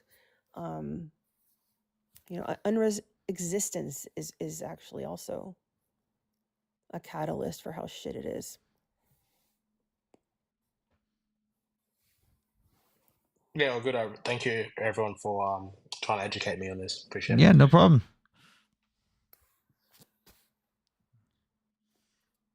Sorry, I'm telling my Irish friend that he has really soft hands because he really hates it. I was only going to mention that I watched the UN press conference where they acknowledged the 109 truck envoy and it was looted and taken and stolen. Who stole it? We don't know. How conveniently they left out the who, because if they do you have that interview? I need it. Yes, it's actually not an interview. It's a not interview, the hearing. Like a press release. Yeah, I got you. Yeah, it's not a hearing. It's like I just want to post a video on that. This press briefing. Yeah, that's yeah. What I want to do a video on that. Hello. Oh, you were alive this time. What's up, Raiders? Yeah, I'm no longer a robot. What's up, man? So yeah, I think my question is more like the fundamental. It's like more of a fundamental question, I think, because like the thing I'm really torn up on is like it seems to me. Please don't get mad and go crazy. Just let me, But it seems to me that like the whole Israeli state was really built on sort of deception and a lot of, you know, How so? well, from my research, it seems like the early Zionist movement, it seems like they knew that it seems like the plan was always to create a state within the British Mandate. Well, actually, yeah, that was openly one of the goals of the British Mandated Palestine. Point number 2 was to create a home for the Jewish people. That was literally part of the founding documents of the British Mandate. But they also promised the Palestinians and No, they promised the Arabs the land. They didn't promise the Palestinians. The Palestinians didn't exist then, but they gave them the country, Jordan. For me, though, it's like, okay, like realistically, there were already Arabs there living there. They might have not had a nation or whatnot. They were but, both Arabs and Jews, yes. Yeah, but why the mass immigration? You know, in the 1890s. So the you know, pre-World War II. Are you talking about the Arabs? Because the Arabs mass immigrated at the exact same time as the Jews in far greater numbers. The British actually limited the number of Jews to migrate to the land. They actively, even though the goal of the mandate openly was to create a Jewish state, they actively worked against the Jews, limiting the immigration of them into the land. Yeah. Okay. I didn't know. And let's not deny. Let's not but what deny about, that like, multiple partition plans were offered to the Arabs. The Jews said yes every time. And Yeah, there was I'm a aware of partition that. plan of 37 from the Peel Commission. Yep. One in 38 as well. Yeah. There was the Morrison also, and then the UN partition plan that everyone speaks about in 47. The reality is it was 5 different partition plans all said no. What? And one of them, it would have given what 12% ish of the entire of Israel to the Jews. That's nothing. Wasn't the original land was it 77 or 78% of the land was literally Jordan? So like they got their own state. So of the entire British mandated Palestine, they created the state of Jordan with 77% of that mandate. The rest of that land, the little bit that was left over, the less than 30%, the Jews were supposed to get like 55% of the land. The Arabs were supposed to get 45% of the land, and they were supposed to be the ethnic majorities in those areas. So the Jews would be the majorities in their half, and the Arabs would be the majority in their half. But they didn't want that. They literally wanted to become part of southern Syria. They did not see themselves as Palestinians. They did not like being called Palestinians. They openly protested the British government calling them Palestinians. They just didn't want the Jews to have a home. They didn't want the Jews there. But do you think it was morally okay for, you know, the early Zionist movement to exist, as just in terms of like, okay, we want to go to this place? Well, and create yeah. our own Well, they've nation always there? been. The Jews have always been in that land. So it's not like it was out of the question for Jews to want to go. Hey, let's go back home. The Jews have always had a presence there, regardless of how many people have been exiled.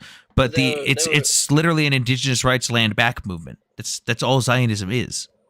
I don't know though, because the thing is, right, is like the European Yeah, Jews. actually, can they- we stick to that point, Sam, for a sec? Mhm. I feel like this guy is distorting the term Zionist or Zionism, because it only means it's literally the right of the Jewish people to return to their ancestral homeland and self-determine. There's nothing else. It's land All it back. means. It is the largest and most successful of a land back movement for indigenous rights in the entire world.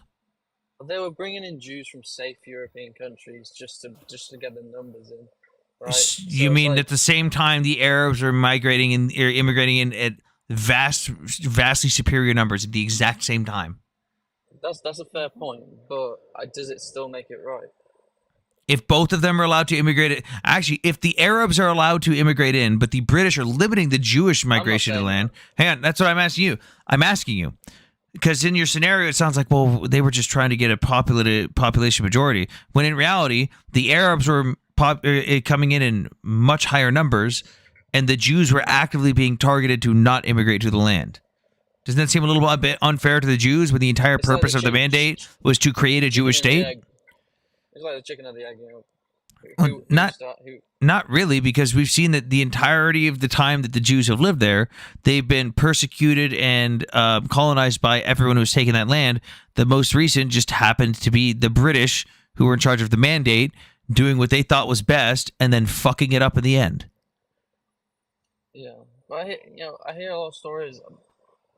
It's like the injustices for me is like, like I've heard stories of families that have like Ottoman deeds of land and property and stuff. Yeah, the Ottomans didn't sell to the Arabs of that land. They didn't like them. I would love to Well, they talk were about rich that people from because Lebanon, right? They were like rich no, landowners from Lebanon that owned a lot of the land. there were absentee landowners, yes, but what's interesting, in 1858, the Ottoman Empire put out a land decree. That land decree was a way for people that were on that land to be able to not own it, like the Arab tenant farmers, not own the land. It wasn't going to be given to you for free, but as long as you worked the land, you had, Tenant rights farming, that yeah. would be given to you. The issue is that land decree it didn't give status of ownership to the land to the Arabs of Palestine at the time. Unfortunately, that's though how they perceived it to be, and that perception has led to everything that we're seeing today, because it wasn't a definition of borders, it wasn't a definition of land ownership. It was literally a land decree, meaning you can continue to work on the land if you take care of it. That's Yeah, it. And it that just land seems decree wrong is though, the because I reason why know, they're complaining and saying they have the keys still, which is actually not true. but it's They like didn't own the land. like the Jewish families that bought the farmers legally, right? That's fair, okay. But it's like when they forbade Arabs from working on that land that they've worked on for generations, just to move in, Jewish families that. Nobody forbade people to work the land. That's incorrect. Actually, Yep. To the contrary, the leadership, as they were moving into Israel, said, don't buy the land from Arab tenant farmers. Don't go near them. Actually, purchase land from the Ottoman elites or the Arab elites that were selling at the time. Yeah. Okay. It seems like the Irgun, right, and the bombing of the King David Hotel, that bothers me a lot. Especially as Do you know as an English why? person, I'm pretty salty about that one. Do you know why they were considered a T group? It wasn't because they were committing T against civilians. They were designated a T group by the colonizing entity. The Brits called them that because they were T-ing or terrorizing, I guess, the Brits. That's actually why they were given that designation. It had nothing to do with them harming civilians. The colonizers named them that in order Okay, to. but they still blew up civilians though. No. The King David Hotel at the time was being used as the headquarters of the Brits, the colonizer, And that who makes was it arming, okay. who was arming the Arabs and paying them for police, for services of like police and security. And those same Arabs that were getting paid as police participated in the riots and massacres against the Jewish people, or didn't arrest the people that were responsible. The thing is, though, with these riots, I go into the accounts. Like, I can't name them off the top of my head now. Hang on. Let's I forgot to unmute my mic. Let's establish. Are you saying that it's not okay to to bomb a military target? I don't think it was right in that circumstance. So bombing a military target after telling the civilians of the area to leave is bad? I see your point. Anyway, I do see your point. But yeah, okay. And that's what I was gonna say. Is like with the accounts, right? It's like I whenever I look into the accounts of like the riots, it seems to always come down to perspective. It's like, okay, so one Jewish scholar says it was the Arabs, and then the Arab scholar says it was the Jews. It's like, how do I? There's the famous one. Well, it's pretty interesting when you look at the timing of who says what, because a lot of the times, up until like 5 years ago, the Arabs were very proud of everything they did to the Jews. They're very proud of the Arab conquest. It's only in very few recent years that they've suddenly stopped being proud of it, going, "Oh, what? I don't know, but we never did any of that." That's a pretty good point. Actually. I'll even show some to you too. Oh, go If ahead. you want to learn, it's okay. I don't want to interrupt you. I'm so sorry. While you were looking, I wanted to take advantage. There's a French think tank, the Foundation for Political Innovation. They are non-right, non-left leaning. They are not Israeli. They are not Jewish. They are not Arab. And a report came out in April of this year to help people understand that what Hamas did on October 7th is 1000% parallel to the kind of massacres that were Arab-led 1834, 38, 1920, Here, 1921, we can just etc. go through this list. List of Sure. crimes committed by Muslims against Jews since the 7th century. Why don't you tell me when you think it's going to stop? Oh, I'm not surprised. Don't get me wrong. I'm not surprised. Listen, I think currently, as I speak, right, I think historically, I would say I'm more biased towards the Palestinians. I've kind of, but I'm open to being changed to my mind on that. But I think after the 7th of October, like, you guys should just, realistically do what you got to do. Like, If I told you in I mean, 16, if I told you that in 1625, an Italian, what they call Orientalist, a traveler historian, went through the region and found that the majority population in the city of Safed or Sfat was Hebrew, with their synagogues and schools. People are not being told that information, and so you might be buying into rhetoric versus the reality. That's you should go to fondapool.org, read. It's a 60-page report, easy read, and you can see some of the catalysts of why that loss of dhimmi status is what caused the Islamic population to be pissed off and act out. No unknown. Israel did not admit to changing Wikipedia. but the thing Actually, is, it's opposite. Pirate Wire I got did that it. I'm report. pulling it up. Okay. I'm spoke to a ready for this Palestinian. stuff. Uh-huh. I spoke to a Palestinian, and I said, the thing I don't understand, it just doesn't seem to go through their brain properly. I said, okay, like, I understand your cause, right? I get it totally. Okay, you've grew up with the promise of this land that you always had or whatever, and you believe this land is your... Okay, so keep fighting, but keep dying. Like, if you're gonna keep fighting, you're gonna keep dying. Like, but they don't seem to accept it. It's like, Do you ever it's like, wonder? Do you ever wonder why there wasn't resistance, quote unquote, or freedom fighters against the Jewish people? I don't know, in 1515 in the region. Do you not question why during the Ottoman more of a Empire politicization of Islam. there was I guess, Arab-led revolts? No, what I'm saying is current Yeah. day. You said you're pro-Palestinian. The pro-Palestinian movement is standing behind Hamas as freedom fighters, as the resistance. But the resistance has been going on even before the thought of Israel existing as a state again was born. It was like an egg and a sperm, and there was still resistance. So the pogroms continued well into the history of the region. So which one is it? Mm. Are they your freedom fighters and resistance, or is it that you all want, or the other side wants all of it? So it doesn't matter how much we give and give and give. The resistance is actually because it's to take the whole thing. Yeah, like Do you guys think the average Palestinian in Gaza supports Hamas? Or per their own admission, they do. Per Palestinian-led research polls, the support for Hamas before October 7th was still a majority, but it was hovering in between 50 and 60%.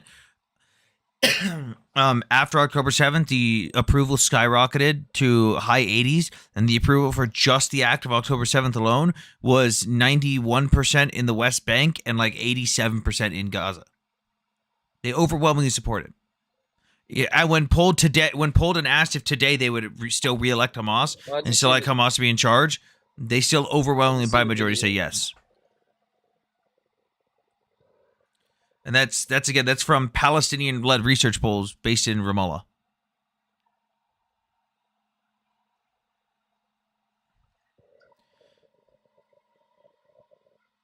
Mm-hmm.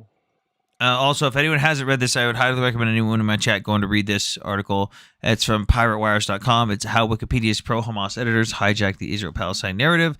Basically, a small group of editors, 40 people, have essentially flipped the entire narrative of everything regarding Israel on Wikipedia, including stuff like taking out the fact that Hamas's charter openly admits they want to unalive all Jews, taking out the mentions of grape on October 7th, saying there's no proof of it, even though there's an entire UN report that states there is, changing numbers of casualties and stuff. Like, they've even been caught on Discord openly admitting that they were changing the articles and changing stuff back and forth and banning accounts who were trying to put the correct information. Like, there's an entire... Like, they've documented all of this with screenshots and everything. Fuck off. I don't want to give you my email. Yeah, and they even document all the changes and stuff right here. So it's a very well done, thorough documented article. I would highly recommend Why do reading you this. think the case from South Africa? What about it? The case from South Africa. Why do you think it's gone so far? Well, it hasn't gone so The far. ICJ. It hasn't gone so far. The ICJ openly stated the former president of the ICJ actually had to come out and state we did not rule on a genocide. Stop saying we did. We said that the Palestinians have a right to be protected from genocide, and that's about it. And then they asked Israel to, hey, we don't think you're committing genocide, but please make sure that you follow the conditions to not commit a genocide. And Israel went, okay, chief, thank you. And then South Africa was given a extended period of time to gather information and evidence to prove that a genocide was occurring. They had until October 28th. They had to ask for an extension, and they were denied. But my thing is, I find it really funny is if there's so much overwhelming evidence, and like everyone keeps saying, it's right in front of your eyes, it's so good, it's right there. If there's so much overwhelming evidence of a genocide, why did you need to ask for an extension? Why is it that when the case was first heard in court, a lot of their examples were literally TikTok videos? Like, I shit you not, many of South Africa's sources were actual TikTok videos. Like, does that not tell you about how fucking bullshit their case is?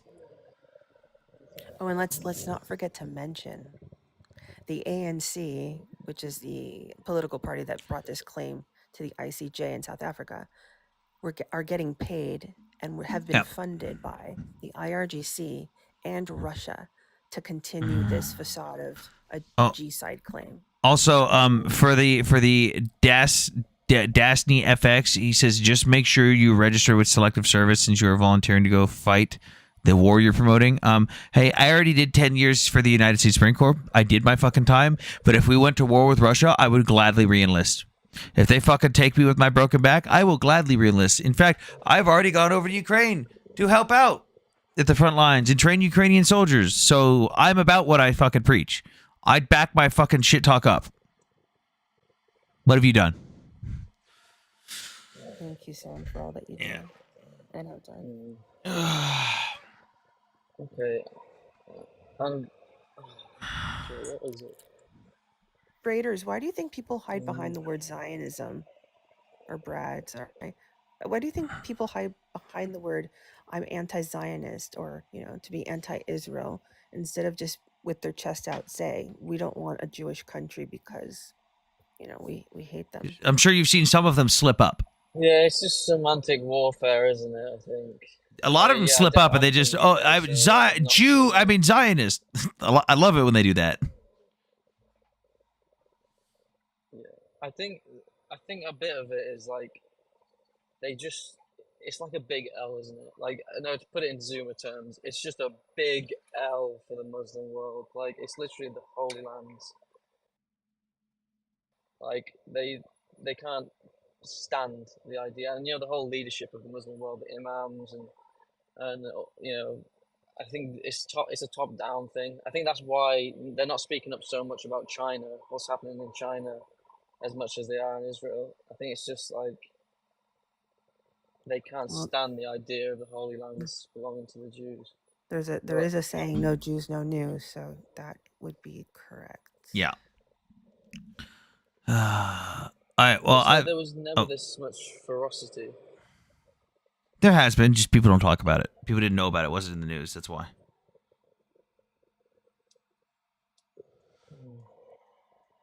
It's just disappointing that all these partition plans and offers for peace have been made over and over and over.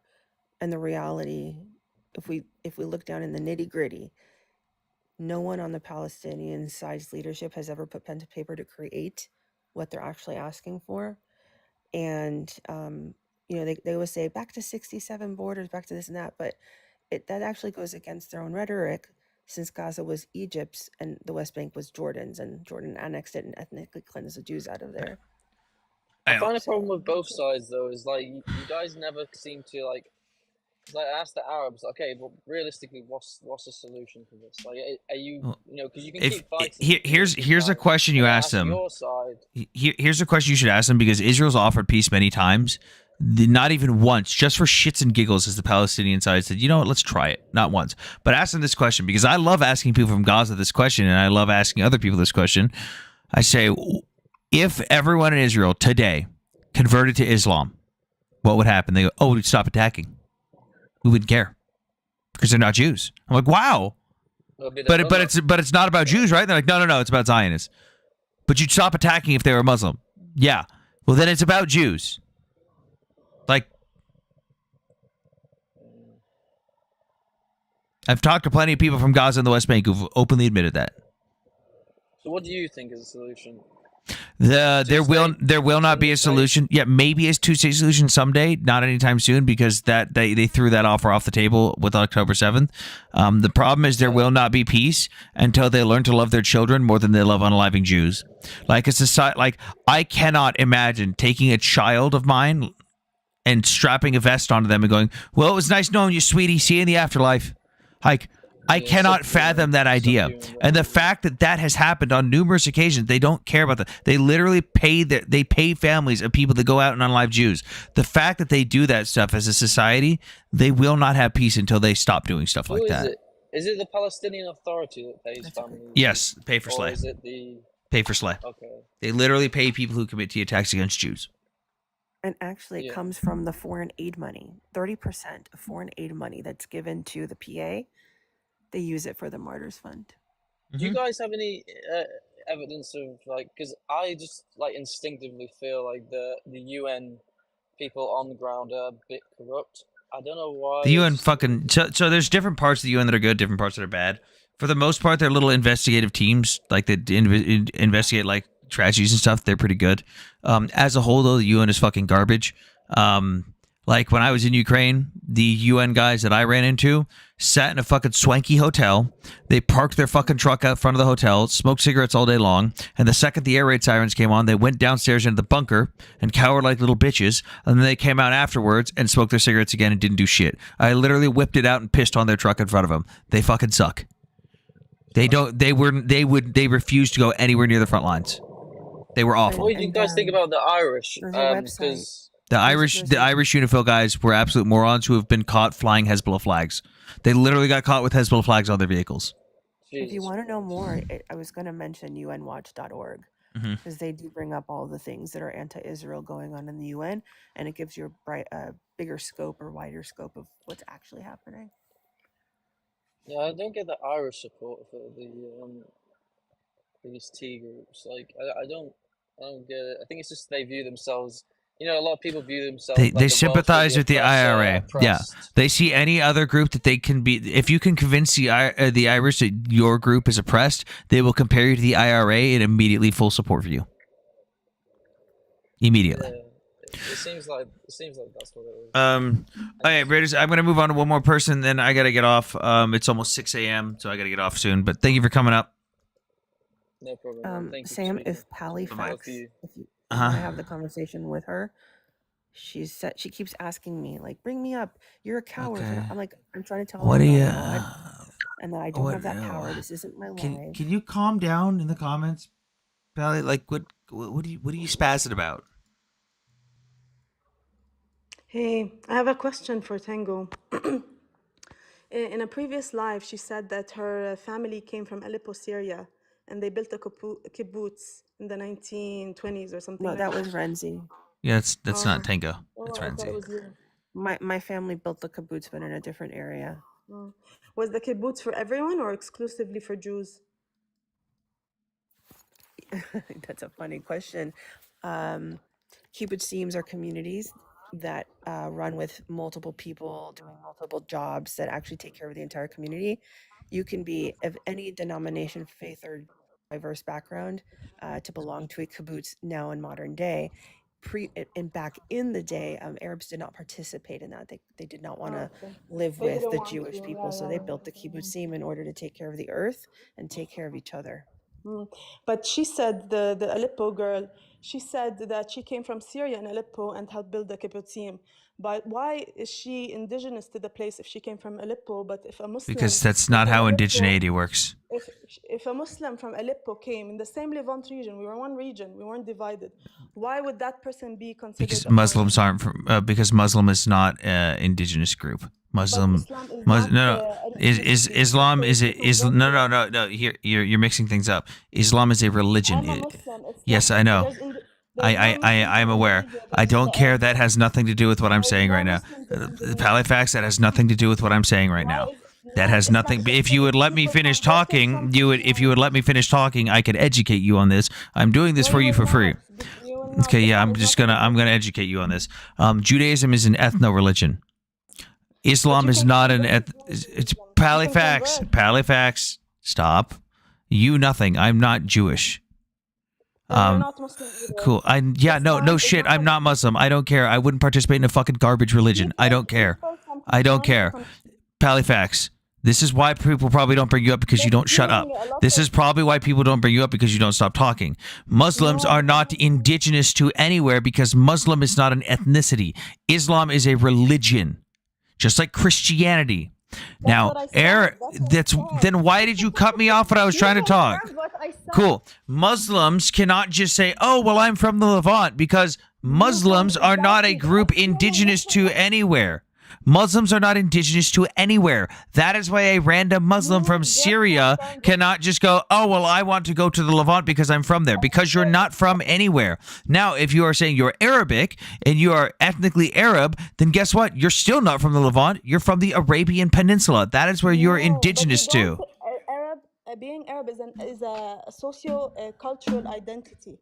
People who speak Spanish and are Hispanic, they're not indigenous to Spain for speaking Spanish. That's not what makes you indigenous. That's not what makes you indigenous. In 2007, the UN declared the Bedouins of the Negev as indigenous to the Negev, and you're using their criteria. So how can you use the UN criteria of indigeneity when they proclaimed the Bedouins of the Negev as indigenous, not Jews?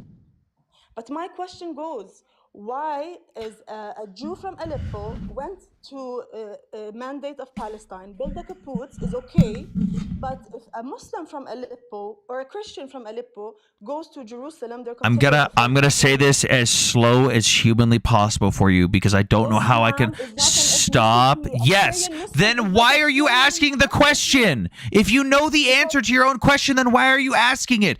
A religion, no, stop. A religion, a group of religious people that is not an ethnicity cannot be indigenous to a place, because a religion is not an ethnic or indigenous group. It is a religion. But Judaism is also a religion. It is an ethno-religion. It is an ethnicity and a religion. Okay, then we have Samaritan DNA. We have Canaanite DNA has nothing to do with indigenous status. Where do you see DNA? DNA has nothing to do with this. No, DNA has nothing to do. No, Halifax.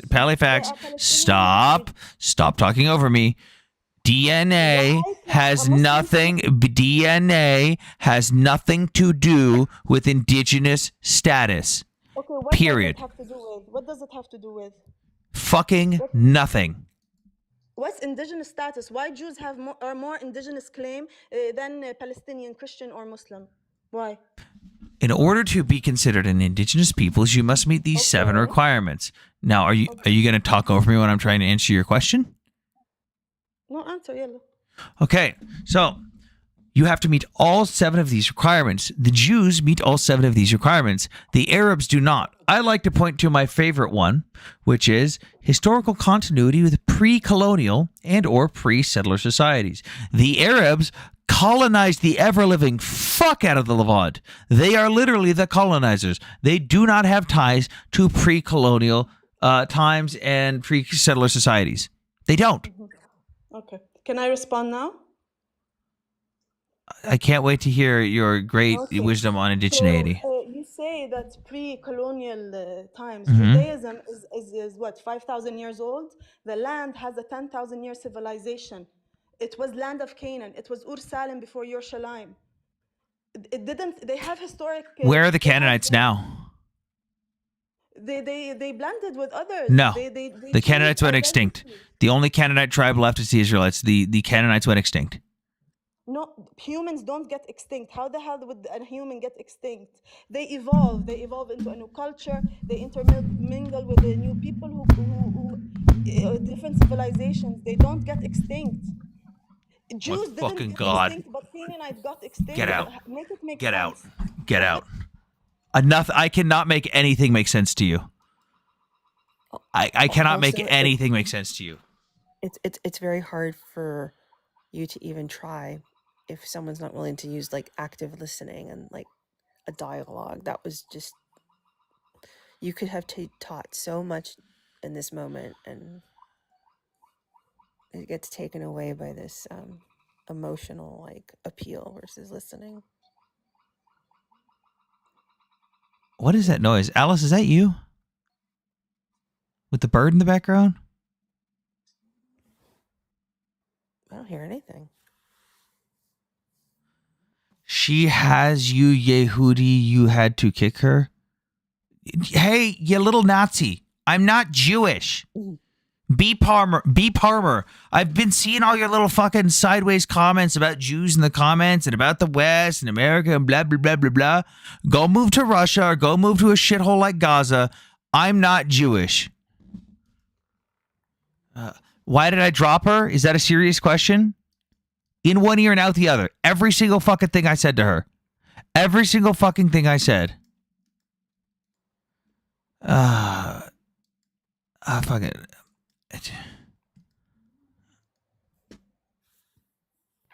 Justin Bieber, you got like 2 minutes. Make it fast.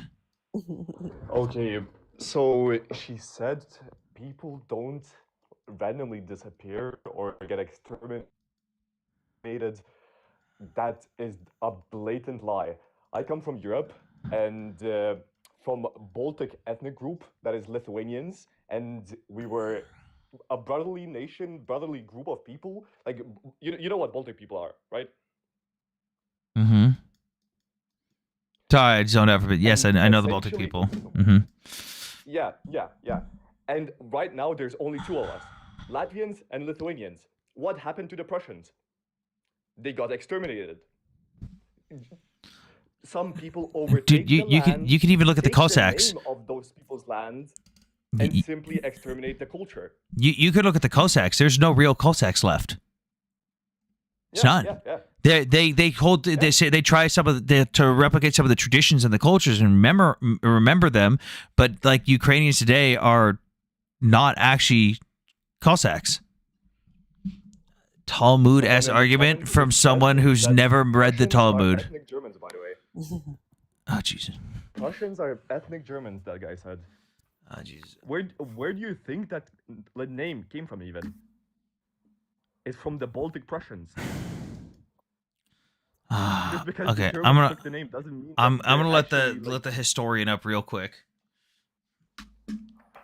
Hey, Okay, hello, Mr. Historian. How do you like me bashing my face against my microphone? Oh, is this an actual historian? Yes. Yeah, I'm actually like Stanford grad, educated like historian. I don't know. I've seen some protests coming out of Stanford that are not very impressive for their graduates.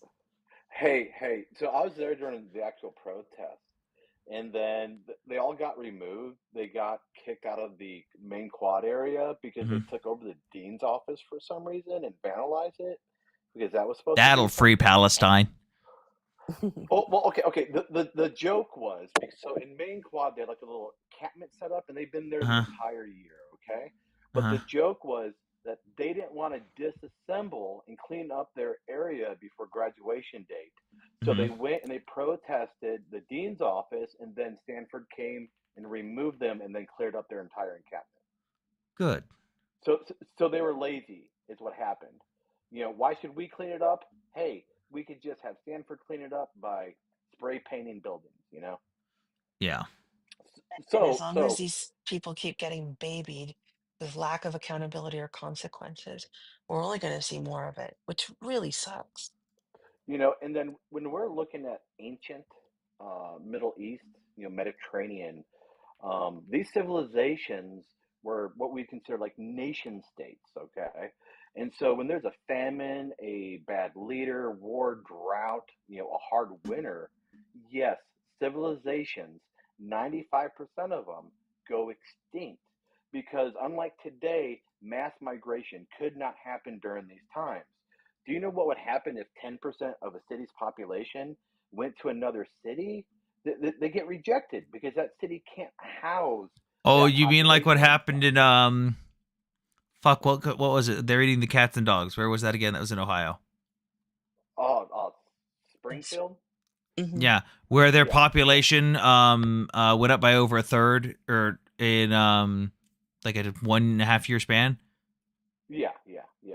I'm in Ohio now. Yeah, we hear all about that. Ah, But like, I'm sorry. You know, and so no, it's not bad. It's not bad. I'm running for the United States Senate up here, so I need to be here. Ah, good luck. Oh, thank you. You know, and so when we look at ancient populations, societies, because a society was only a city big, those go extinct. There's dozens and dozens of them. You know, we could literally sit here for the next 7 weeks and talk about them.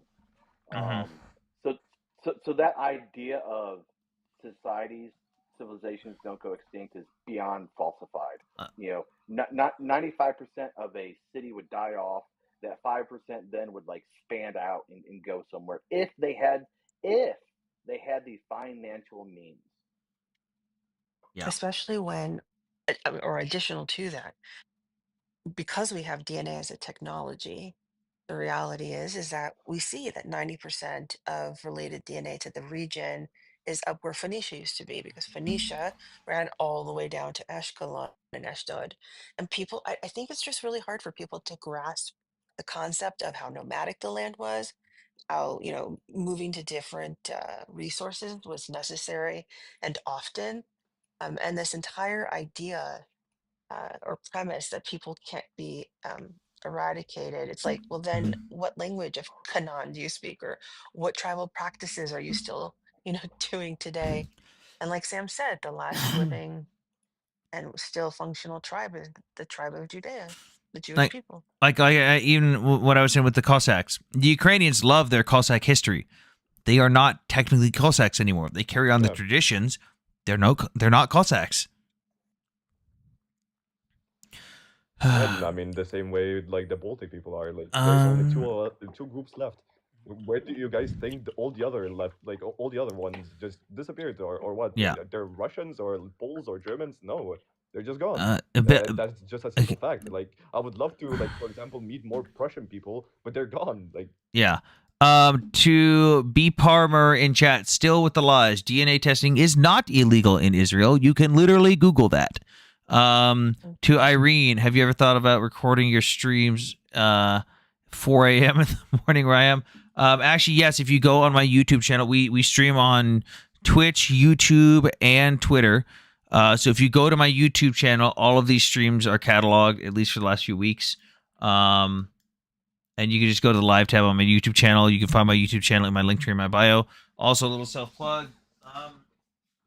I know some of you are aware that I do my 3D printing efforts for Ukraine, and I support the guys that I trained out there. If you guys want to help out with stuff like that, I'm not asking for money donations. You can help me out, though, by going to the link tree in my bio and clicking on the Amazon wish list. There's a link tree for 3D printing supplies. All it is spools of military colored filament. Whoops. 3D printing filament like this. It ships straight to my door. What I do with that is I take it and I fill out orders for random Ukrainian units that I'm helping out in Ukraine. Like right now, I am 3D printing a bunch of training landmines that are being used to help train new guys with landmine identification and defusal. They're set off with little CO2 cans. So they've got a little visual and audible cue to tell you if you have fucked up, essentially. But if you guys want to support stuff like that, the last thing we did was we started 3D printing some drone frames, like for FPV drones. We also printed 900 magazine loaders, thanks to everyone here, that we shipped off to Ukraine. So if you guys want to help out with that, go ahead and go to my link tree in my bio. Again, you guys don't have to donate me money directly. I don't need it. A lot of the money that I get from, well, pretty much any money I get from TikTok, from donations or anything, all of that goes directly to Ukraine. I don't take any profit from anything I get from this app.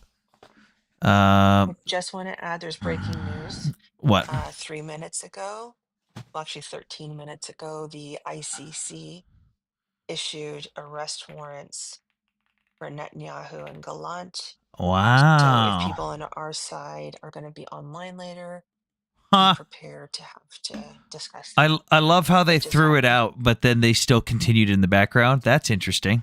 Mm, Because they publicly stated they threw mhm. that case out because the evidence was falsified.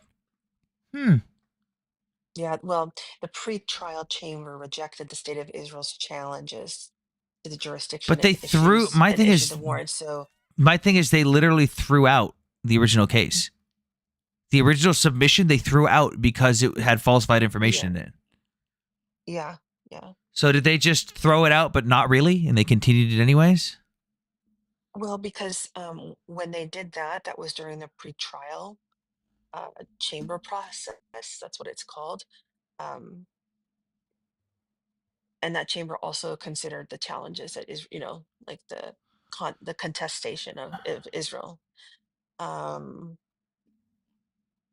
yeah, yeah. Unanimous. It was unanimous Of course. Fucking where they morons. rejected the challenges by the state of Israel and issued the warrants. They wouldn't even hear Israel out. Lowest, so yeah, they didn't even let Israel plead their case. Lowest civilian to combatant death ratio in the history of urban warfare. More aid going into a region than ever before, even in the private industry. More vaccines going to help out people. Yeah, that sounds like such a genocide to me. It's such a fucking joke. Let's just remember that, and for your audience, also, if you're on live tomorrow, the prosecutor that brought this into this realm, Khan, he was found to be in cahoots with people. He was found to have really a slew of conflict of interest issues. Obviously, the ICC is anti-Israel in general. Wait. On the official release from the ICC, this isn't the original request. Deb, go down to under decisions on request by the state of Israel. This is from 2021.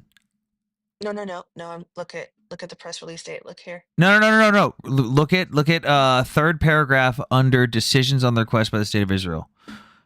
Chamber also rejected Israel's request under Article 18 of the statute. The chamber recalled that the prosecution notified Israel of initiation of investigation in 2021. Right. So this isn't even the original submission that the dude... So the submission that the dude made recently got thrown out for blatantly falsified information. But this random one from 2021, that's totally fine. We're just not going to let Israel talk about it. Yeah, I'm reading it. Oh, shit. And it's interesting because at the time, Israel elected not to pursue any request for deferral. Because they thought it was a fucking joke. Investigation because nothing was happening. Yeah, and now this is going on. Shoot. Alleged conduct of Mr. Netanyahu and Mr. Gallant concerned the activities of the Israeli government bodies against the civilian populations, more specifically the civilians of Gaza. It therefore concerned the relationship between the two parties in an international armed conflict, as well as the relationship between occupying power. For these reasons, with regards to war crimes, the chamber found it appropriate. Wait, hold on. They just said they are concerned, but don't even have proof that there's war crimes. Are you fucking kidding me? Read the first paragraph of alleged crimes. There's no fucking way they published this. There's no fucking way. They used all they had to do was reasonable ground. It could They didn't even say reasonable grounds. Literally. They said concern. No, they did. No, they did. Under the on the 1, 2, 3, 4th, 5th little 2-sentence paragraph at the end of warrants, it says, it tells you all the reasonable grounds. Well, I'm looking at it right now. I'm saying in the first paragraph of alleged crimes, says the chamber found the law related to non-international armed conflict applied to the fighting between Israel and Hamas. The chamber found that the alleged conduct of Mr. Netanyahu and Mr. Gallant concerned the activities of the Israeli government bodies and the armed forces against civilians of the population in Palestine, more specifically civilians in Gaza. It therefore concerned the relationship between the two parties in an international armed conflict, as well as the relationship between an occupying power and the population of occupied territories. For those reasons, with regards to war crimes, the chamber found it appropriate to issue arrest warrants pursuant to the law of international armed conflict. What a fucking joke. Well, you know what's also interesting is that they are using data. So, Wait. They denied them the right to life and health? What? Yeah, you'll remember you and I were having trouble Hmm? in May getting that Gaza dispatch trucking and supplies list open for about a week. And Yeah. that was that week where the UN had to fix its shit because Hamas lied, they lied, and the Hmm. public was being misled. Funny enough, if you look at the dates from at least October 8th to May 20th, Hmm. it was the change in those 2 weeks there of the food Uh-huh. not being counted by the UN. I Uh-huh. think that kind of propelled this further. So it's almost as if they were set It's up, okay. if you get Colgate my counted it. drift. Colgate counted it. Yeah. Which is funny because they'll be able to prove that Colgate was more accurate than the UN. The population was targeted based on political and or national grounds. Well, yeah, if you're Hamas, get fucked. What? And therefore found the crimes against humanity and persecution was committed. Again, lowest civilian combatant death ratio in the history of urban warfare. That's going to be a fun one. And I Violent love human seeing them assist- say lack of food, water, and all that when Israel just connected the electricity line to the Gaza desalination plant. They also say preventing medical supplies. But wait, Israel just sent 2 rounds of polio treatments and just started the first round of flu vaccine treatment. They also built 13 field hospitals. Did they say All of this makes no sense. Wait, it allowed it to make findings on 2 incidents that qualified as attacks that were intentional against civilians? 2? I thought this was some great fucking war criminal nation that just what? 2 incidents? Yeah, and me and you both have military experience. 2 incidents over the courses of 2 years is pretty low if you think about it. Like what the fuck? Like there's plenty of war crimes that I can point out, like individual incidents. Like there was a bunch of soldiers who were planting the flags of the unit that was ambushed at the border on October 7th. They were planting the flags of that unit in the butt cheeks of unalived Hamas members. Desecration of an enemy combatant's body. Unfortunately, that is a war crime. You can't do that. And especially if you do it, don't fucking post it.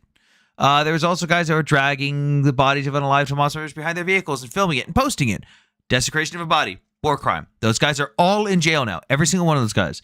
There was also the little moron that took a flashbang and threw it into a mosque during morning prayer. War crime. He's in jail. There was also people what's throwing crazy ham is on it's unalived Hamas bodies. So Then that'd be desecration of a body. Yeah. But that's not attacks on civilians. history. Yeah. It's using procedural history from 2015, and then they refer to 2018, 2021. What's interesting in all those patterns and dates, those were all times when Hamas was the initiating catalyst. Oh my god. I'm gonna have to do an entire deep dive breakdown on this bullshit. God damn it. It's gonna be fucking annoying.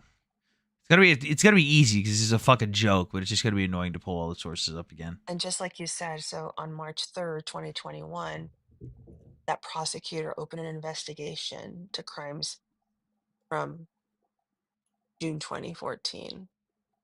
And then the case was paused. Hold on, I'm looking for the why. Yeah, the case was paused or it didn't go anywhere because there was no data. So Obviously, they and then denied resumed the case November 17th. So they denied the guy who put in the falsified data saying that Israel was starving people and targeting civilians. They denied him for lying, but they reopened a closed investigation from 2021 and then found that had substantial evidence? What? Yeah, I'm gonna have to read the transcript to see what evidence was brought. I don't think there. Yeah, I think it's gonna if be you like get the ex post. transcripts, let me know. I'm reading. It's 8. The ruling is 8 pages. Wait. Look at the name for the spokesperson on head of public affairs. Tell me, because I'm on this side. What does it say? Fadi El Abdallah, spokesman of the head of the public affairs unit. This is a witch. It's literally people who all have a vendetta against Israel. The ICC, that's what it's full of. American war criminal. Hey, Stefan, let me know what war crimes I committed. Anyway, thank you for letting me up. That's the only input that I wanted to partake in when it comes to like the Palestinian Prussian thingy. Because people do be making stupid assumptions. Anyway, thank you. All right, thank you. I remember. No joke. Uh-huh. They're not even, they're saying that basically Oslo doesn't stand, and that way the Palestinian can bring forth, like, I guess the ICC opposes that Palestine is not a state or territory, That's nice. The which UN the says alleged conduct otherwise. occurred, and it's self-sufficient to make it whole. So basically they're saying, go ahead. the UN says otherwise. The UN doesn't even recognize Palestine as a sovereign state. Yeah, so on the basis, state needs to establish the merit of jurisdictional challenge as a prerequisite to standing to make it. So that was denied. So Israel said, hey, you guys don't even have standing because this isn't a sovereign nation that you're talking about. This is a disputed territory. And they said, who cares? Just. Oh, fudges. Well, this is gonna be a be fun prepared one. for the gloating on the other side. Oh no, I'm just gonna ask them. I'm gonna ask them, why was the first dude's case thrown out for blatantly lying when he had the exact same complaints? Why was this thrown out for falsified evidence? Why is it that this one from 2021, if it was closed because they didn't find anything, why did they reopen it? Why is that? Can anyone explain that to me? Why do they just think that Oslo 2 doesn't apply? Yeah, why did they not even give Israel a chance to reply? Why did they say that Oslo 2 doesn't count when the United Nations even recognizes Oslo 2?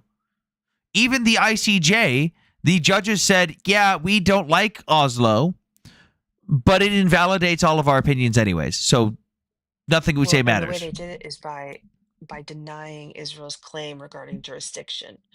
So they didn't outright say Oslo, but when you deny... Oh, no. In paragraph 87. Oh, in this? Are you talking about this or the ICJ? As I'm reading this ICC shit. Oh, ICC. Yeah. ICJ. Do you remember the ICJ thing about how Israel's an apartheid state, right? Yeah, where bringing a claim is always plausible. Yeah. Yeah, I like how in paragraph 87 they openly admit that they directly called out Oslo 2 invalidates their entire opinion. Oh, Stefan Nunenberg in the chat. I will find you. Wait. Come fucking try me, bro. Oh, you're gonna unalive me? Aw. The Russians couldn't find me. You ain't gonna find me. But fucking try me. I await it. Look at that. So nice and peaceful. Interestingly. Directly threatening to unalive me. Just totally fine. Chamber wishes to Stefan.Nunenberg. Stopped. The public statements made by... What? Listen to this. This is actually good. The chamber wishes to reassure Israel that it will not be stopped on the basis of Article 19-5 on the statute from bringing a jurisdictional challenge because of the public statements made by the prosecutor or the requests for assistance it has received from the court in relation to the investigation. Israel will have the full opportunity to challenge the court's jurisdiction or admissibility of any particular case if and when the chamber issues any arrest warrants or summons against its nationals. So now that that's been done, where they issued the arrest warrants, Israel will now have a chance to appeal basically and challenge the evidence. So that's item 18 on page 7. Man, I love how this dude thinks he's actually going to do anything. And they only rejected Israel's challenge to jurisdiction because it's premature at this point. What? So that makes no sense though. Yeah, because they had to, no, it does, because they had to issue the arrest warrants first, and then Israel can challenge jurisdiction. So that item 18, the chamber actually wanted to reassure Israel that they'll be able to, go after Khan for the things he said, the conflict of interest stuff, all of it. Okay, that makes me feel better. A little bit. Okay, that makes me feel better.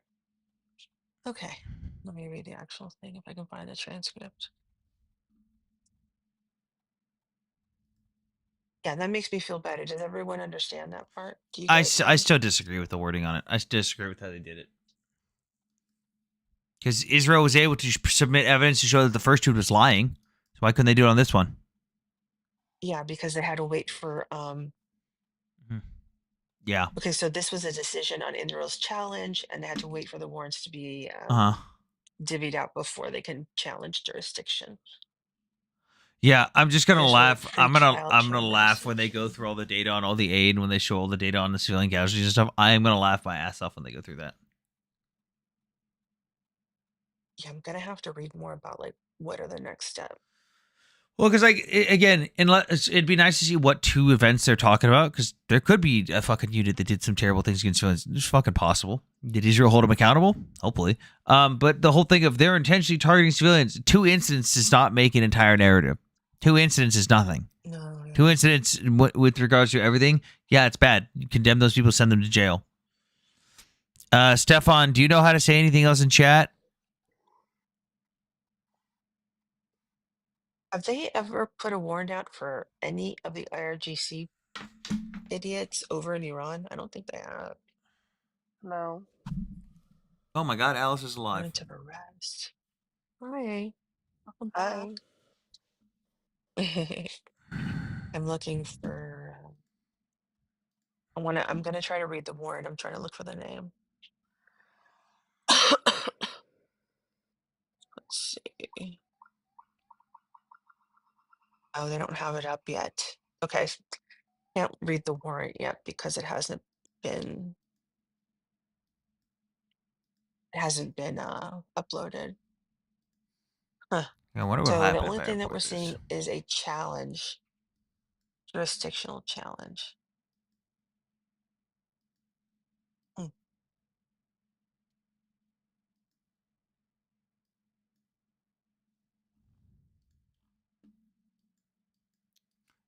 Israel unalived the most UN workers in history? That's not true.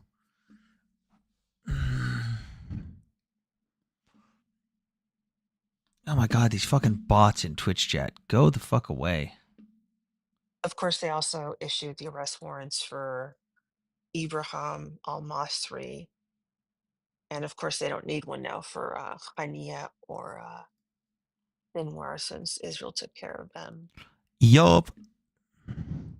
They clearly target any journalist in North Gaza. Why does Reuters film just fine in North Gaza? Oh, also, guys, remember the ICC, Israel's not under their court jurisdiction. So, Just like Putin's not. Yeah.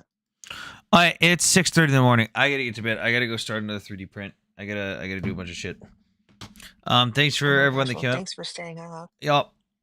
Fucking peace out, everyone. Thank you, Sam. Bye bye. Oh, by the way, before we go, everyone go ahead and report that Stefan Nunenberg in chat for telling me that he was going to